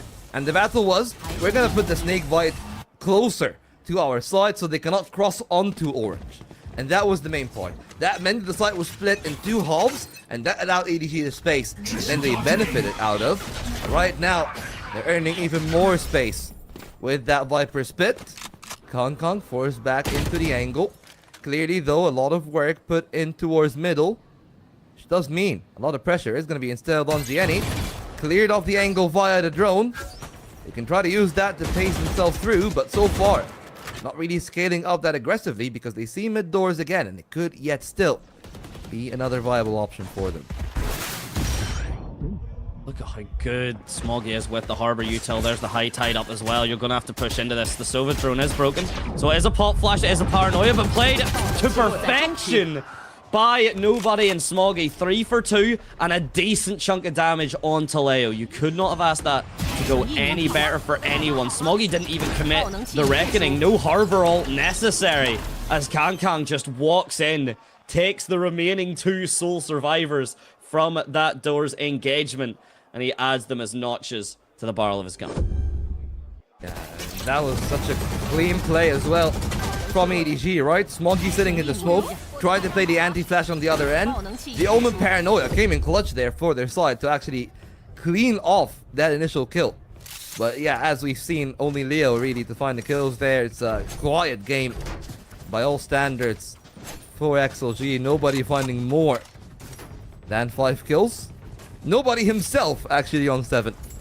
So that kind of tells you the metrics the 2 teams are playing at. But the metrics are going to change slightly on this 12th round. They've dropped the rifle for Kong just in case. Still got the Blaze Storm, operator in hand to boot. And he's taking an aggressive angle on the A side. But all those resources means that this mid to B take is open. A lot of pressure onto Gianni, but does not have the ultimate, and now will have to stand even more defensively as Rarga tries to spearhead the attack. Oh, and that's exactly what he's going to do. Takes no damage himself. Like, oh my days, Chichu! That's filled. That's it. That's it. Oh my god! Oh, who but Chichu can do something like that? What the hell kind of 3K did we just see? Take a bow! No other way to it. That man is truly one of a kind. 2 flicks back to back. The first one is a hospital flick on a sliding neon. She's even crouched. Right? So there's a diagonal element to that one. And then the second one is even more filthy. It's even faster, Madante. Oh, I like the idea of going, you like that? Do you want to see it again? Do you want? Because I can do it again, and Chichu does it again, and Chichu just did it again, like it was nothing. Yeah, that was the last round, right? EDG or XLG had ultimates. They had the capacity to get on the site and to make life difficult, and it looked like that was going to be what happened. Chichu stuck between a rock and a hard place, but hey, you know what you can do? You can either fly up or you can dig down, but it doesn't mean you're trapped.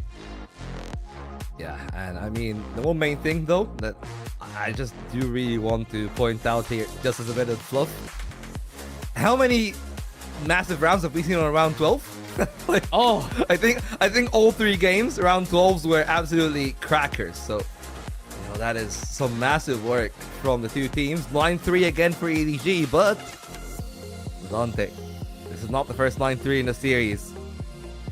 And when EDG is the team that is at the 9 of the 9-3, didn't really pan out too well. It was difficult to say the least. Now though on attack, that composition is gonna rely fully on supportive play from the Harbor and the KO. And truly, I'm just gonna say it, a massive fan of the Harbor on the map. Seen a lot of good work from Smoggy, both individually and on the Harbor, that even you noted like how quick he is on those high tides and the coves and the setup plays that they've had. And I think that's gonna be the tool here. Trying to break down Happy Way on the defense. You can tell he's trying to reach some sort of transcendence, but might be too little too late to this party. Early smoke from the Omen. A one-way That wouldn't really do that much. 3 players at middle. The Paranoia could break their ranks immediately. Happy Way taking a very aggressive duel. The Harbor Wall on the other side. Too little, too late for Concon to fall back before going down, but somehow the players on A main actually trade the kills in their own way. The spike goes down, but Chichu and Smoggy will take down Wei and Rarga. And now his name is Leo. Does he have what it takes to roll back the map? Unfortunately for him, maybe he is not the sheriff, maybe he is the bandit after all. But in this round, there's only one victor, and it is EDG. But a potential really solid start from XLG as well. The sound theory, the execute here, I mean, it even worked out for them initially, right? But you leave A main open? That's what my teammates do. That's what my teammates do. All love to XLG, but you can never leave that option open. EDG just walk on the side, and I'm sure they were surprised at the capability to do that, but that was then. This is now. 3 rounds away for EDG. The Marshall online. Marshall versus Outlaw. And the shots. Or Marshall versus Marshall, apologies. But shots favor Kang and... Okay, it's over. Yeah, time for the collections. EDG have come to collect their map. 11-3 it is. Clean work, and Concon only on 50 HP. Could have found a flick, but Happy Way is faster. Not fast enough. Shut down Gianni. That's his 14th now of this game. A dominant performance, and you can tell confidence running high on the EDG camp. Just going. Why is he letting him to drive there, man? Like, come on. Like, everything is going well. But like, Kong is absolutely locked in for this grand final. He's missed silverware, and he's going for it this time around. Silverware's one thing. When that gold is right there, when that trophy is the equidistant between you and the opposing roster, everything suddenly to play for. Everything on the line here. And first things first, we've got to see how Smoggy gets the team through. A decent bit of utility. Gianni now being used as essentially the distraction, right? Both initiator, util towards the A site to try and force XLG in an early rotate, but they hold firm. They hold very, very strong, but it is still going to be a 2 versus 4. Well, now make it a 3-on-4 in that sequence. Great work by Leo. Still hold back a trade.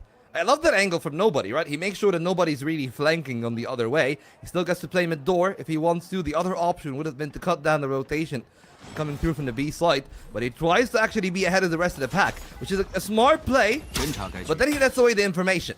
Warga in that pocket, not really going to be detected by the arrow, but they know that he's not on main, and they decide to take the back part of the site, going through by Orange, need to clean it there. Warga gets one for free. Can he go for a multi-kill? That's 2, one more from Leo, and that round could be broken apart. Now it's all in the hands of Gianni. The late play from the other part of the A site coming through on A main. Warga's isolated for now. Gianni doesn't know that. He has to be a little bit patient. Finds Warga. Somehow finds safety. The flash there. Not really peeking on the back of it. Swings on Happy Way. That was a close call. I could not find the headshot at the end of the day. And Happy Way saves the day. Not match point for EDG. Not just yet. Are we going to see a repeat where suddenly it goes to the wire?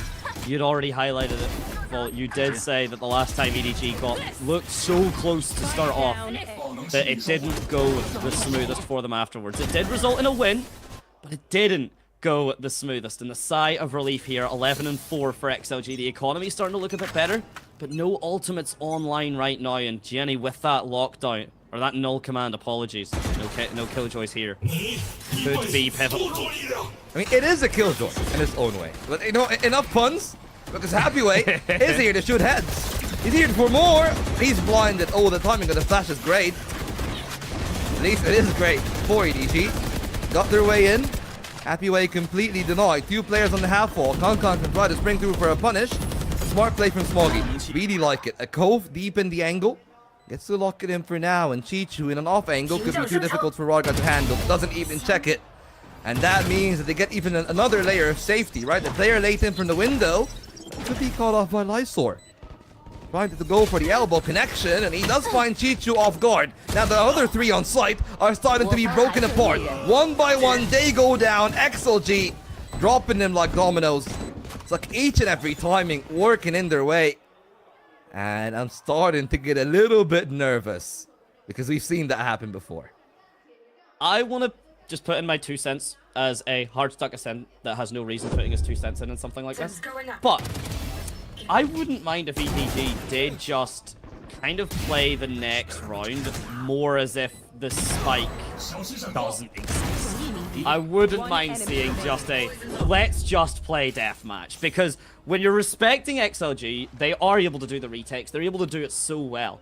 I wouldn't mind one idea of the round is just we are going to fight XLG with such confidence and overwhelm them in that they might be able to steal away. Risky, of course it is, but with 2 rounds away and so much echoing out on towards Amy and right here now, Volt.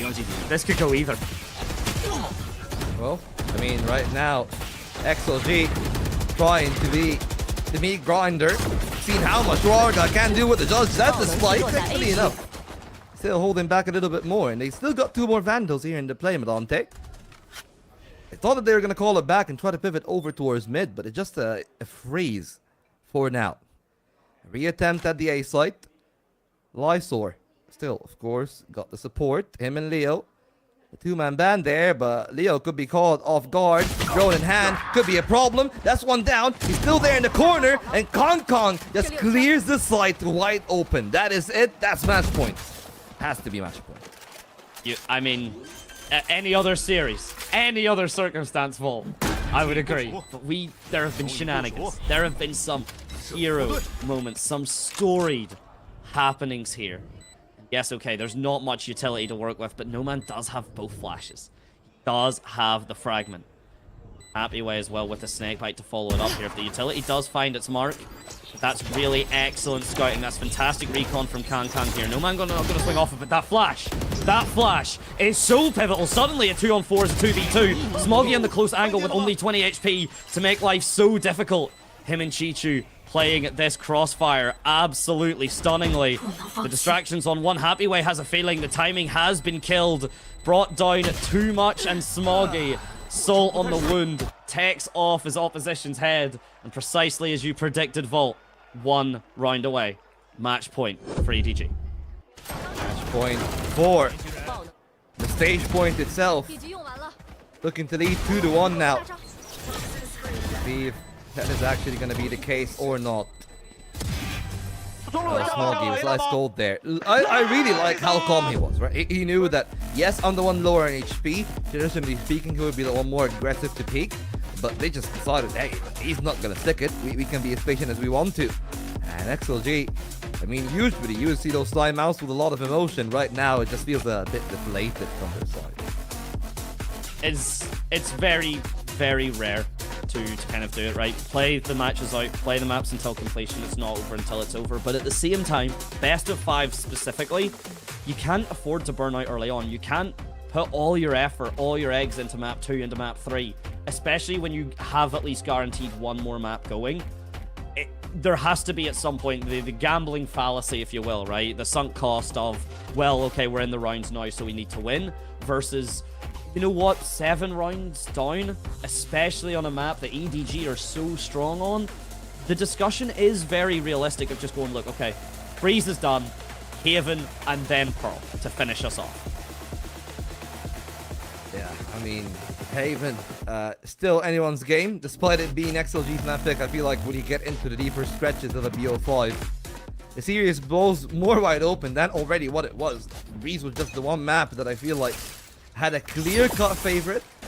I would say, much like Fracture, despite EDG perhaps having good performances, I feel like they just were able to benefit of other teams not being as good on Fracture.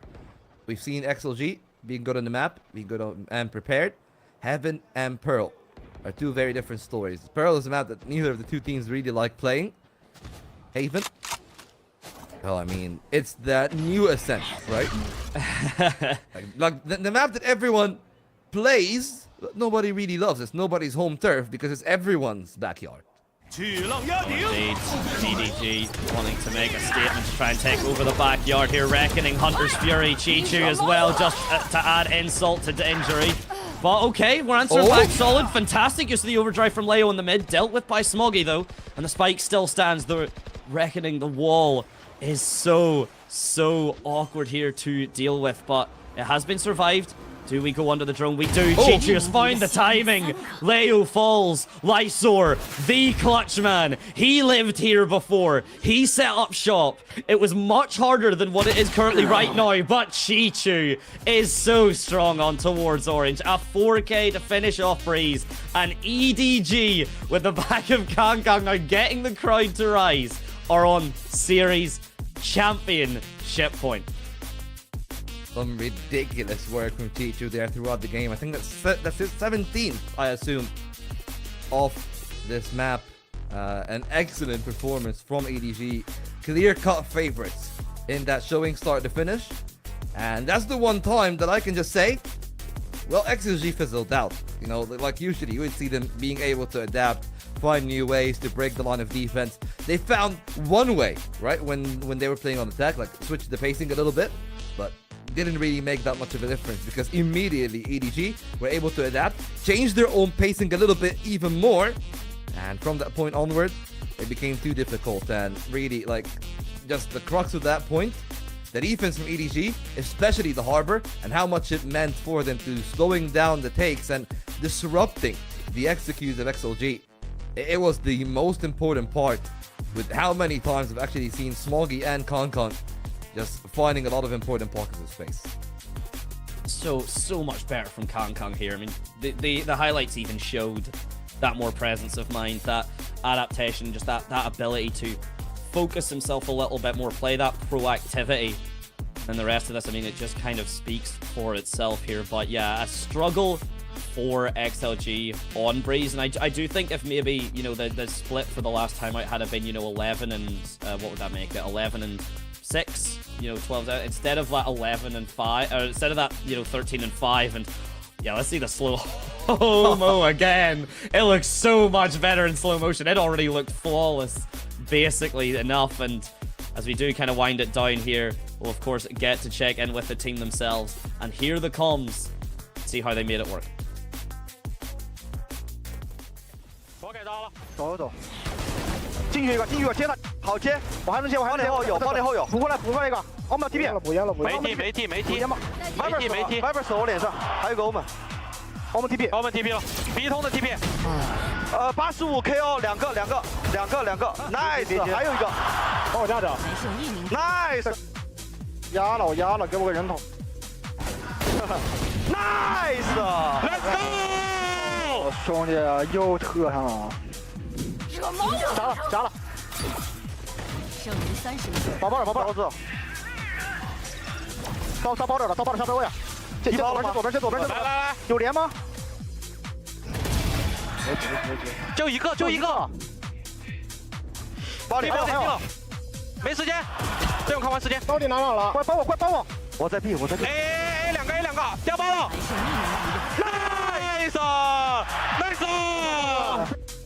打 A 打假的，全中路，我走过来了，我摆了，兄弟们，来一大，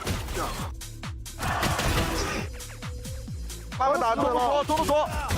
Nice， 这中路也在中路的，我追了，回大呗，先别着急下包，我没下，中路下包 A 大包 ，Nice。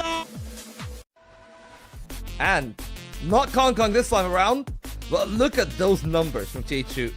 3.7 KD, almost 300 ACS, 200 ADR, and a nearly perfect game of Valorant. Just 6% of him, like, I guess, not bringing true meaningful value to the team, but a 94 cast is already a ridiculous number as is. And credit where it's due, he's found multi-kills, he's found massive rounds, and that him right there is holding on for that quad kill that he's found before. This one, like, I'm sorry. I'm not over Split, and I feel like that belongs to Split on the level of ridiculousness that we see. Yeah, like, Breeze was very much its namesake. Quite a calm showing, all things considered, and I think that is genuinely just because Fracture was much the same. Fracture was very much just XLG's turf. Split, suddenly a lot of people looking a little bit shakier, the execute's not quite as clean, and then Breeze back. So with Haven and everything moving on, and it's nice to see the Vipers face off, but Chi-Chu was just in a different space right now. I mean, 7 more kills and 7 less deaths than his compatriot is absolutely insane. Or his opposition, I guess, rather than compatriot. And meanwhile, everyone else from EDG, the scores speak for themselves. Jenny on 16 and 8. OzKO, insane work done by the Initiator.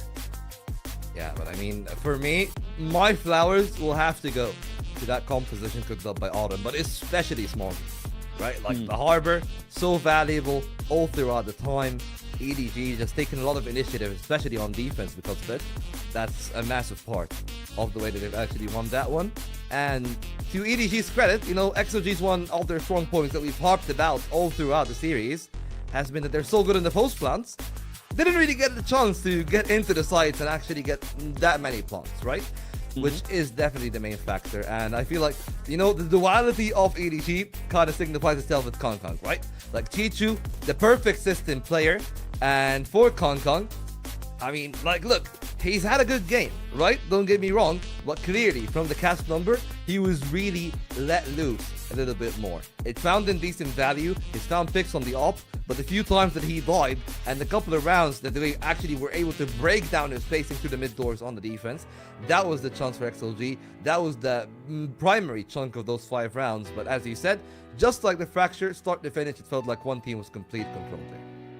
Indeed, and Kang had that, you know, that confidence, right? Again, those early plays from the operator actually making and forcing the space, getting the squad a little bit more comfort, both in the attack and the defense, right? Even, you know, you were the one to highlight the double doors. You know, it's very attack and defend. There's usually going to be a fight for it. So the fact that, you know, that was coming through, even though sometimes Varga did steal away the kill, it was very much, you know, Kong's operator did kind of dictate the flow, especially for XLG's attack. But with that, Breeze has been and gone. We are now over halfway through this best of 5, but I think EDG is going to win and make us feel or be a lot closer than we may know. But all of that is to come just after this break. The final map of VCT China Stage 1. I'm going in.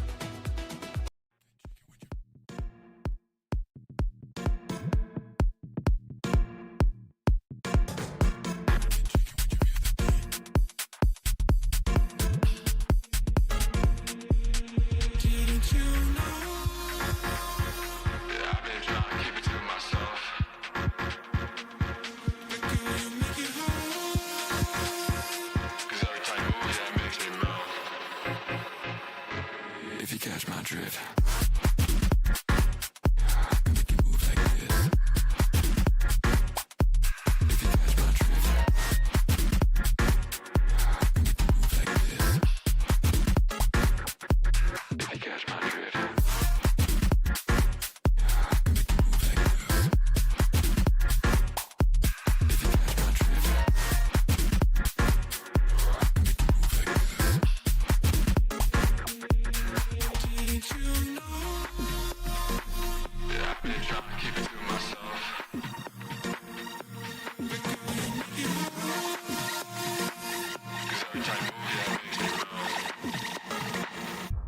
Right next to me, come on.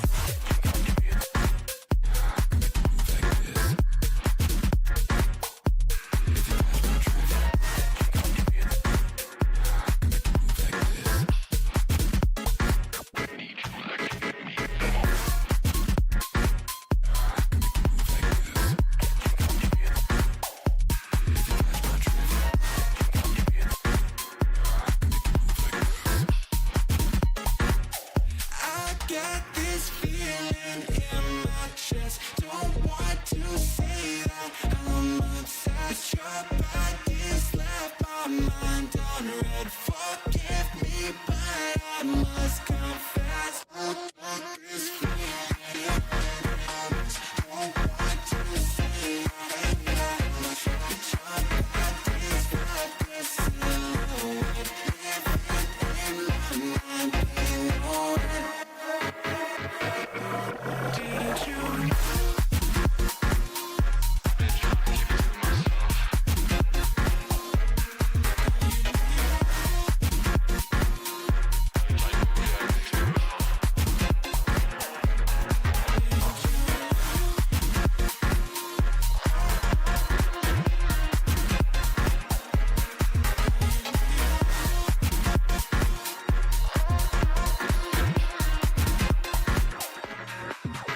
Well, we are reprimanded. Unfortunately, Madante kind of leaked page 243 of the script. Took a peek a bit too soon. Now the script is taken away from us. He thinks that this is the last map. He believes that EDG are going to close it over in a 4-map affair. And to be fair, though, you kind of did predict a 3-1. So you're manifesting your score. I'm actually expecting a 5-mapper here. That is at least what I feel like is going to happen. The compositions, though, are going to dictate a big part of that. And we haven't really seen much of the two teams on Haven lately. And you know what? For the better for me, would have actually preferred to see the Ascent, because we've seen triple Sentinels before from XLG. I was kind of expecting them to try to sneak the Ascent in, see if they can figure their way to another triple Sentinel comp in there. But at least for now, the question becomes, Jet for the 4th time, 4 out of 4 on Haven. Kong, can he do it? I would be... Can Kong, yeah. Can Kong. There you go, so you get it. Can Kong do it, yeah. Can Kong do it? I think he can. I think he can. And the reason I do highlight that is the operator has been very, very solid, right? And if you want to force the aggression on Haven, right? If you want to do the counter strat, which is, of course, just usually 3 players, 4, pick a site, you then get your lurk, whether it's your controller on Viper if you're playing double controller, whether it's your Cypher, your Killjoy, whatever may have you. Jet, particularly the way Kong can play that style of Jet that he loves to play, he can kind of deal with that and then still execute with his team. Now, are we going to likely be seeing the backup Neon? Of course we are. It's, again, she's just such a strong agent right now, and Haven, a closer angle map, closer to the type of split where there's corners, there's shotguns, there's a lot more stuff that can be made work. And Volt, I am going to make a prediction right now. I believe one person will buy an Odin, and then I believe it'll be immediately matched. I do not want to see an Odin. I am so tired, okay? You have no idea, okay? Like, I now have had kickoff and stage 1 of the VCLs casted. Every single time that I see an Odin on Haven, I am just struggling, okay? You're crying. Look, because as he said, it's like an instigation of chaos, right? And if you got an Odin specialist on one side, the other Odin specialist usually answers back in form. Thankfully, though, 2 different very looks of the compositions. I gotta say, despite Sova usually being the preferred choice of an initiator, I'm gonna be on the side of Fade here. I really like the Phoenix on the compositions in Haven, and I think the Smoggy have shown good level of work on that second map of the split. Enough to warrant me to think that, hey, him on the Phoenix is gonna do okay. Yes, less movement, and that's one of the elements that actually Smoggy utilized so well on the Raze. So he's gonna have to adapt his playstyle a little bit. But the one main worry for me is Kong on the Neon. Like, is that gonna be the solution, right? Because in my head I was like, hey, maybe you just put Gianni on the Neon, try to put Kong maybe on the Phoenix, but clearly he doesn't really want to play it. He hasn't touched Phoenix whatsoever, so he's like sticking to his lane. Neon is something that Kong has tried it before, and I will say, a lot more successful than Yoru. Not as successful as the top Neons in the league, but like very successful in its own right. Look, I mean, in comparison to the Yoru, like we can put that away. We can shimmy that away and put that in the box of history. Put the Yoru in the bag, yeah. Put the Yoru in the bag. That's it. Put the Yoru in the bag and tie that bag up and throw it away somewhere. And that's exactly what Riot did. So why would the players not as well? But I want to really kind of jump back onto, I think, nobody on the Fade. So you highlighted Sova as the premier initiator of this map. The only time that wasn't the case was when Teo was ridiculous. That was the only moment that Sova really got you served, right? Nobody going for the Fade highlights to me that they understand with the Phoenix and the double Neon that is going to be on this on these maps and on these sites, you're going to have a lot of walls going on. You're going to have so many walls that cut off the Sova dart, that maybe make the recon dart just that little bit more awkward, that potentially the fantastic tried and true defaults of Sova from, or of the recon darts from the Sovas maybe isn't going to get the same value. Now, Nightfall is an incredible ultimate. Do not hate Fade on this map at all. Question is, will EDG find themselves struggling, especially because this was a composition that they have not brought in this explicit way at all. 0% going in. And as the pistol begins, XLG looking pretty stacked up as normal, but EDG look to take the fight to them fast.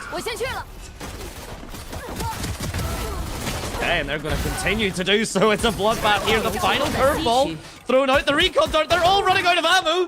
Smoggy manages to reload the frenzy. And that's exactly what this has been. A frenzy of a pistol round right now. But Spike going to get planted.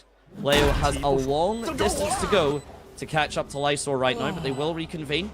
The hot hands just to keep Smoggy back up to 100 HP. So 2 bullets or less. Or 2 bullets or more.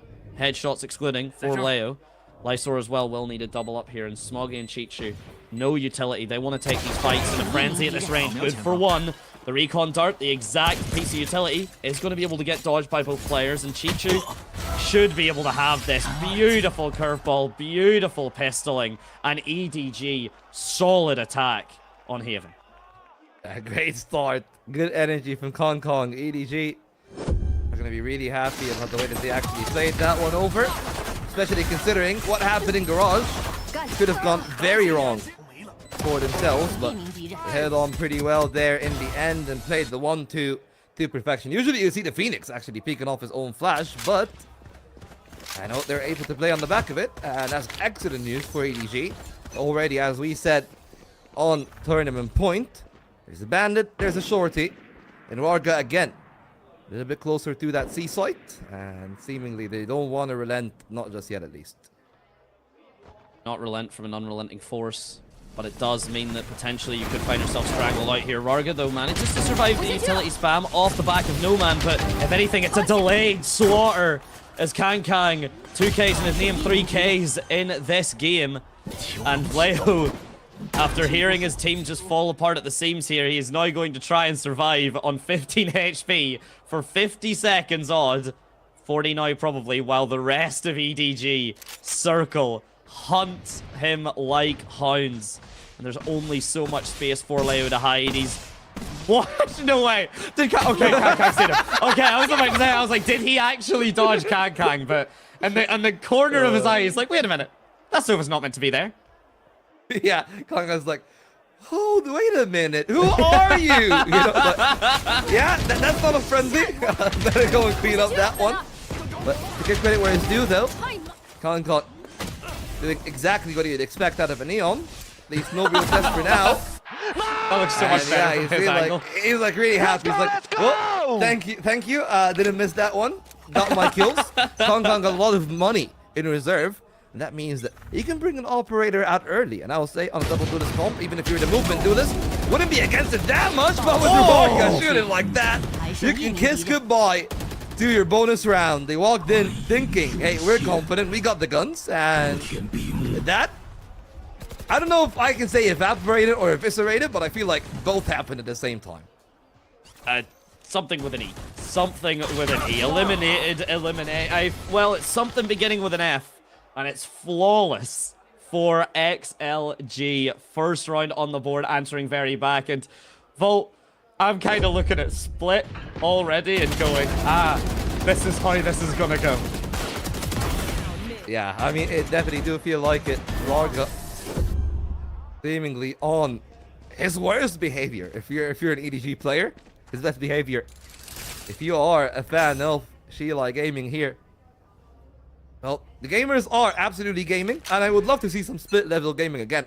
Look, it's so entertaining when they do stuff like that, and I feel like Haven and Split are, I would definitely say, they're like ground alpha for people just going absolutely ridiculous. But well, now XLG have to deal with a difficult take. No Man holds on well for the opener, and Wall actually works out so well for XLG. They've taken the front part of the site, but then all the work needs to be done by Smoggy. Only a single kill found, and now nobody left alone on the site. The Spike is actually pivoted back towards the A side. If nobody still can find some value, he can be a big part of that round. Lysor now peeking with Warga. The double man peek comes in, and it will be another double man towards the A side. Leo can try to play early, but honestly speaking, I think that he's done the right call, right? Wait for the rest of the team. They can hear the spike, they'll make their own rotation, and they can probably find a good walk in the space to find a kill before the retake even begins, and that is exactly what Leo does. Now Chichu up against 4. It's not like it's impossible, it's not like we haven't seen him do ridiculous stuff before, but as he's very real, the double peek is gonna come in, but Chichu, almost recovering. Not gonna see anything as crazy as the breeze. But we're gonna see things, as we've said, as we speculated, closer to the split. This is starting to get more and more competitive. Right now, neck and neck between the two sides.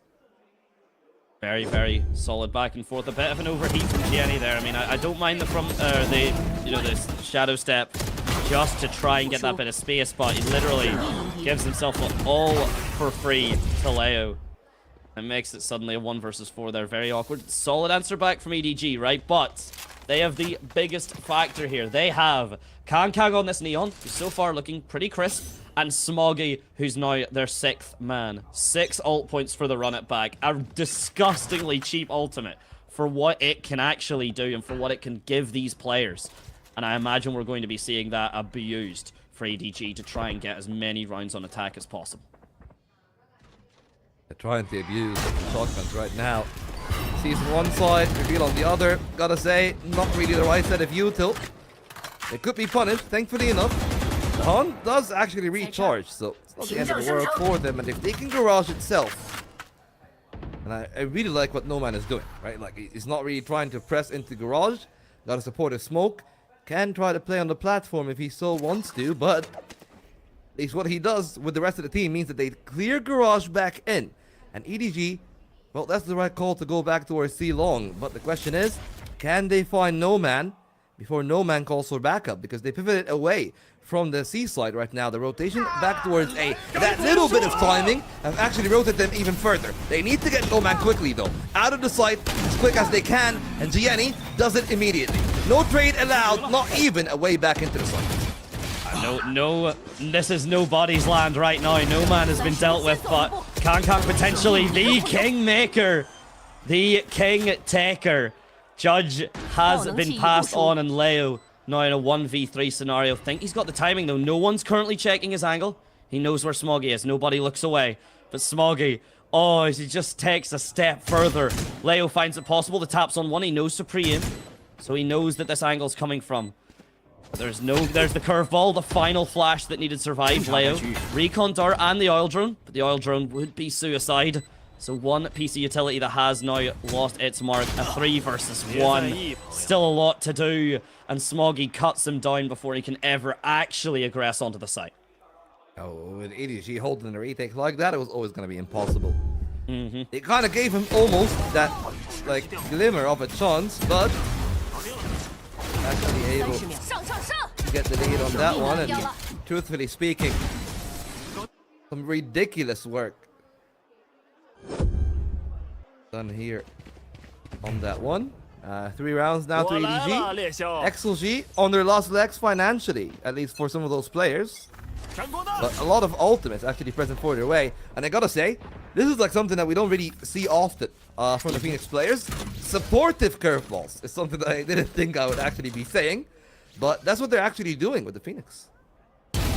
Oh, but Chichu, I mean, with those flicks on Breeze, how is it going to go any other way? And the neural theft already comes through. All information gained for EDG here.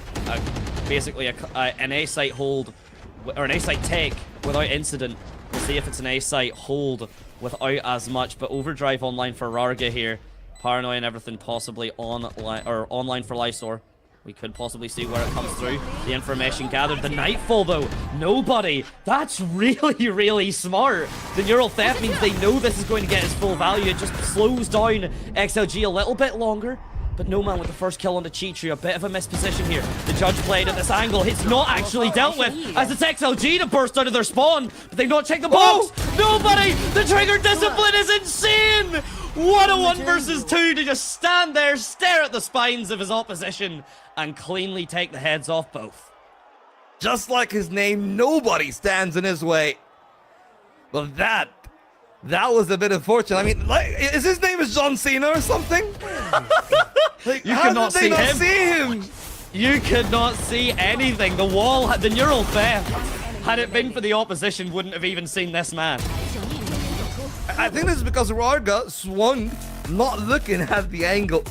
And yeah, that's just a lot of good luck, I guess, going the way of EDG throughout the series. But such an early timeout by XLG, especially considering that round, the retake wasn't bad at all. Lysor has done a lot of good work in terms of securing the trades. And yeah, the Nightfall bought a valuable few seconds. You can tell, like, happy going for the side of EDG. Financially speaking, I believe that there's enough still for XLG perhaps to fund the purchase. I'm not 100% certain on that, but they can, like, try to play around like a judge in the hands of Varga and rifles on the remaining few. Well, at least for what we have right now, you know, exactly what we have right now, it is going to be a scrappy round.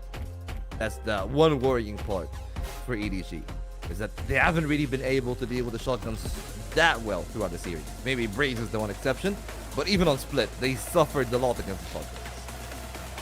They're difficult stuff, right? And I mean, credit to actually XLG, right? They managed to get through that defender side spot, that little arch. They managed to survive Kang's judge. They actually got him unseated, but at that point, everything else had been done. Nobody popping the Nightfall, I still think, is absolutely genius for him. And looking at the Econ now here, we see Happy Way in the Guardian. We see a hero rifle from Lysor. The Recon Ball immediately fired out from Rarga, just to try and sell this presence on towards A. Because if you can look at the map, he's already rotated, apologies, towards that C site. He wants this overdrive to play with value.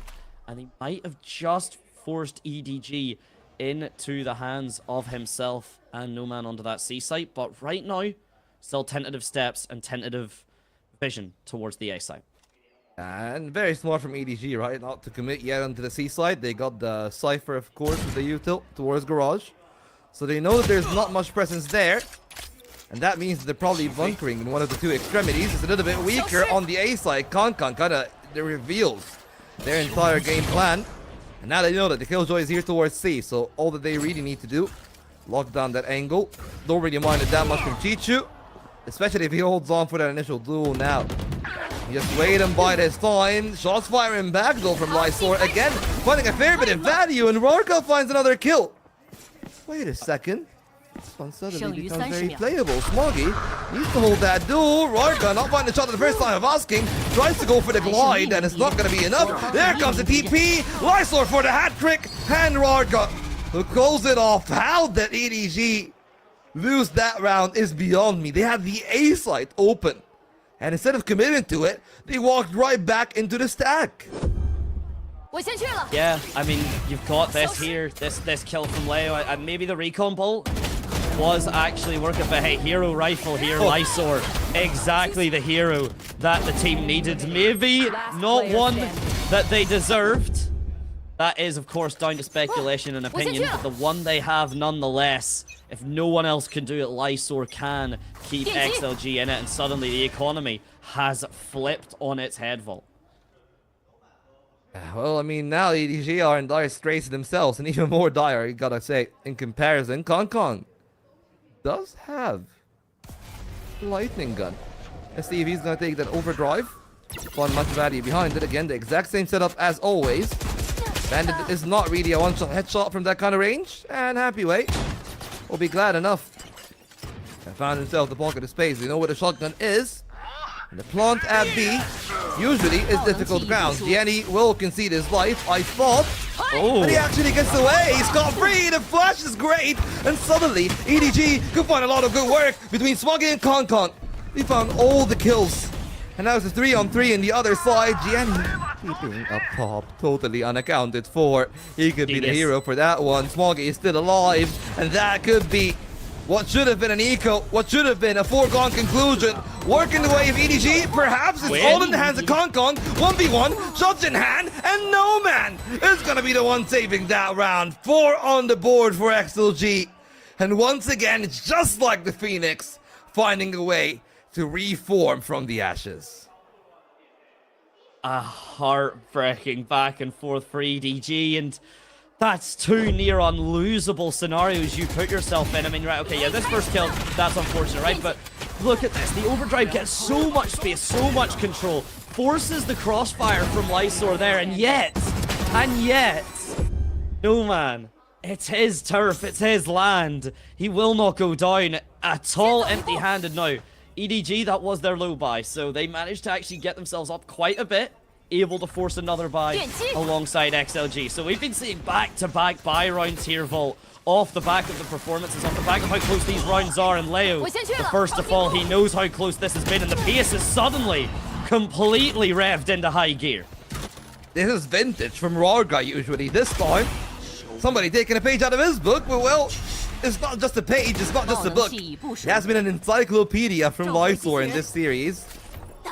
He'll need to continue on adding to that monument of knowledge. Right now, there's a monument of defense trying to be broken. The wall is not going to be enough. Konkok still, though, finding a third. Wait, it is going to be enough from the wall. Oh yeah. My God, Phoenix might have it all. The second ace of the day could be on in the hands of Konkok. Denied from Lysor. But he still made the magic happen. Once again, breaking open that ace light. And this time, resoundingly getting the lead back in their hands. Is it bad that when Lysor got the kill on the Chichu and Sewers that I was immediately like, wait a minute, no, the round's not over? Like, I was, when that happened, I had my doubts. But yeah, the Phoenix wall plus the hot hands, the molly, is just enough to keep to kill the Killjoy utility. And suddenly, that's one of XLG's best retake scenarios gone. Probably for this half vault, and even if they manage to somehow get it online again, they're gonna have to work out a different position for it. Well, I mean, for the most part, EDG has been doing actually pretty well in terms of reading the gambits and the stacks of XLG.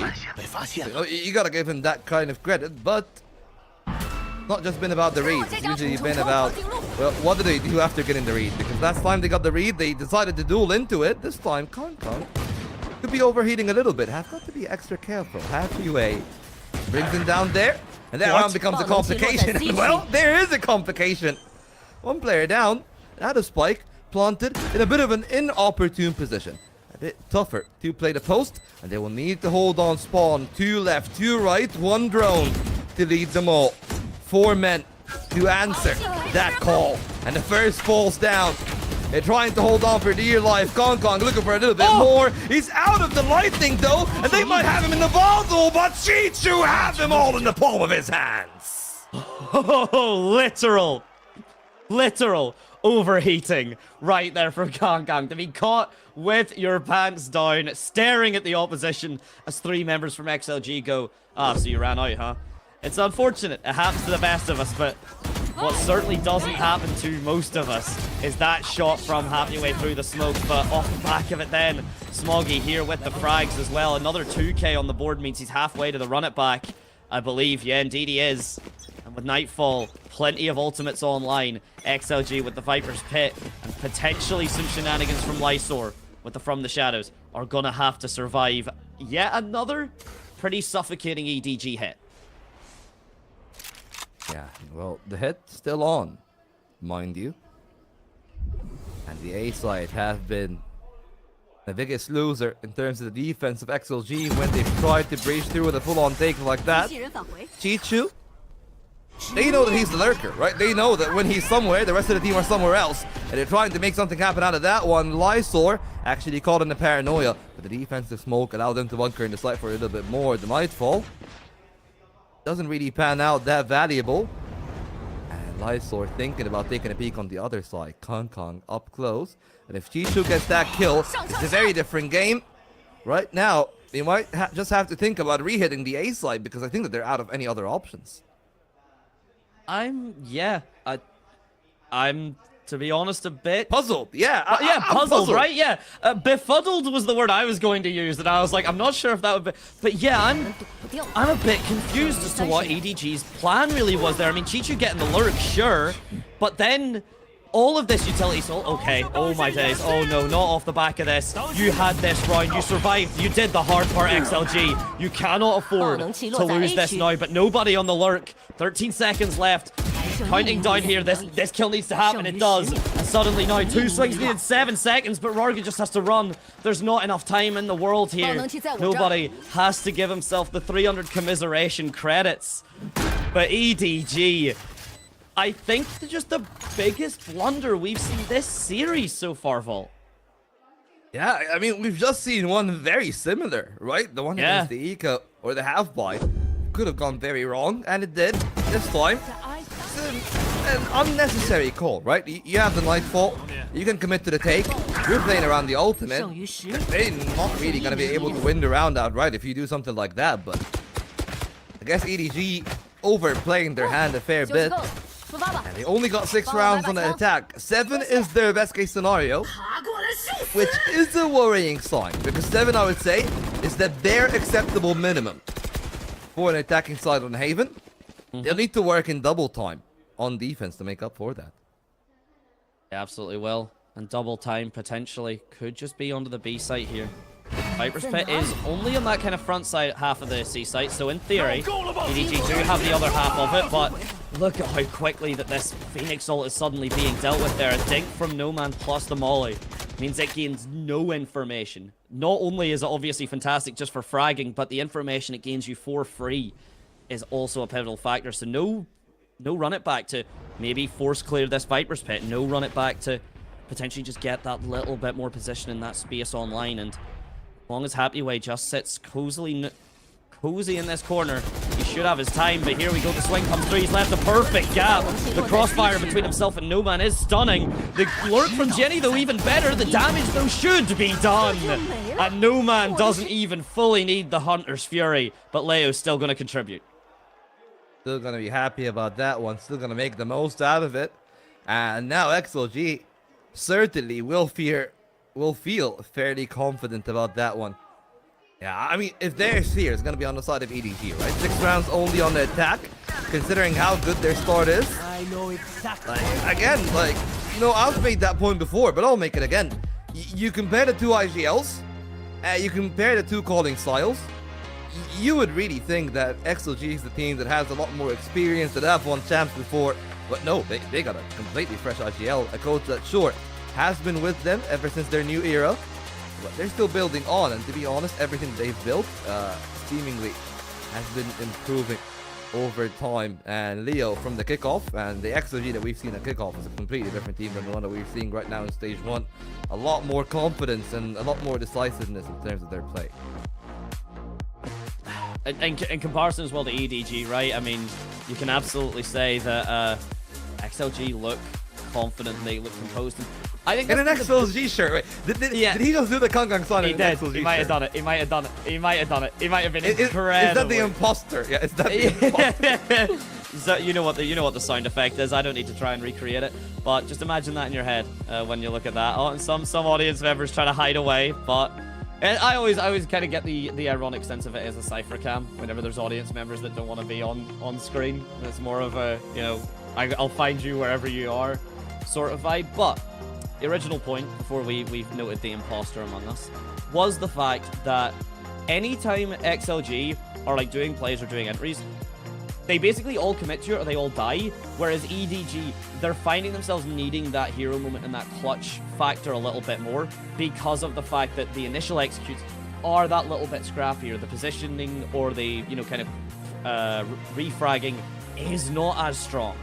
And that's the big difference maker, and especially now going into XLG's attack, where the refragging and the crossfires have been so deadly. I think you're right, Volt. EDG, the ones to feel the fear.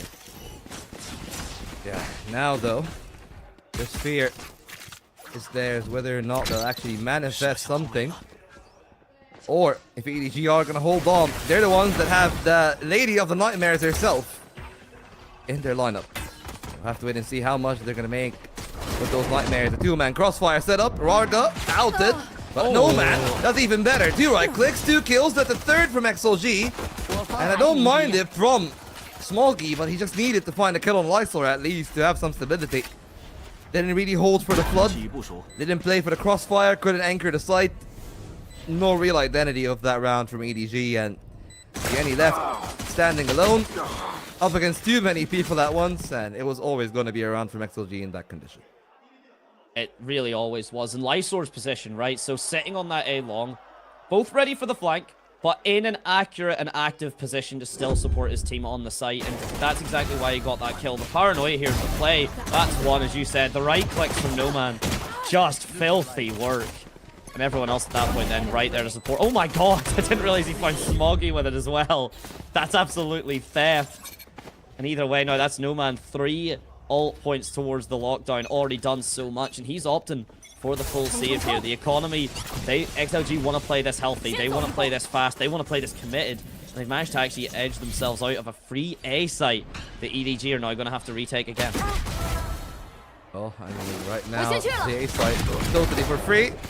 And totally, again, the same questionable antics from EDG. That's one of the things that kind of really worries you about the team and their map pick. Of course, it's XLG's pick, but pretty sure EDG wouldn't be too fussed about playing the Haven. But right now, I mean, the only thing that I can say, just even if that round is a one with weaker firepower, of course, you're not expecting a win in. Just the fundamentals of how they're approaching the map is lackluster, really. I mean, especially compared to Breeze and how solid they look as a unit. This is a caliber lower, but it might not matter enough if they actually get the damage done.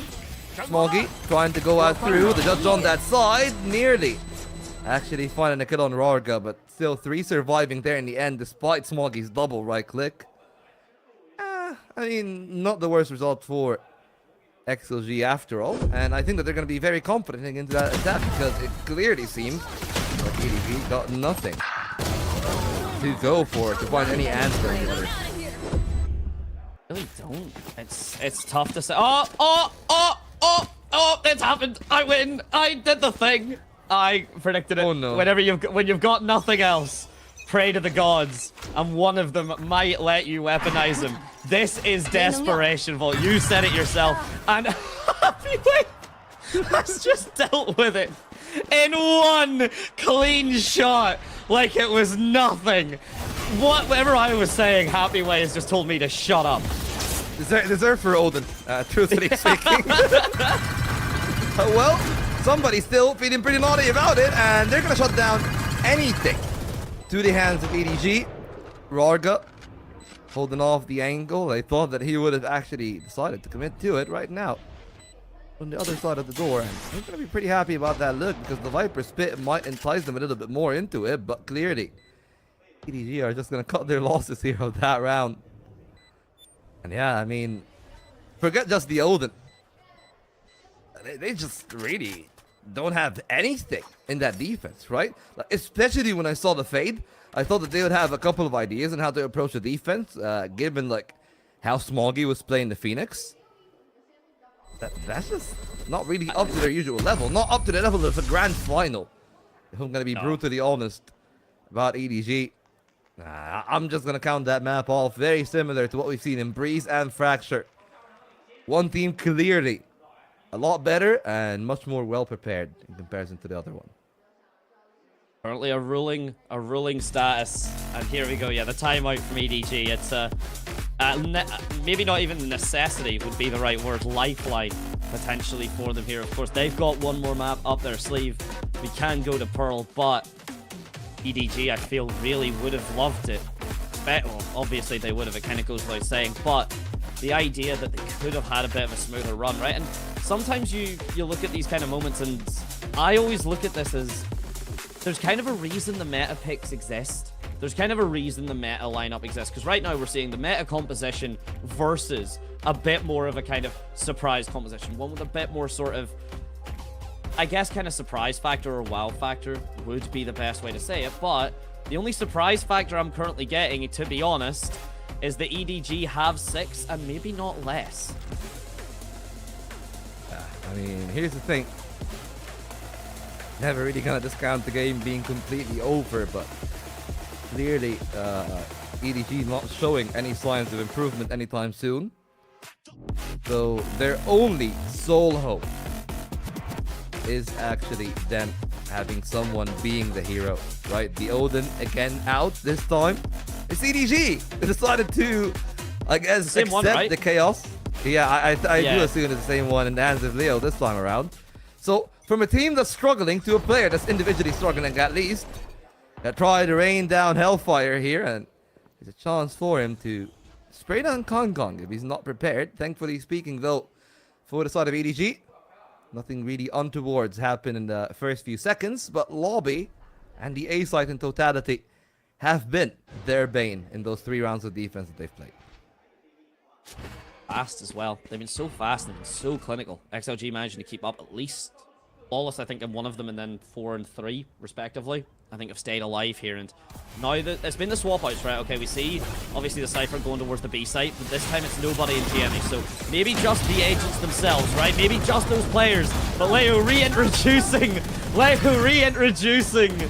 EDG to the gun that they tripped, fell, and dropped. Smoggy in a 1 versus 3 here. The Sheriff in town manages to get himself scaled up at least a little bit. Bucky into a Vandal. Manages to sidestep the shot darts. There's one. Playing dodgeball with it. A little bit of damage done. Drone not going to get any information as if XLG kind of need it. Or as if they're not aware of where this Phoenix currently lies. The one way as well to prevent the cross on towards Sewer. Smoggy does manage it, but knocked down to 8 HP.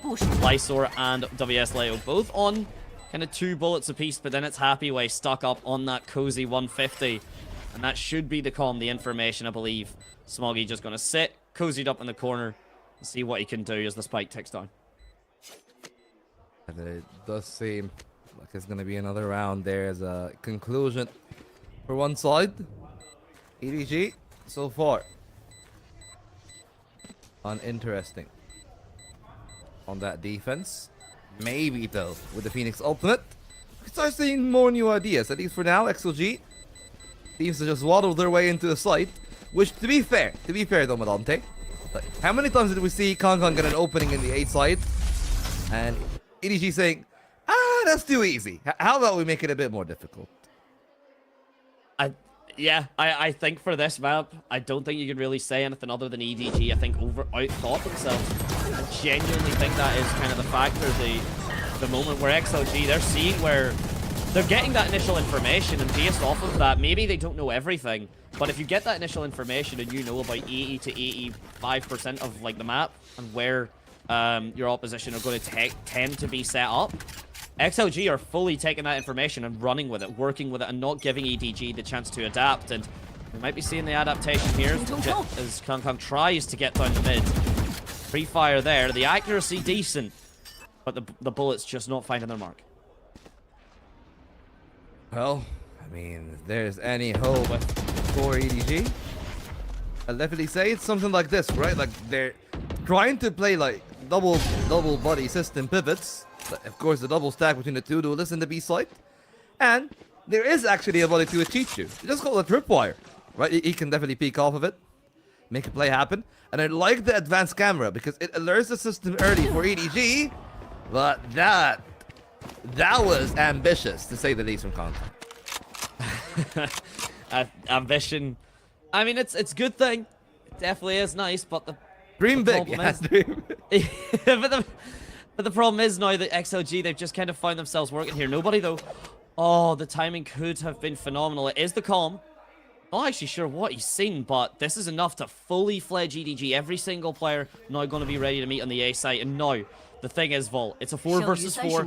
Everyone's looking pretty even. Nobody on the 10 HP does suck for him, but dodges the paranoia. And this is important. EDG need to win this round on the defense. 20 seconds left. It's a pivot away. But there's no from the shadows. There's no utility here. It has to be a full sprint, full steam ahead. But XLG, they know they've done it. They fully are confident that they have convinced EDG to fully rotate onto the site. They've done that precisely. They don't have to worry about this Phoenix util to destroy the lockdown. They've actually... XLG have adapted around EDG in a way that I wouldn't have even said possible. That is some really smart play. Right facing as well. Phoenix ult out early, but haven't really seen Smoggy find much value behind it. This time, a lot better. Backside and front side, both cleared out. One on the right side of the window, but unaware still where the final player lies. So that 2-man stack, gonna try swinging out. The Odin shut down. No Man is the one that remains. They need to stick it down. Out of bullets is the Killjoy. And I think that, well, that's some signs of life. No more flatlining from EDG. But they still need 3 more to tie it. And, well, XLG are not gonna make that an easy case, are they? No, they are not. And despite the fact that it does not work out for XLG, right? Can we just really say, like, the brilliance behind that capitalization, right? To get the Killjoy lockdown even in that corner, one that's usually so dangerous. But XLG, they knew, they played with that confidence that they had fully sold, that they had made EDG fully go for the retake on the A site, that made that lockdown so much safer, that bought them so much time. But finally, Potentially too little, too late, remains to be seen. Especially with this tech pause coming through. We'll have to see how EDG bounce off the back of it. But Smoggy showing up when most required. Yeah, well, now we'll see though if things actually do work better for EDG. Of course, they had the big tool of that running back in this round. And if they're able to layer ultimates and only use one ultimate at a time, Madante, I'll definitely say they'll be pretty happy about playing that one, at least from what we see for the current moment in time. The last 2 rounds in particular looked a bit more optimistic for EDG, right? Like the right reads, the right timing, as he said, the call made from nobody and the rotation made out of it. Decisive, smart, but XLG proven to be perhaps a tad better in terms of the macro, so they'll need the micro. There's no other way here. EDG just needs to outshoot XLG, and at least for this series, it really haven't been that easy. Yeah, just outshoot XLG. Just, yeah, thanks, Volt. The best piece of information. Just click heads. It's been information. It's been support since the early days of FPS, and it will continue to be very valid coaching support in this day and age in our year 2026. But can they outbrain them though? Right? Like that's the question. I don't think that they can. I don't think they can. I don't think. I think you're right. I think it's down to the micro and EDG. I think they pivot. They showed that precisely. They won the micro this round, and they win it the next 5. Hopefully for them, they'll at least be hoping to tie the game up, right? You know, like make it competitive. Put some pressure on XLG. Maybe that's gonna be the big part here for that one. At least for me, though, the one thing that I think EDG can continue to work on as for what they've actually done right has been Chichu getting advanced information, right? You want to see more of their players try to do something like that. It doesn't really need to be just Chichu. Chichu like has actually done it once, so he can be a bit more passive. And I would love to see the players on A just try to make an aggressive crunch onto lobby. Like that's the play that they haven't done just yet, and they can certainly do, even if it's not like Fade Rays with the paint shells on the seas. You can definitely still give it a fair shake in terms of advanced play and try to be proactive. They're not going to be proactive here for this one. Clearly, EDG, the way that they're setting themselves up, they want to absorb all the pressure on the other side. But the one worry for me is that if they do that, if it's a post-plump for XLG, let alone how good they are, Leo still got that Hunter's Fury. That's going to be a concern deeper down the half. Right now, Chichu's camera has gone early. That's the early warning sign. I wouldn't be surprised if they try to play for the post, to be honest, because they can pivot the rotations early on in the half. But for now, they haven't done that. Hunter's Fury comes in early. It doesn't capture much value. Not at all, but okay, well, I don't know how No Man's done that. I think he might have clipped Smoggy with the Hunter's Fury, and then the molly does do some damage. Lysor on the upper, but still, Chichu in this corner. He doesn't get the value. Lysor jumps out from the skies, rains hellfire upon the remaining members of EDG. You said they wanted to play post-plant Volt, but I don't really think they got that far. I know the spike technically did get planted, but can you really say that was a post? Yeah, it was the Hunter's Fury. It was the snipe. Yeah, Hunter's Fury on top of Nano Swarm, just stopping the swarm. And that's the thing for EDG, right? We've talked about this since, at least I feel like I've been harping about this ever since the start of the defense. They don't really have a true flood, right? It's like, as soon as someone is ready to retake, he just sends it to the hills. And like, you know, sometimes you can score a haymaker, and that's how they got their 7th. But most of the time, that's exactly what's gonna happen. It's a struggle, right? I mean, XLG, how do XLG lose? EDG have a better micro. How do XLG win? Prevent micro existing. And that execute was exactly what was done. That was an execute that you're not allowed the micro. You're not allowed a position that's going to take a fair fight. We're going to have the molly off so the retake can't start. We're going to have the smokes up so there's one way. We're going to have Lysor teleported into them so that he's controlling those angles, so that we can fall onto you if you are hiding at the back of sight, if you are in that back left corner that Chichu obviously got stuck in. it's very difficult right now for EDG to find anything because XLG really seem to have worked them out. They seem to have completely sussed them out, and off the back of EDG's final timeout, 11-7 to XLG. A blue econ for EDG as well here. Everything on the brink vault for the most impactful thrifty of the series and potentially the entire stage. Running double duelist and not having a single crunch on lobby is criminal. Yeah. I really want to cut them any kind of stack, but come on, like EDG falling a little bit short. Because he said, you know, like denying the macro existing or the micro existing is one thing. You can never really deny the macro, Lysor. I think that he's gonna be hurt at the back of that molly. Oh, did it not hear him burning? They mustn't have. Jenny maybe not, but either way, it's an encounter towards the C site. It's XLG have managed to play this in a way that gives them some space, some control. Yes, okay, everyone's committed towards this C site. Smoggy finds a couple consolation frags. That's beautiful shooting from Smoggy, but again, micro EDG may find themselves kind of overly succeeding in, but only in the chances that XLG give them, and right now, those are no chances. One round away from the 5th and final map of the series. And I don't really think EDG are going to have much for it. Yeah, I mean, right now, match point it is. Well, there it is. Just took us 20 rounds, took us the match point for Concon to get the operator on defense. 4 ultimates, and he's only one away from his own. Smoggy, early on, aggressive, and the early bird gets gutted. Not by the worm, but by the swarm that's coming through from XLG. It's a surprise, but potentially a befitting end here. Judge on one side, operator on the other.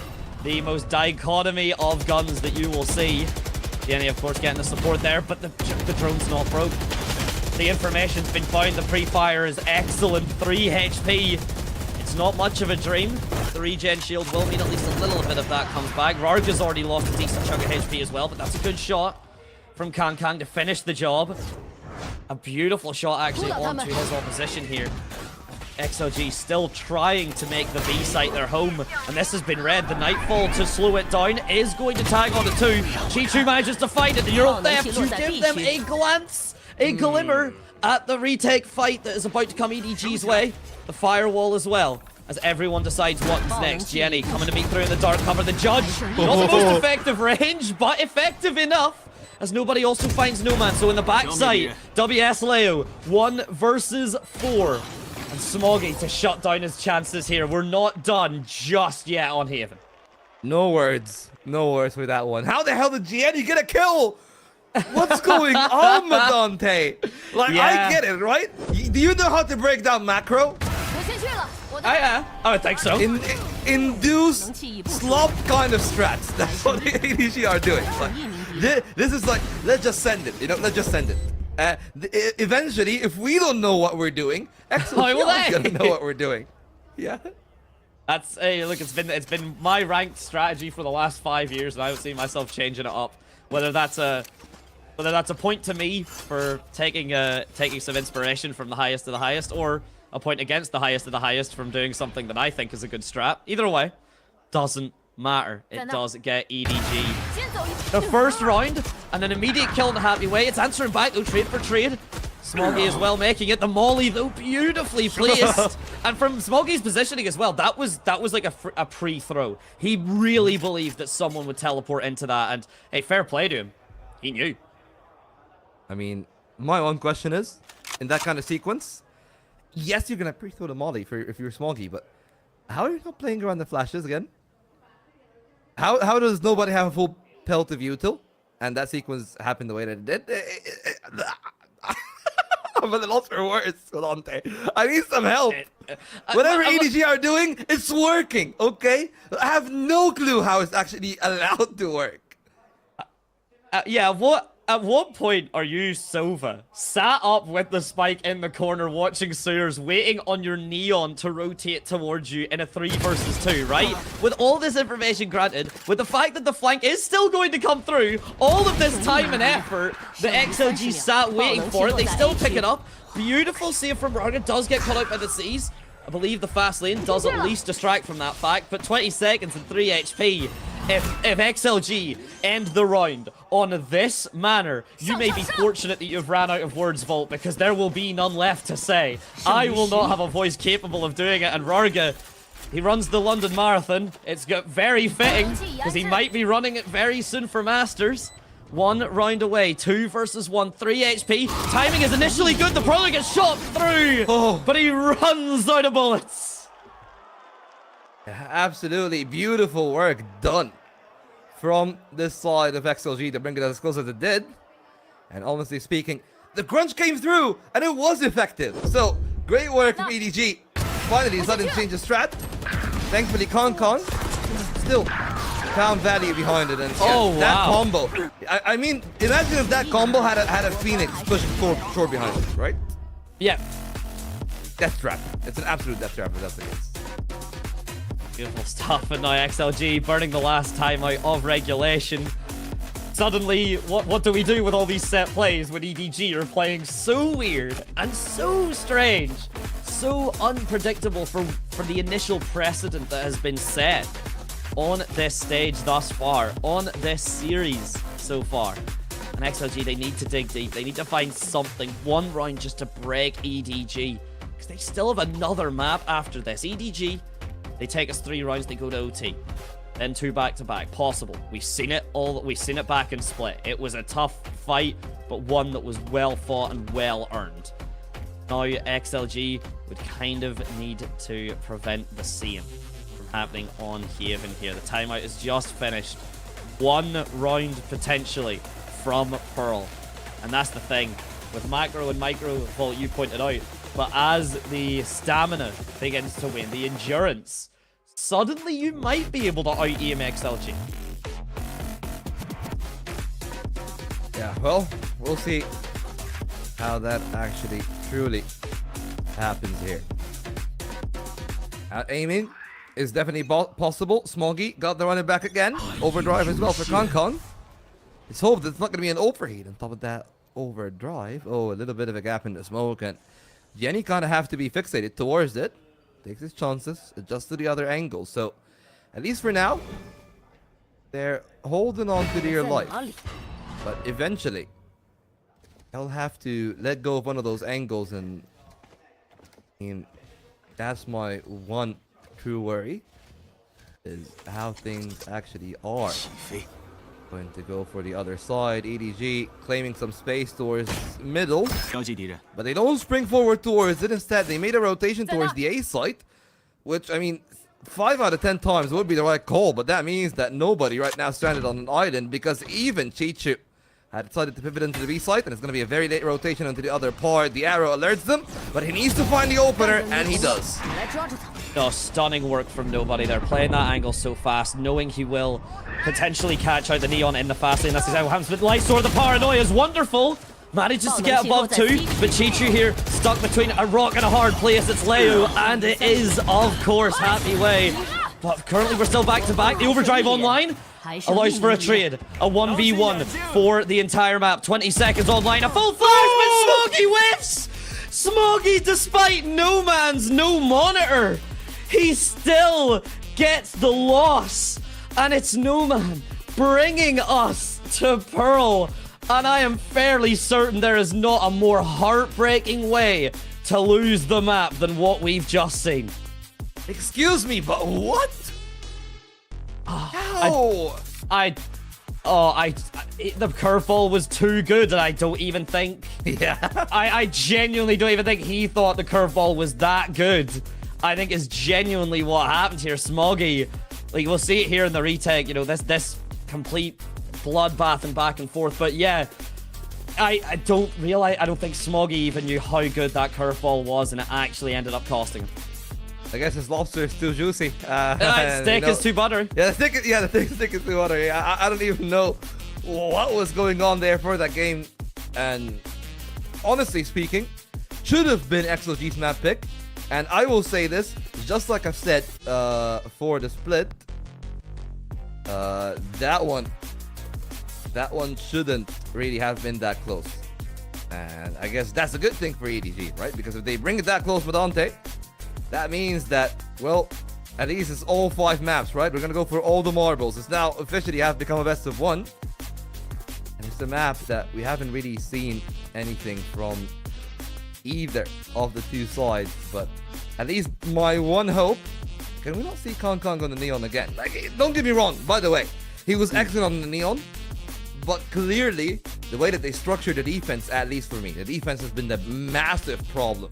And you need an ironclad kind of defense on Pearl. Because if you lose B, it just feels like it's absolutely doomed at times. Pearl is potentially the... you know what? I'm going to take that word out.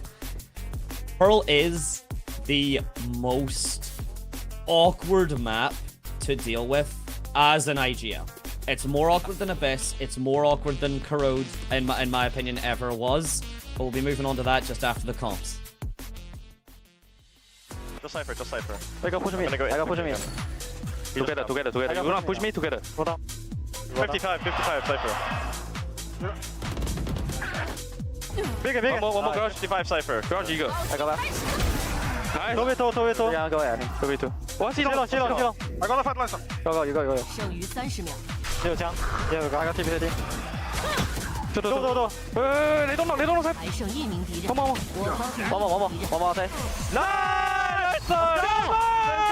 Let's go, boys! Okay, one 7 in B. I'm all in. Sure, I can OTP. OTP. 他突然follow 有位，明白他给，来看没？哎，帮忙扣，看好，发了朋友。哎，多more. 然后搞到这，然后搞。多。我们 outside B. One city. I got blind. Two. Bingo. I got a pin now. Oh my. No. Only two. I got bowling.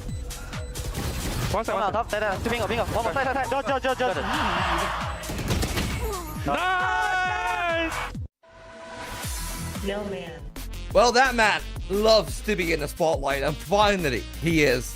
A big work from him in terms of the defense, but even on the attack, I gotta say, No Man has been an impeccable force. The one to close off the game.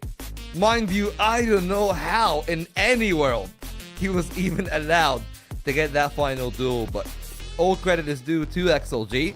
The builder really saw the defense and made EDG work very hard for those 7 rounds that they've gotten.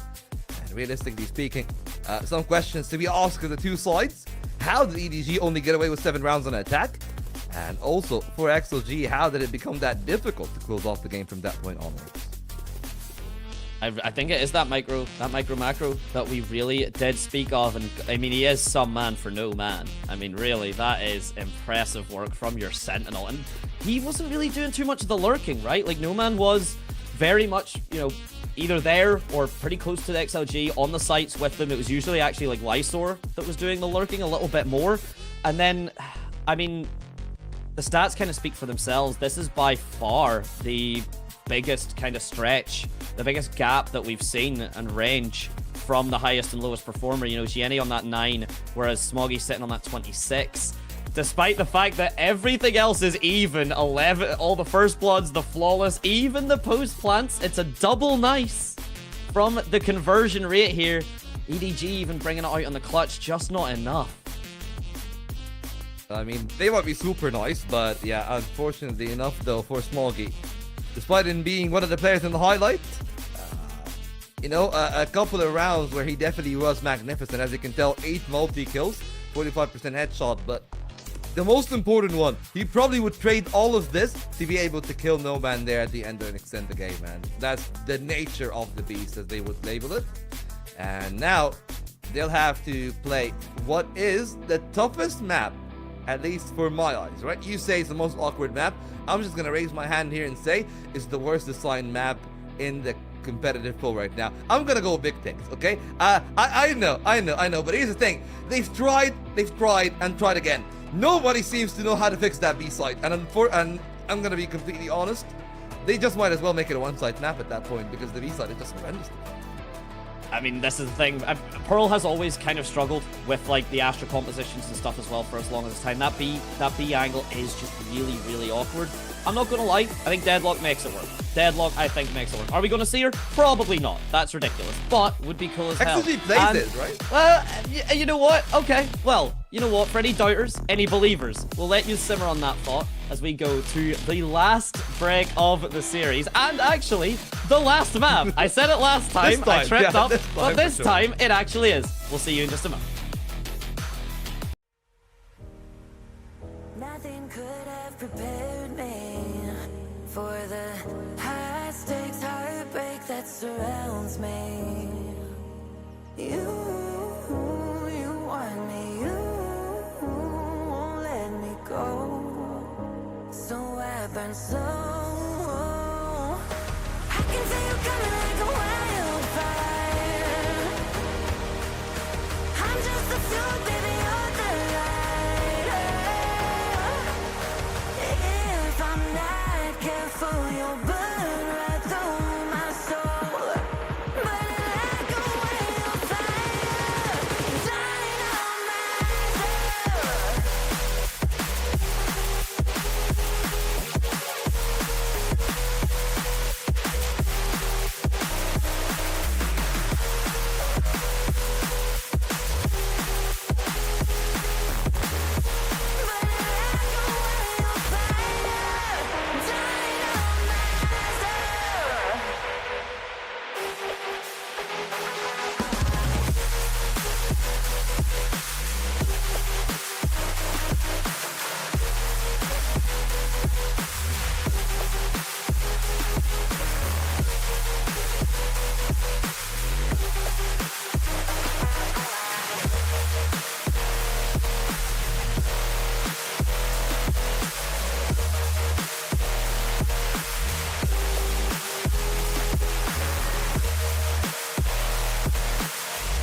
demons unleashed from your mind hold me steady. 'Cause you want me, you won't let me go. So I burn slow. I can see you coming like a wildfire. I'm just a fuel, baby, you're the lighter. If I'm not careful, you'll burn right through my soul. Burning like a wildfire. Careful, you'll burn right through my soul. Burning like a wildfire. Dynamizer.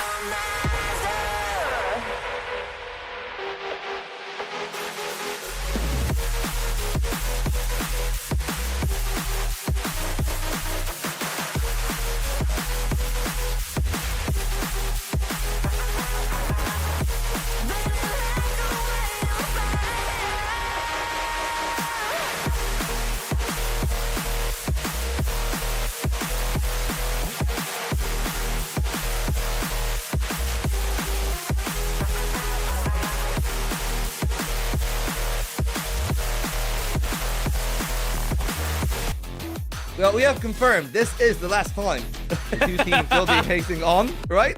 No more shenanigans, just Pearl. And at least, you know, the small tidbit that we've got from the rest of our crew is that that was the map that EDG couldn't get to Toronto because right now is even, like, I would say less stakes, right? There's the pressure of both teams making it to London confirmed. But I would say all the pressure is piled on from the 4 maps and everything that we have seen. This is the culmination of, well, 3 one-sided affairs and a split that was some pure cinema. that we've seen, and I'm hoping that this is going to be the cinema. As you know, the soundtrack is on, and that could tell you. I'm hoping that this is a foreshadowing for what could be one of the best games of the year.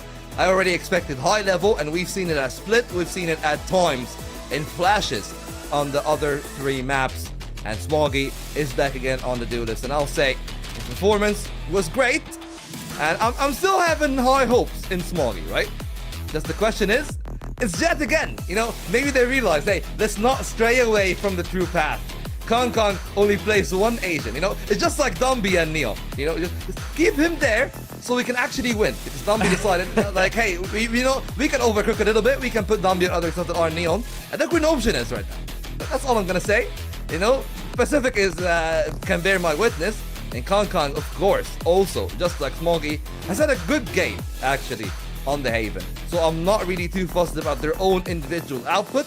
My one true worry is going to be whether or not they will crumble on what will be the more difficult defensive half that they're starting on. Kong Kong on the op, Madante, that's my final point, should be the hero, but emphasis on the should, because we've seen at times, especially Fracture, the op not really finding any fruition.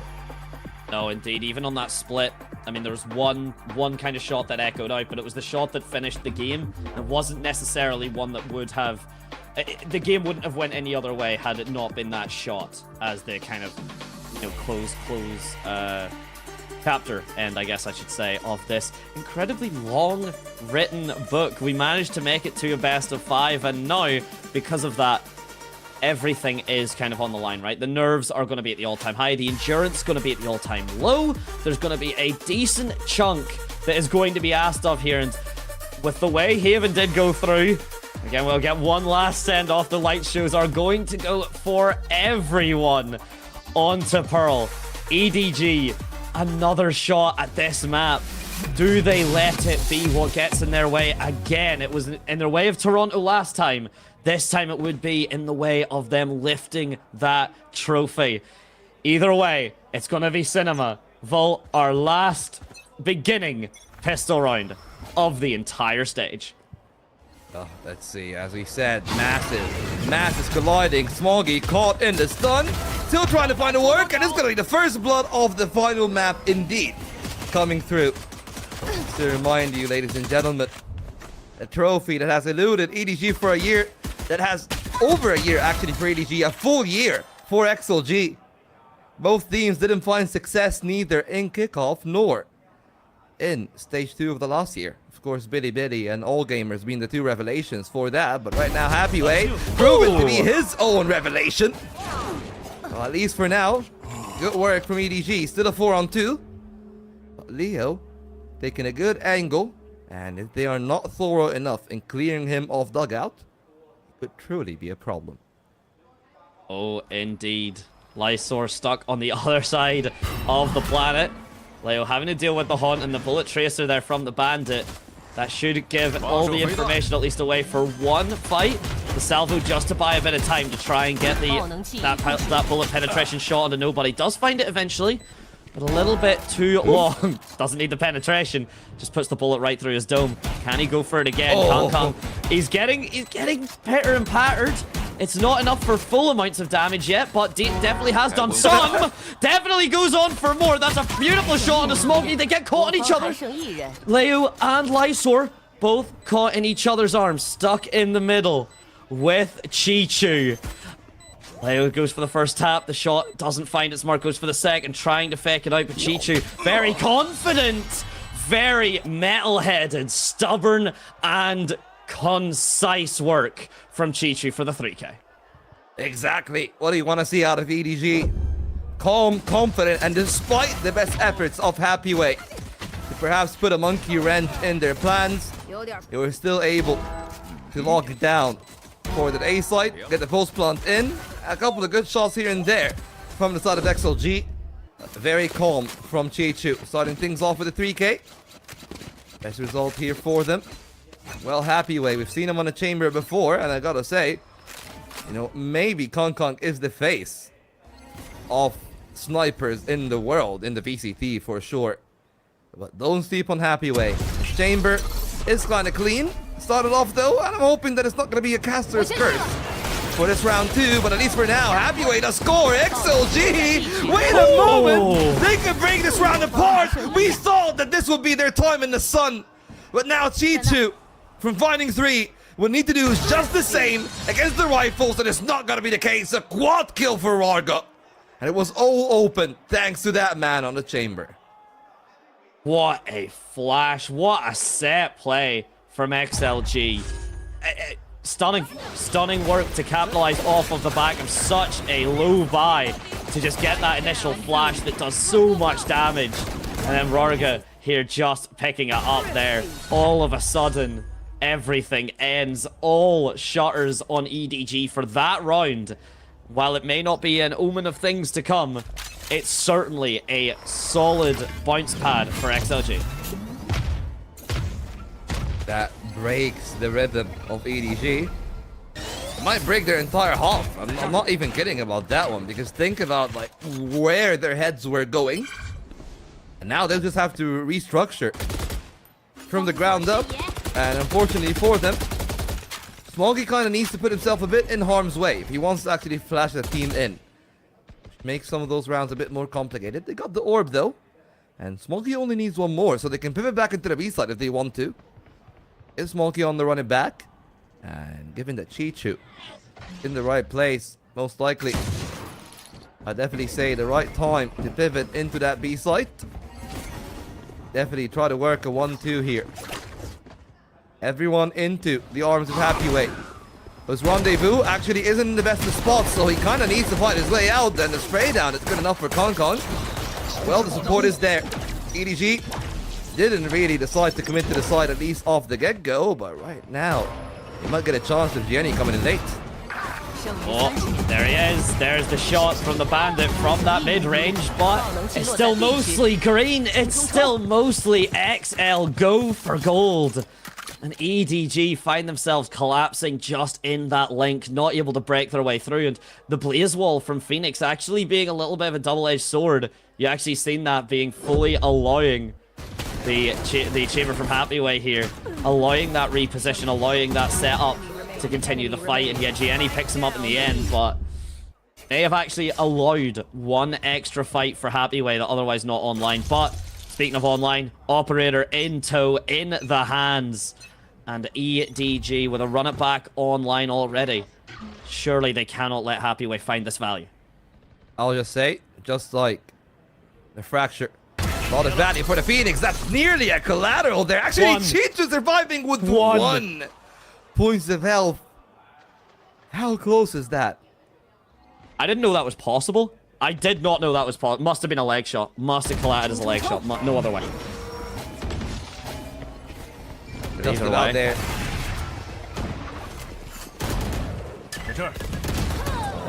We're just seeing the fight go down here. The stuns, it's going to be the tail utility. That's another clean shot.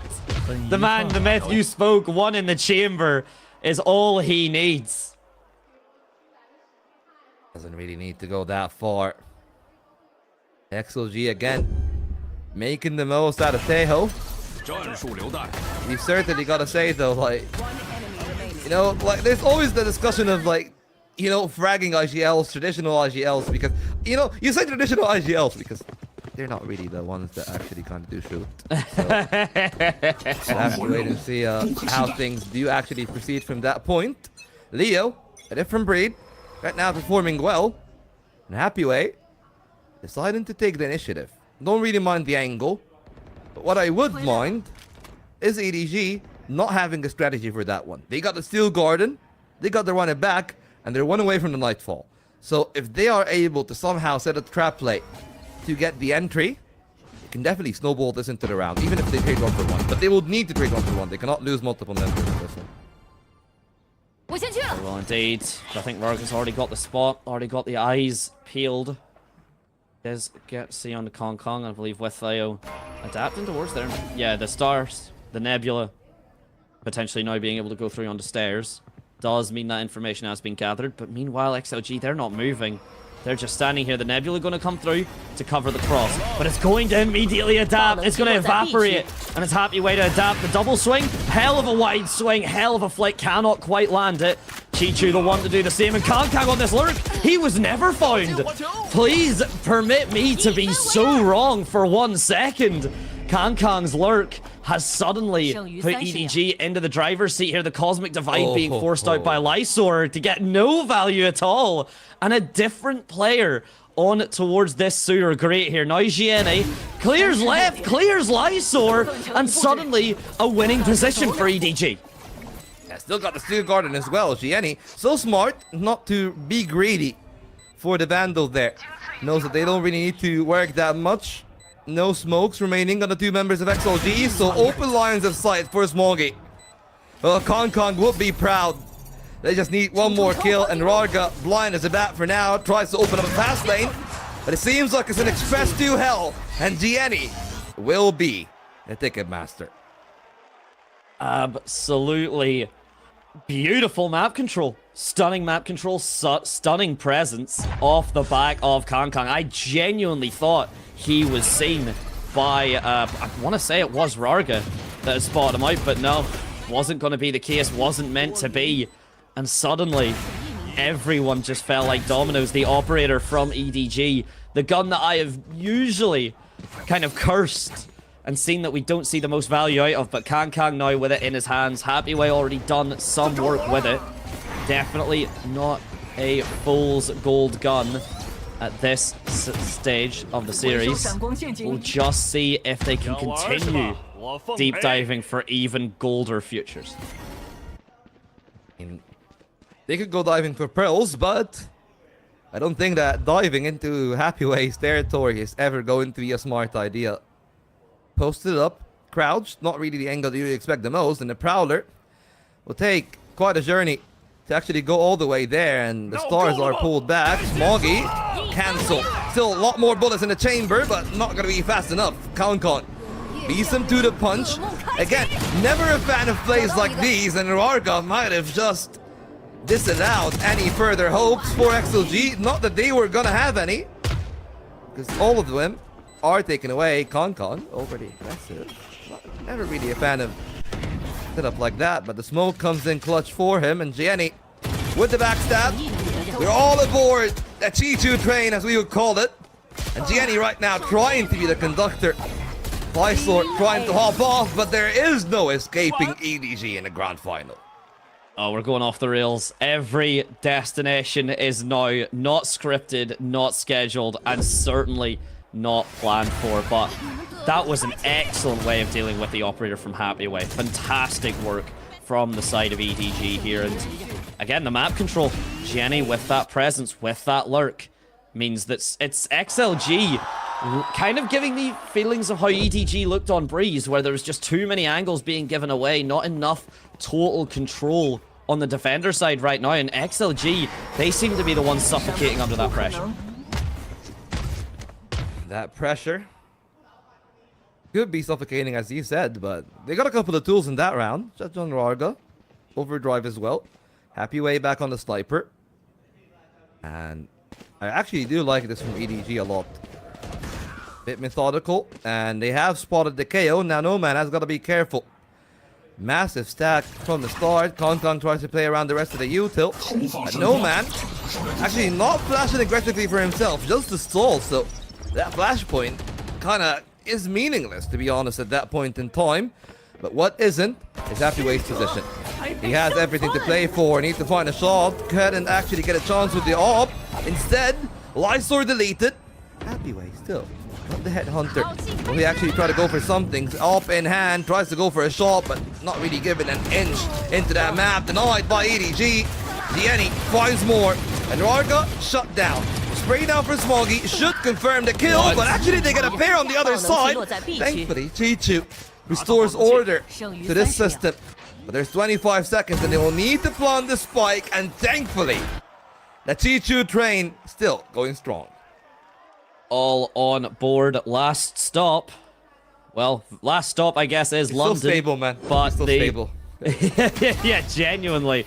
We're back on the rails right now, and last stop is London. But one penultimate stop for the Chi-Chu train. The center of that stage. The trophy that both of these teams are vying for, and that eluded EDG so heartbreakingly last time. And if anyone needs a quick reminder, those stats, Voya, 45% conversion rate off the back of a timeout. A coach that you do not shake a stick at, because he knows how to shake it back. Yeah, and whether it is rounds like these, which I do assume there isn't actually going to be much of an financial investment from the side of XLG. I think that they understand it's just about actually reading what EDG are doing, right? Like EDG haven't really reinvented the wheel in terms of the last 2 rounds, right? It's like find the weaker part of the map, put some pressure on main, keep Happyway fixated. So the op is now a known quantity, right? And that's one of the things that really isn't always the case. I feel like at the highest level, you always see the opper kind of being I guess a roamer, right, in turns. Yeah. Like, I wanted to see Happyway more towards the A side of the map, playing alongside Rarga, actually taking some of those duels. Not going to be here for this round, because as we said, minimal investments definitely made, but an investment nevertheless. Like, Rarga all the way on the Guardian, a couple of upgraded pistols and a Stinger on Lysor does mean that you're not going to let that round away scot-free. But I mean, poor Happyway flashed out of the initial angle. Second time of asking, couldn't be accurate enough, and he is going to be punished for it. Oh, indeed, Smoggy. Making him look a little bit groggy. The angles there, the shot's just not found. Meanwhile, on the other side, EDG, the angles from Gianni. There's not 7 to put on the board, but 3 will certainly be a tall enough number there.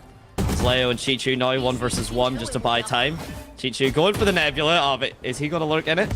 No, he's not. Oh, and the molly just barely dodged by Leo. The hot hands there, but that's such a clean flash from Smoggy. And no repeats of what happened on Haven. No repeats of one of the greatest curveballs you'll see into the opposition still opening their eyes in time for the shot. Another clean round for EDG. Yeah, some excellent work in terms of playing around Happyway. And just Gianni finding the punishment there. That's a tiny crack in the attempt of a flood from XLG that didn't work out their way. But, well, this is the round that the timeout was taken for. What they have set in store, similar enough to what I thought that they would. 2 stars, Happyway posted up on the A site. It's actually Rarga and Leo trying to stall for a little bit. It's a lot of util, though, but I'm not a fan of it because what did they gain, right? That's the question. They stalled for seconds. They don't pull a rotation, and the players on A haven't made a move either. It's not like that they tried to use that stall to guarantee that the bigger stack on the A side is going to also devote resources and gain main. They've gained absolutely nothing, and they can just still execute on the side, no harm, no foul. It's been a potential overcommitment of util. Oh, and it's an undercommitment of bullets from Rarga there. Kang does the damage. Salvo to come through, so still will deny the plant, and you can see the angle there. It's devastatingly strong, covers every potential default angle that you can cover, but either way, still coming through. Now, the null command. No abilities online for the side of EDG. Armageddon to clear out elbow. No one's going to be found. The magnet on towards the frag is fantastic, but no one's watching. No one's looking at EDG. No one has this position cleared. This link from mid. An absolute showstopper for XLG's counterattack. I don't think that I've ever seen a more discombobulated retake in a while. Like, not only are they not looking, right? Like, I do understand what they're trying to go for. But then in my mind, yeah, as you can tell, like, signs of disappointment from Steady and Avoya, and clearly you can tell what's going on wrong there. It's not that I do hate the Armageddon, it's actually anything but that, but, well, what are your next couple of steps behind it? Well, all of them have gone wrong. And XLG now, try to rectify that error by triple stacking up close. The Bucky doesn't really care about that utility. Leo is the only one to find a kill because it's clean from Gianni, Smoggy, and Kong. And despite how smooth of an operator Happyway usually is, this time he's not gonna really get much of the reward for his initial shooting bout. So no man up against 3. There is a world where he can maybe try to steal one of the rifles all the way back in A main. Even then, what is supposed to be the next move, right? Like 125, 2 flashes and a fragment. Doesn't sound that bad, but the problem is They're beating him to the punch, and nobody's already so deep in A main. Yeah, he's not gonna... I don't think he walks away with this. He needs to get the first shot. He needs to get the first kill onto nobody if he wants to have a chance at making that round into something. And, of course, it's not going to be the case. Nobody on that A main, but there will still be a kill regardless. There will, in fact, be somebody. And I love that updraft and dash from Smoggy, because when the smoke is that close and you know the economy is that low, you do have a feeling that there's going to be something close. And just look at that. Look at the execute from EDG. Suddenly the confidence is all here, and from the shooting that we've been seeing, Full, it's uncommon, but I think XLG have kind of hit the limit of their endurance. Yeah, I mean, right now, definitely stamina is a test. All 5 games to be played. XLG, try as they may. And even if Leo can find the peak form, it's not going to be enough if the rest of the team doesn't actually find their value. Lysor takes a massive gambit, and it is just punished. Smoggy is on an arc of domination. 4 kills in this round, and nothing given to XLG, not even an inch, despite Happyweight thinking about it. I just wanted to look. 2 players already taking deeper angles. They've denied middle. Eventually they'll come back. And just in case Happyweight was thinking even about the retake, an insurance policy would have actually came through from Art. At least for now, we know. 8 rounds for EDG confirmed. And the question is, what are XLG supposed to do to stop it? If taking the first time out, it didn't really change much, if anything, to be honest. It seems to just be a solid factor right now. A kill on the Chichu, sure, it's something, but you look at the economy, it's not as if Chichu or anyone on the side of EDG really hurting for finances, so full buy will be coming up with EDG and basically the entire run of the arsenal that they can have access to. Probably not going to see an Odin. I think that was a Haven exclusive, but it's a possibility. And meanwhile, a possibility from Smoggy. Look at the flick from that post-flash, because that was a good flash, right? It was an okay one because of the fact we've seen the flash point from No Man come through, but Rarga and co just fall by the wayside. Smoggy and Gianni7 really just making this work on their own. I mean, right now, a lot of good work from their side. The final round, it is. Also, a massive welcome to everyone who've come through from Forgot Passport, man. Well, I mean, a little bit less Valorant on his schedule there on that side, but, you know, guys, you've missed what was, I think, one of the best splits I've ever seen in a while. So you can definitely go back in the VOD if you want to look at that, but for now, EDG, not wanting to go back, they want to march forward to the same rhythm that they found success so much in. They got the side itself, and this might be the first 5-on-5 retake. You say that. Meanwhile, where's Chichu? Where is Rarga? They're sitting there on this mid. Chichu, I think, has lost this once before, but the angle's better. A classic from Rarga is not really going to be enough, but he still needs to get cleared here. No Man needs to win this fight decisively. That's exactly what he does. 180 to deal with Smoggy. The curveball in his hand. The operator shot goes a little bit awry for the side of Happyway. Frag out, though, 2 for 2. Still pretty competitive. Still very, very close indeed. Gianni7 making it a lot less so. Smoggy and him now double stack. A flash point for No Man. He doesn't need any utility. It is his land. What's he gonna do? Stand up and tell us exactly how many you've gotten. Another 3K for the. He's fine. He's fine. He's fine. He's fine. He's fine. He's fine. He's fine. He's fine. He's fine. He's fine. He's fine. I'm telling myself. I'm not telling you. He's fine. He's fine. Cool. He's fine. Oh, you got a bit scared. Oh, that's the most nervous I've heard my co-caster. That's the most nervous I've heard my production. Whoo! No Man getting a little bit overkill with it. We've seen like 2v5s, ridiculous shots, clutches, everything in that series, and I think that's the one that caught me by surprise the most. My goodness, man. I've seen it before. Here's the thing, I've seen that before. I'm so scared whenever that happens. Thankfully for XLG though, that 4th round could be the platform for them actually finding stability, right? Now 8-4, especially if they win the pistol Modante, they're going to be a lot more confident with their comp, and I think the job is a lot easier on defense, especially with the K-on. Oh, he's just some man for No Man. Isn't he just on attack, absolutely filthy? to be able to do something like that. He had the flashpoints. He had utility to make that work. It was possible. I mean, it didn't feel like he had much time to make that work, especially when we cut back and he's still celebrating. But either way, it is enough for this 4-8 half. EDG now moving on to the weaker side of the map. Defense on Pearl is a tough nut to crack. It's very, very reliant on your positioning, very reliant on the utility, and just very reliant on making good reads on the opposition. We will see if XLG can do precisely what EDG just did, or if EDG are going to do what XLG couldn't. Well, I mean, the question is not a question of what they could or couldn't. I think the only real answer that we'll have here is what they will or will not do. And as I said, like, we've seen really good Taeho gameplay on the Fracture. I'm expecting that their attack is going to be so concise on the side of XLG, because that is what they're actually made of, right? Like, in terms of team, what the expectation is, what they actually have delivered time and again. It has always been that. But right now, Rarga has been having a middle-in performance when you compare him to the likes of Gianni, who, again, coming back on stage 1, I've said it, he is a man possessed.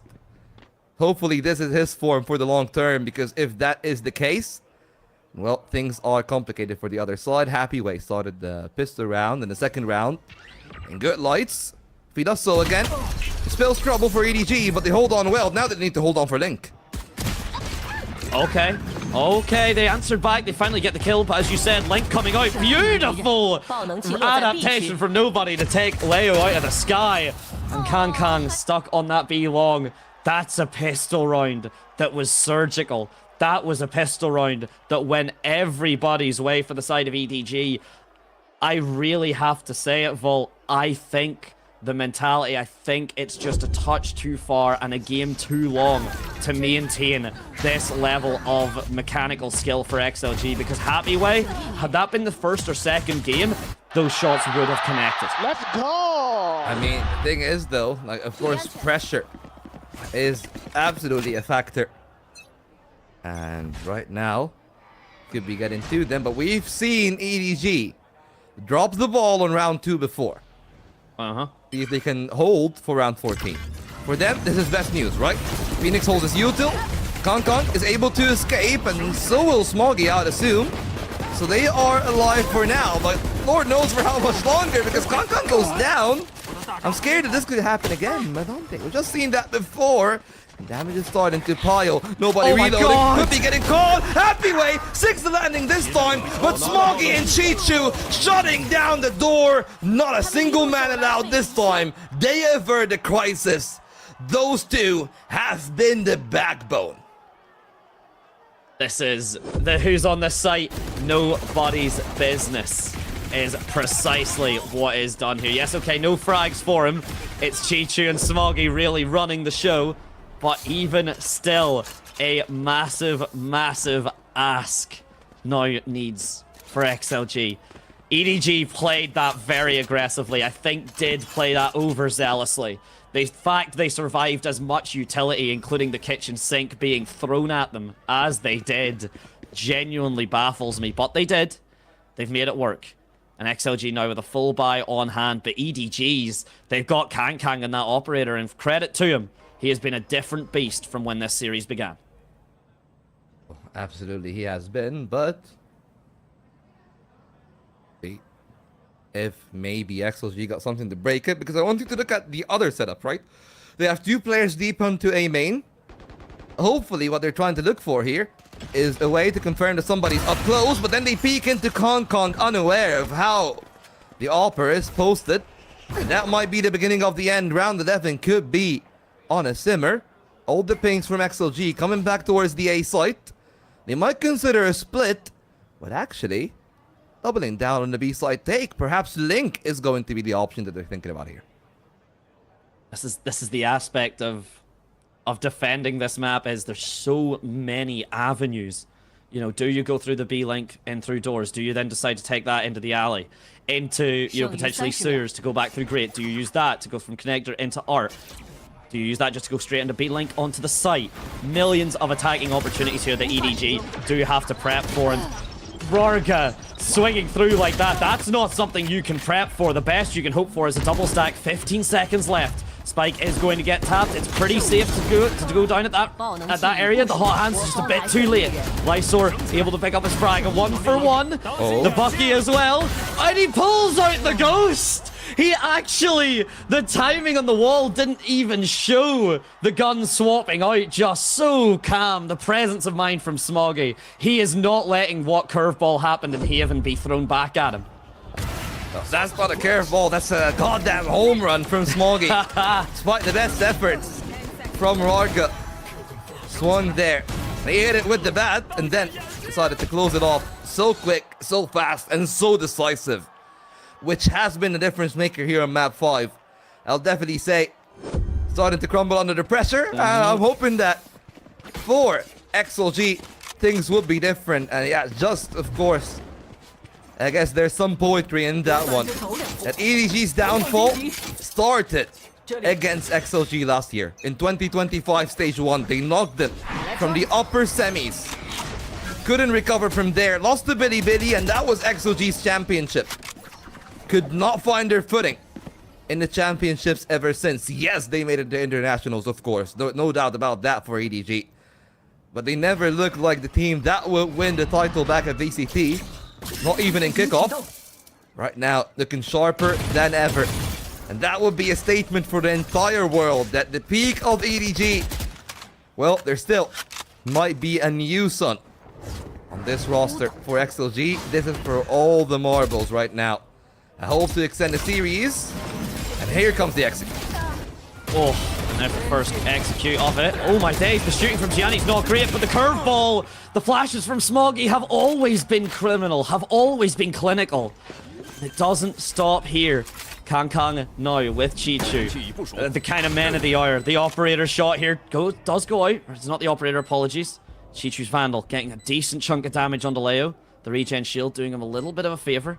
And the retake going to be split. One from Flowers, one from Dugout. Or one from Dugout towards Secret. And Kang's got this angle held. He's getting this corner cleared, and he takes the head off of Happy Way. The quakes go back faster than his opposition as Chichu gets one through the smoke. Series, stage, championship. Every point you could say, EDG won off. Well, that's the Martin Trophy.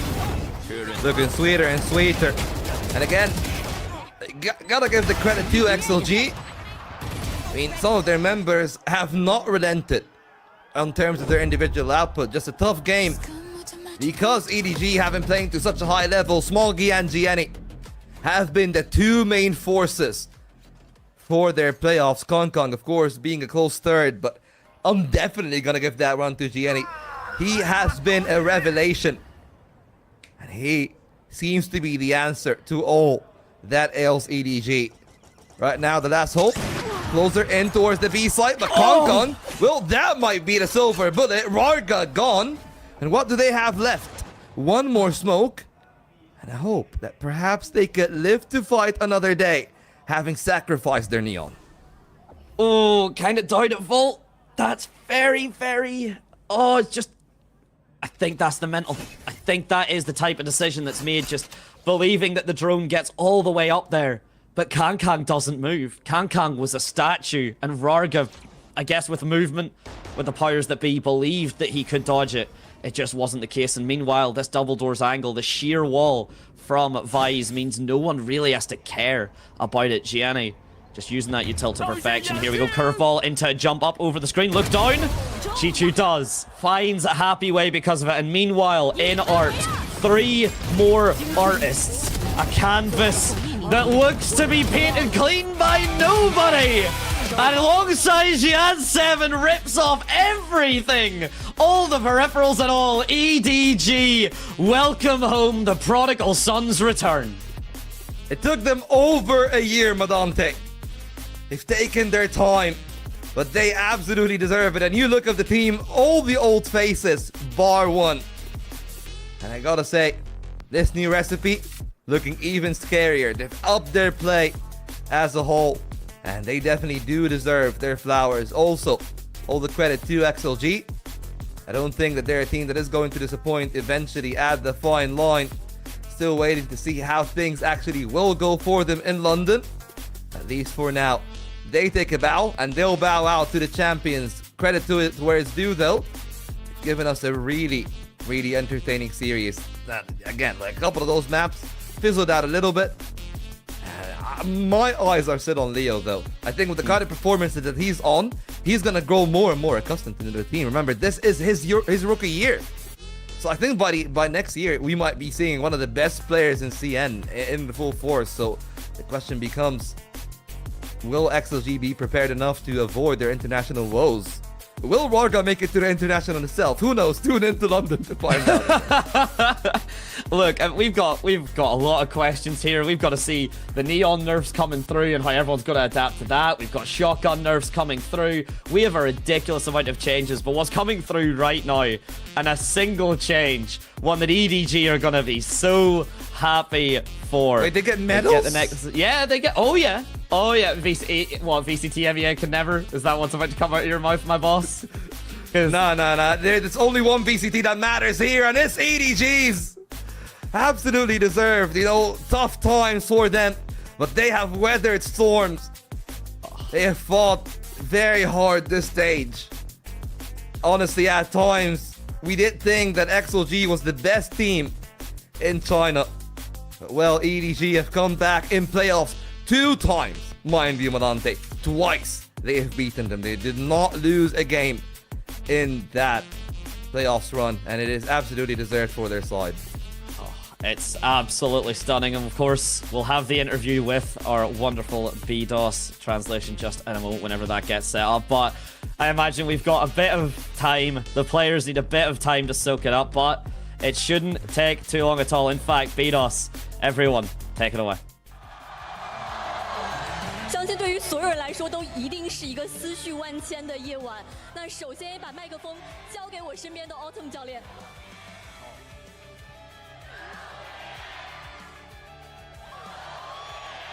现场的观众真的非常非常的热情，因为我们知道，其实 EDG 也经历过一段时间的低谷和挣扎，但是现在重新回到了冠军的宝座上。那也想知道他认为整个队伍最核心的改变是什么的。And congrats on the win, Autumn. From struggling through a tough period in the past to winning the championship today. So what do you think is the biggest change of the team? Of course, players' mentality. They are back because of they have winning mentality right now. 他说他觉得最重要的其实就是队员们所有的心态，因为他觉得现在所有队员的心气全部都回来了，他们的心态真的非常非常的好。那如何评价大家今天的表现呢？ So how would you rate their performance today? How would you rate their performance today? 漂亮，打得非常的漂亮。接下来把麦克风交给旁边的 Indigo 教练。也想知道他此时此刻赢下冠军的这个心情是什么样的，同时面对伦敦大师赛又有什么样的期待呢 ？So how's your feeling right now, and what's your expectations for London? 런던에서 기대치. 일단 EDG의 영광을 다시 찾은 것 같아서 너무 기쁘고 선수들이 자랑스럽습니다. 그리고 런던에서 최선을 다하겠습니다. He's very happy because he think we as a EDG we take some glory back, and he want to do the best for good result at London. 他说他当然非常非常的开心，同时面对伦敦大师赛也非常期待有一个更好的成绩。那接下来杰尼，因为这其实你加入到 EDG 之后的第1个冠军，因为你也是队伍里的新人嘛。但是我们可以看到你实现了一个非常非常惊人的成长。这1年多以来，你最大的一个感受是什么呢 ？You've grown so much. Yeah. What are your thoughts, feelings on this year so far? 对，最好的就是结果是好的。He says it was very hard, but it was so worth it. We had a good result. 辛苦你了。辛苦你了，这一段时间真的辛苦了，相信一定是。And what do you want to say to yourself after winning today? 才能让你有这么惊人的成长。感谢。He says that you've worked hard. 其实很多观众会非常关注大家的直播，知道康康经常在半夜还在直播打游戏，但是在小小的摄像头背后，其实我们可以看到的是你和2个教练深夜还在复盘的一个身影。那这段时间你和教练组是如何去配合给团队整理思路的 So we always see you in the background of Kangan streams, like doing VOD review. 你和教练组是如何配合，在这段时间为整个队伍去整理思路，实现进步的 Yeah, how did you and the coach coordinate to make this all happen? 都会，我们每个队我们打的东西都其实不太一样。我们打每个队中间都去做了，我们的教练组做了比较好的针对吧。然后对于地图上面也。And he says that you can see that every opponent we face, we play a little bit differently. The coaches really put the work in to anti-stray every little team, every little detail. Nobody， 你的问题还没结束。And how do you think? How do you think your teammates? 会如何评价在这一阵子所有队员的努力呢？ Yeah, how do you think your teammates have worked hard so far? 我觉得大家都尽力了。 我觉得大家都尽力了，每个人都做得非常好，感谢 Nobody， 球球。I think he says everyone has just tried very hard, tried their best. 永远是稳定的、靠谱的。那今天依旧是在霓虹宁一个非常漂亮的残局，当时把比赛带入到了加时。其实那一分仿佛就好像是一切的转折点，能不能也给我们讲一下？ So let's talk about the round that Chichu won and split that brought into overtime. 好久没打了，有点累。 Yeah, how was your mental the whole time? 非常焦灼的 BO5，但是你们打的是非常不错的，因为之前你说过希望以胜利者的姿态。And he says that it's been so long since the best of 5, and I was a bit tired. 我觉得远远不够吧，我的目标。 And anything to say to fans? 大师赛的冠军。是的，我们会永远相信你们，支持你们。 And he says that it's not enough. You all know like my goal. It's always to go to the internationals to do well at them. 确实，声音听起来可能会有一些远。 因为25年起点赛之后，对于 EDG 来说，其实是很波折的一年。时隔470天，又重新回到了 CN 冠军的宝座。我们其实都知道，你平静的外表下是有一颗非常感性的心的。那此时此刻，你的心情又是怎样的呢？还是挺开心的吧。Yeah, how do you feel right now? It's been so long since EDG's back and as champions. 有点累。 是的，确实是一场非常辛苦的比赛，打满的 BO5。但是我想，所有的观众看的也非常过瘾。还有什么想跟观众们说的话？ He says I was just pretty happy. It has been quite long since we had a best of 5, so I'm really tired. Everyone worked hard. 请你来到我的身边。大家的欢呼声已经说明一切了。 那你曾经说过，其实你并不在意什么时候可以拿到3000杀，因为你最关心的是退休之前能否达到1万杀。那是什么支撑着你去实现这个1万杀的目标，朝着它不断努力 ？And he says that. 大家都叫我大明星，所以说我需要这样。Yeah, how's been like you said that you didn't really like care about the 3K kills goal, but you wish that before your retirement you could reach 10,000. 你们都玩回来了。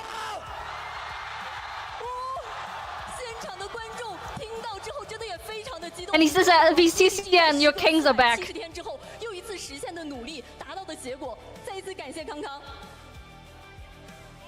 那我们接下来其实也要公布一下本次比赛的 FMVP， 让我们看向大屏幕。That's it for the interview. It's time to reveal our MVP, our VCCN 2026 Stage 1 MVP.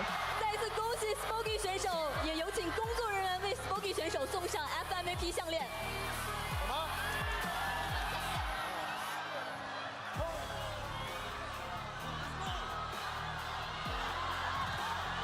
请 Smoky 选手向镜头展示你的 FMVP 项链。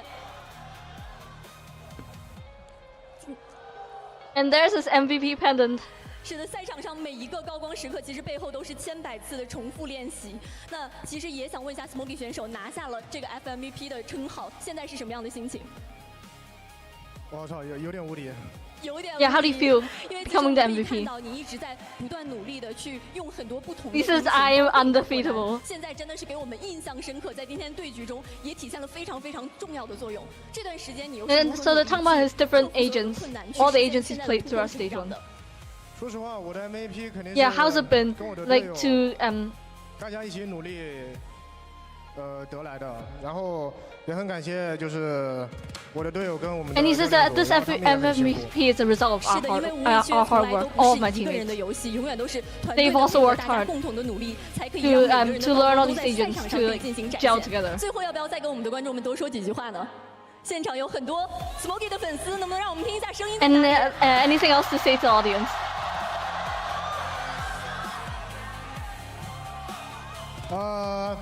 希望大家继续。希望大家就是继续喜欢 EDG， 然后大家注意身体。是的，感谢 Smokey 选手，也感谢 EDG。 And he says, hope everyone continues to like EDG and take care of 抽 yourselves. 奖活动，在比赛期间，现场将随机抽选观众。本次呢，我们即将抽 And 出 that's it for the 一整区的观众 MVP interview. It's time for the pressure for the 2.0 audience. 邻居。那接下来，谁想进行这个抽奖？接下来谁想进行这个抽奖？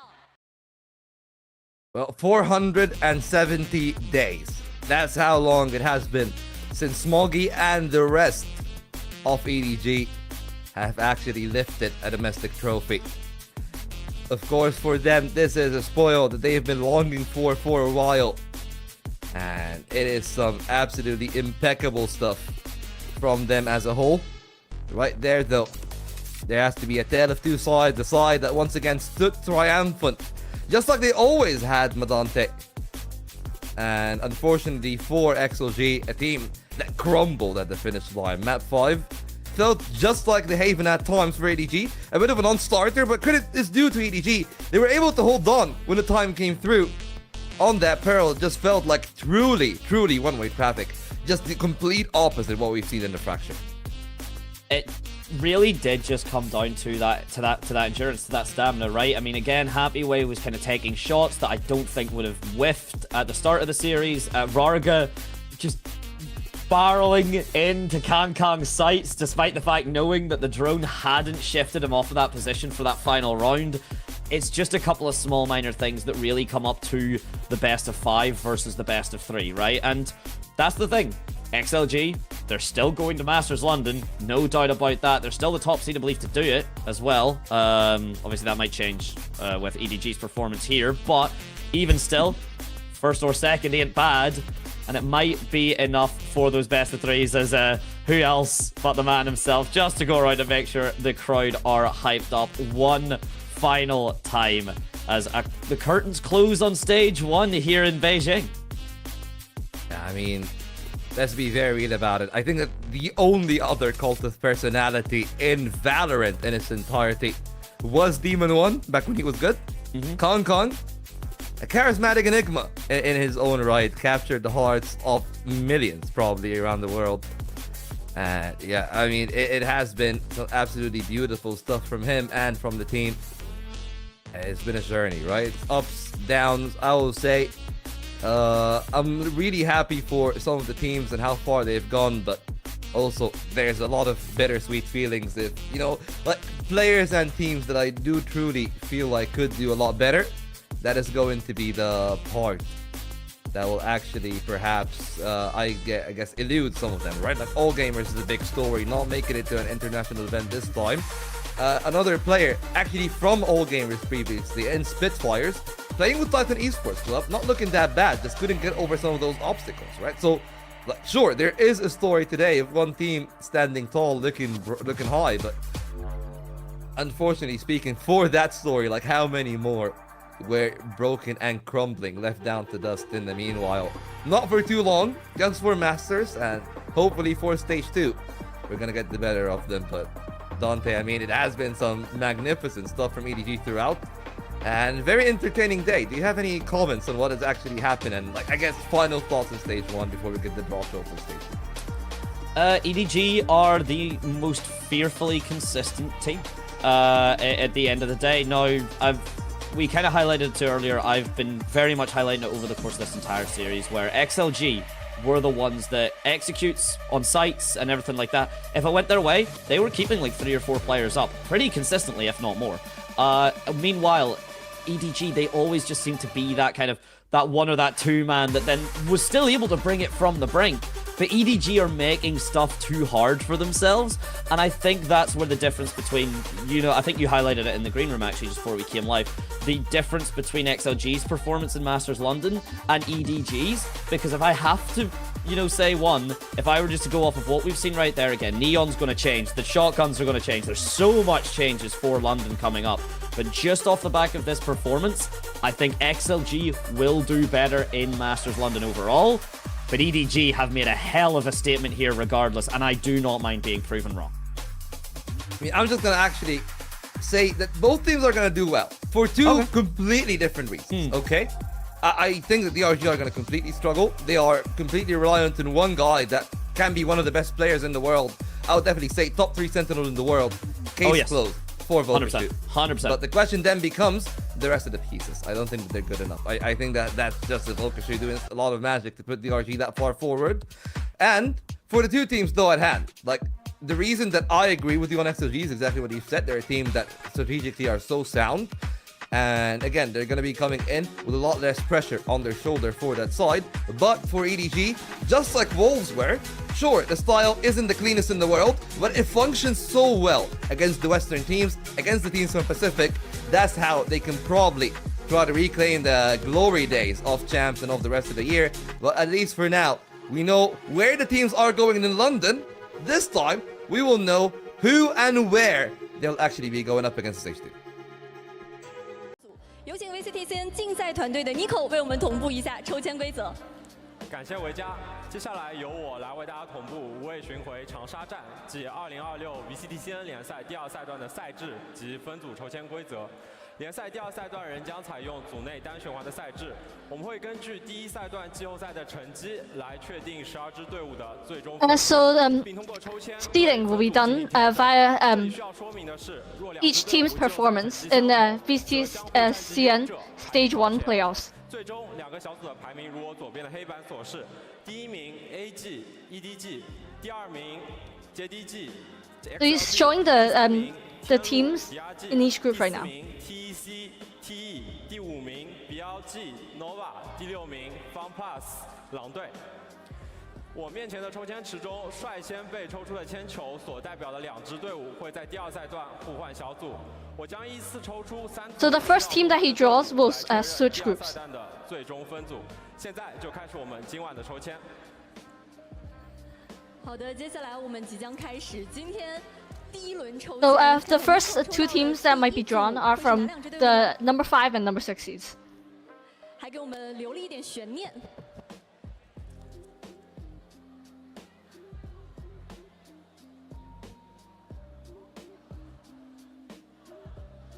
So the teams that are drawn are BLG and Nova. BLG Nova， 有请维嘉坐上互换标记。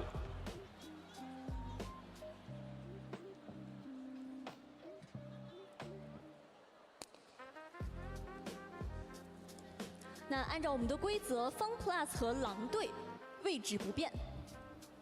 And so FPX and Wolves will stay in their respective 接下 groups. 来我们进入到了第2个抽签池，看一下抽出的第一。And now we come to the second pool with the number 3 and number 4 seeds. And the 2 teams that are drawn are TEC and TE. 有请维嘉坐上标记。 And these 2 teams will swap groups in stage 2.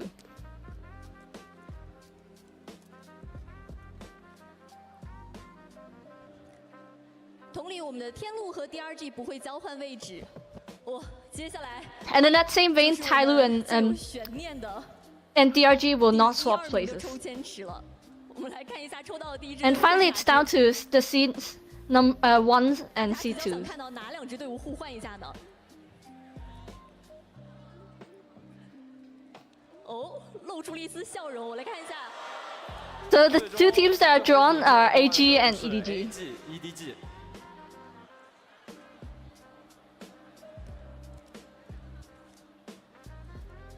那同理，我们的 JDG 和 XLG 也不会。 So that means that JDG and XLG will stay in their own groups. 互换，并同步大家第2赛段的最终分组情况。 And now you adjust the teams on this board and show us the final results. 可能我们这一赛段整体感觉，我们欧米伽组的实力确实比较强悍一些。在队伍互换之后，会不会有你们比较想看到的对战呢？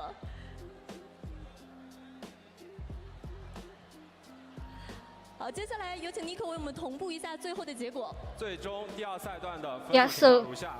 Alpha 小组将由 EDG in stage 2, Group Alpha will consist of EDG, JDG, Tyloo, TE, Nova, and FPX.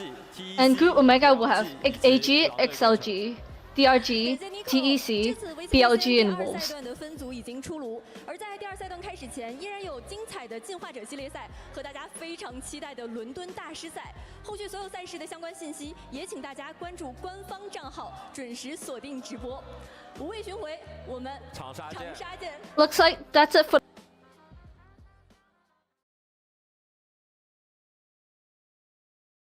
Wonderful, wonderful stuff. And here we are. Stage 2 has been set. We will get our credits down yet again because stage 1 has officially been and gone. And I don't know about you, Vault. We were chatting about it, of course, while Veto was doing the lovely translation as always. Big shout out.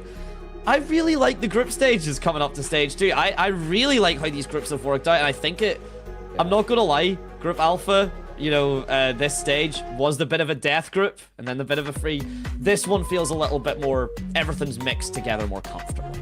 Yeah, and I'll definitely say, for JDG, this bodes really well, right? Because a lot of those teams, at least if I'm a JDG fan, and I am a JDG fan, so Really? I'm looking at it from like a bit of a biased perspective, okay?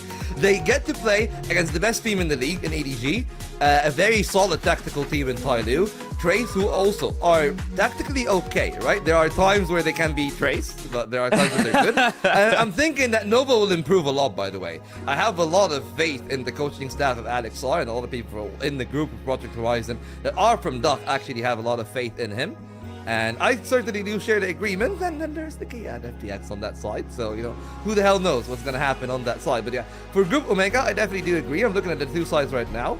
It's a little bit balanced, but the only team that I do feel bad for is Wolves, man. Like, how the hell are Wolves supposed to get anything in that stage is beyond me. But that is a sight for sore eyes. A sight for an eyes that have not seen it for nearly 500 days, Vedante. 470 to be exact.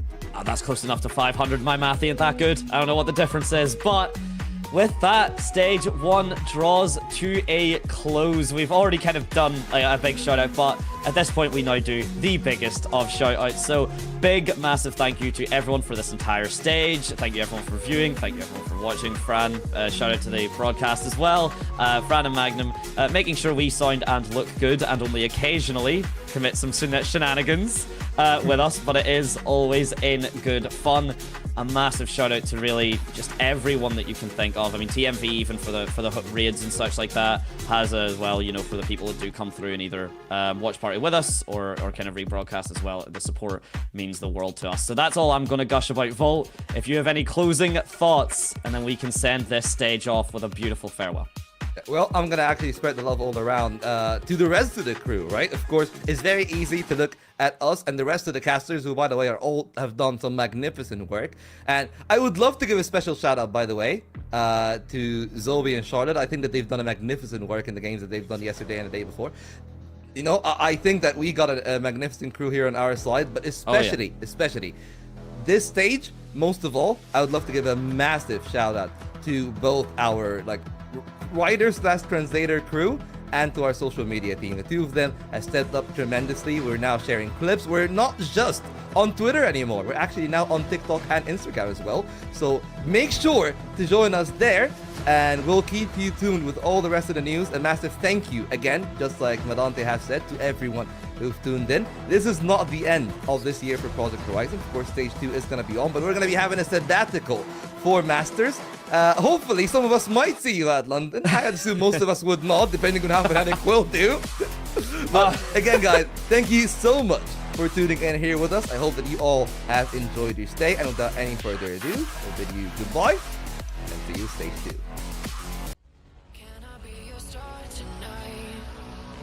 You fill my soul with light the day we met. I don't wanna leave your side. Have me by your side when the sun sets. Let's leave for an eternity. We'll sail across the lights beyond the sky.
fill my soul with light the day we met. I don't wanna leave your side. Have me by your side when the sun sets. Let's leave for an eternity. We'll sail across the lights beyond the sky. I'll be with you eternally. I'm an addict for your love, it keeps me hot. Hot, hot, hot, hot, hot, hot, hot. Tell them what your name is. Fight for the speed hustle.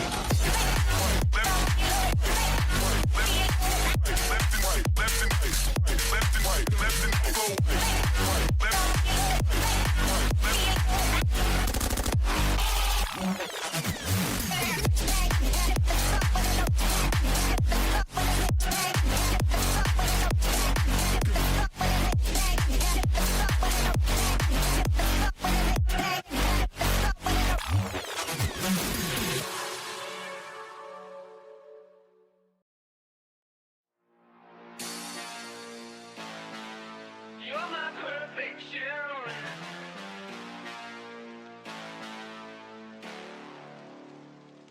See, I need you like the radio. You keep the beat alive.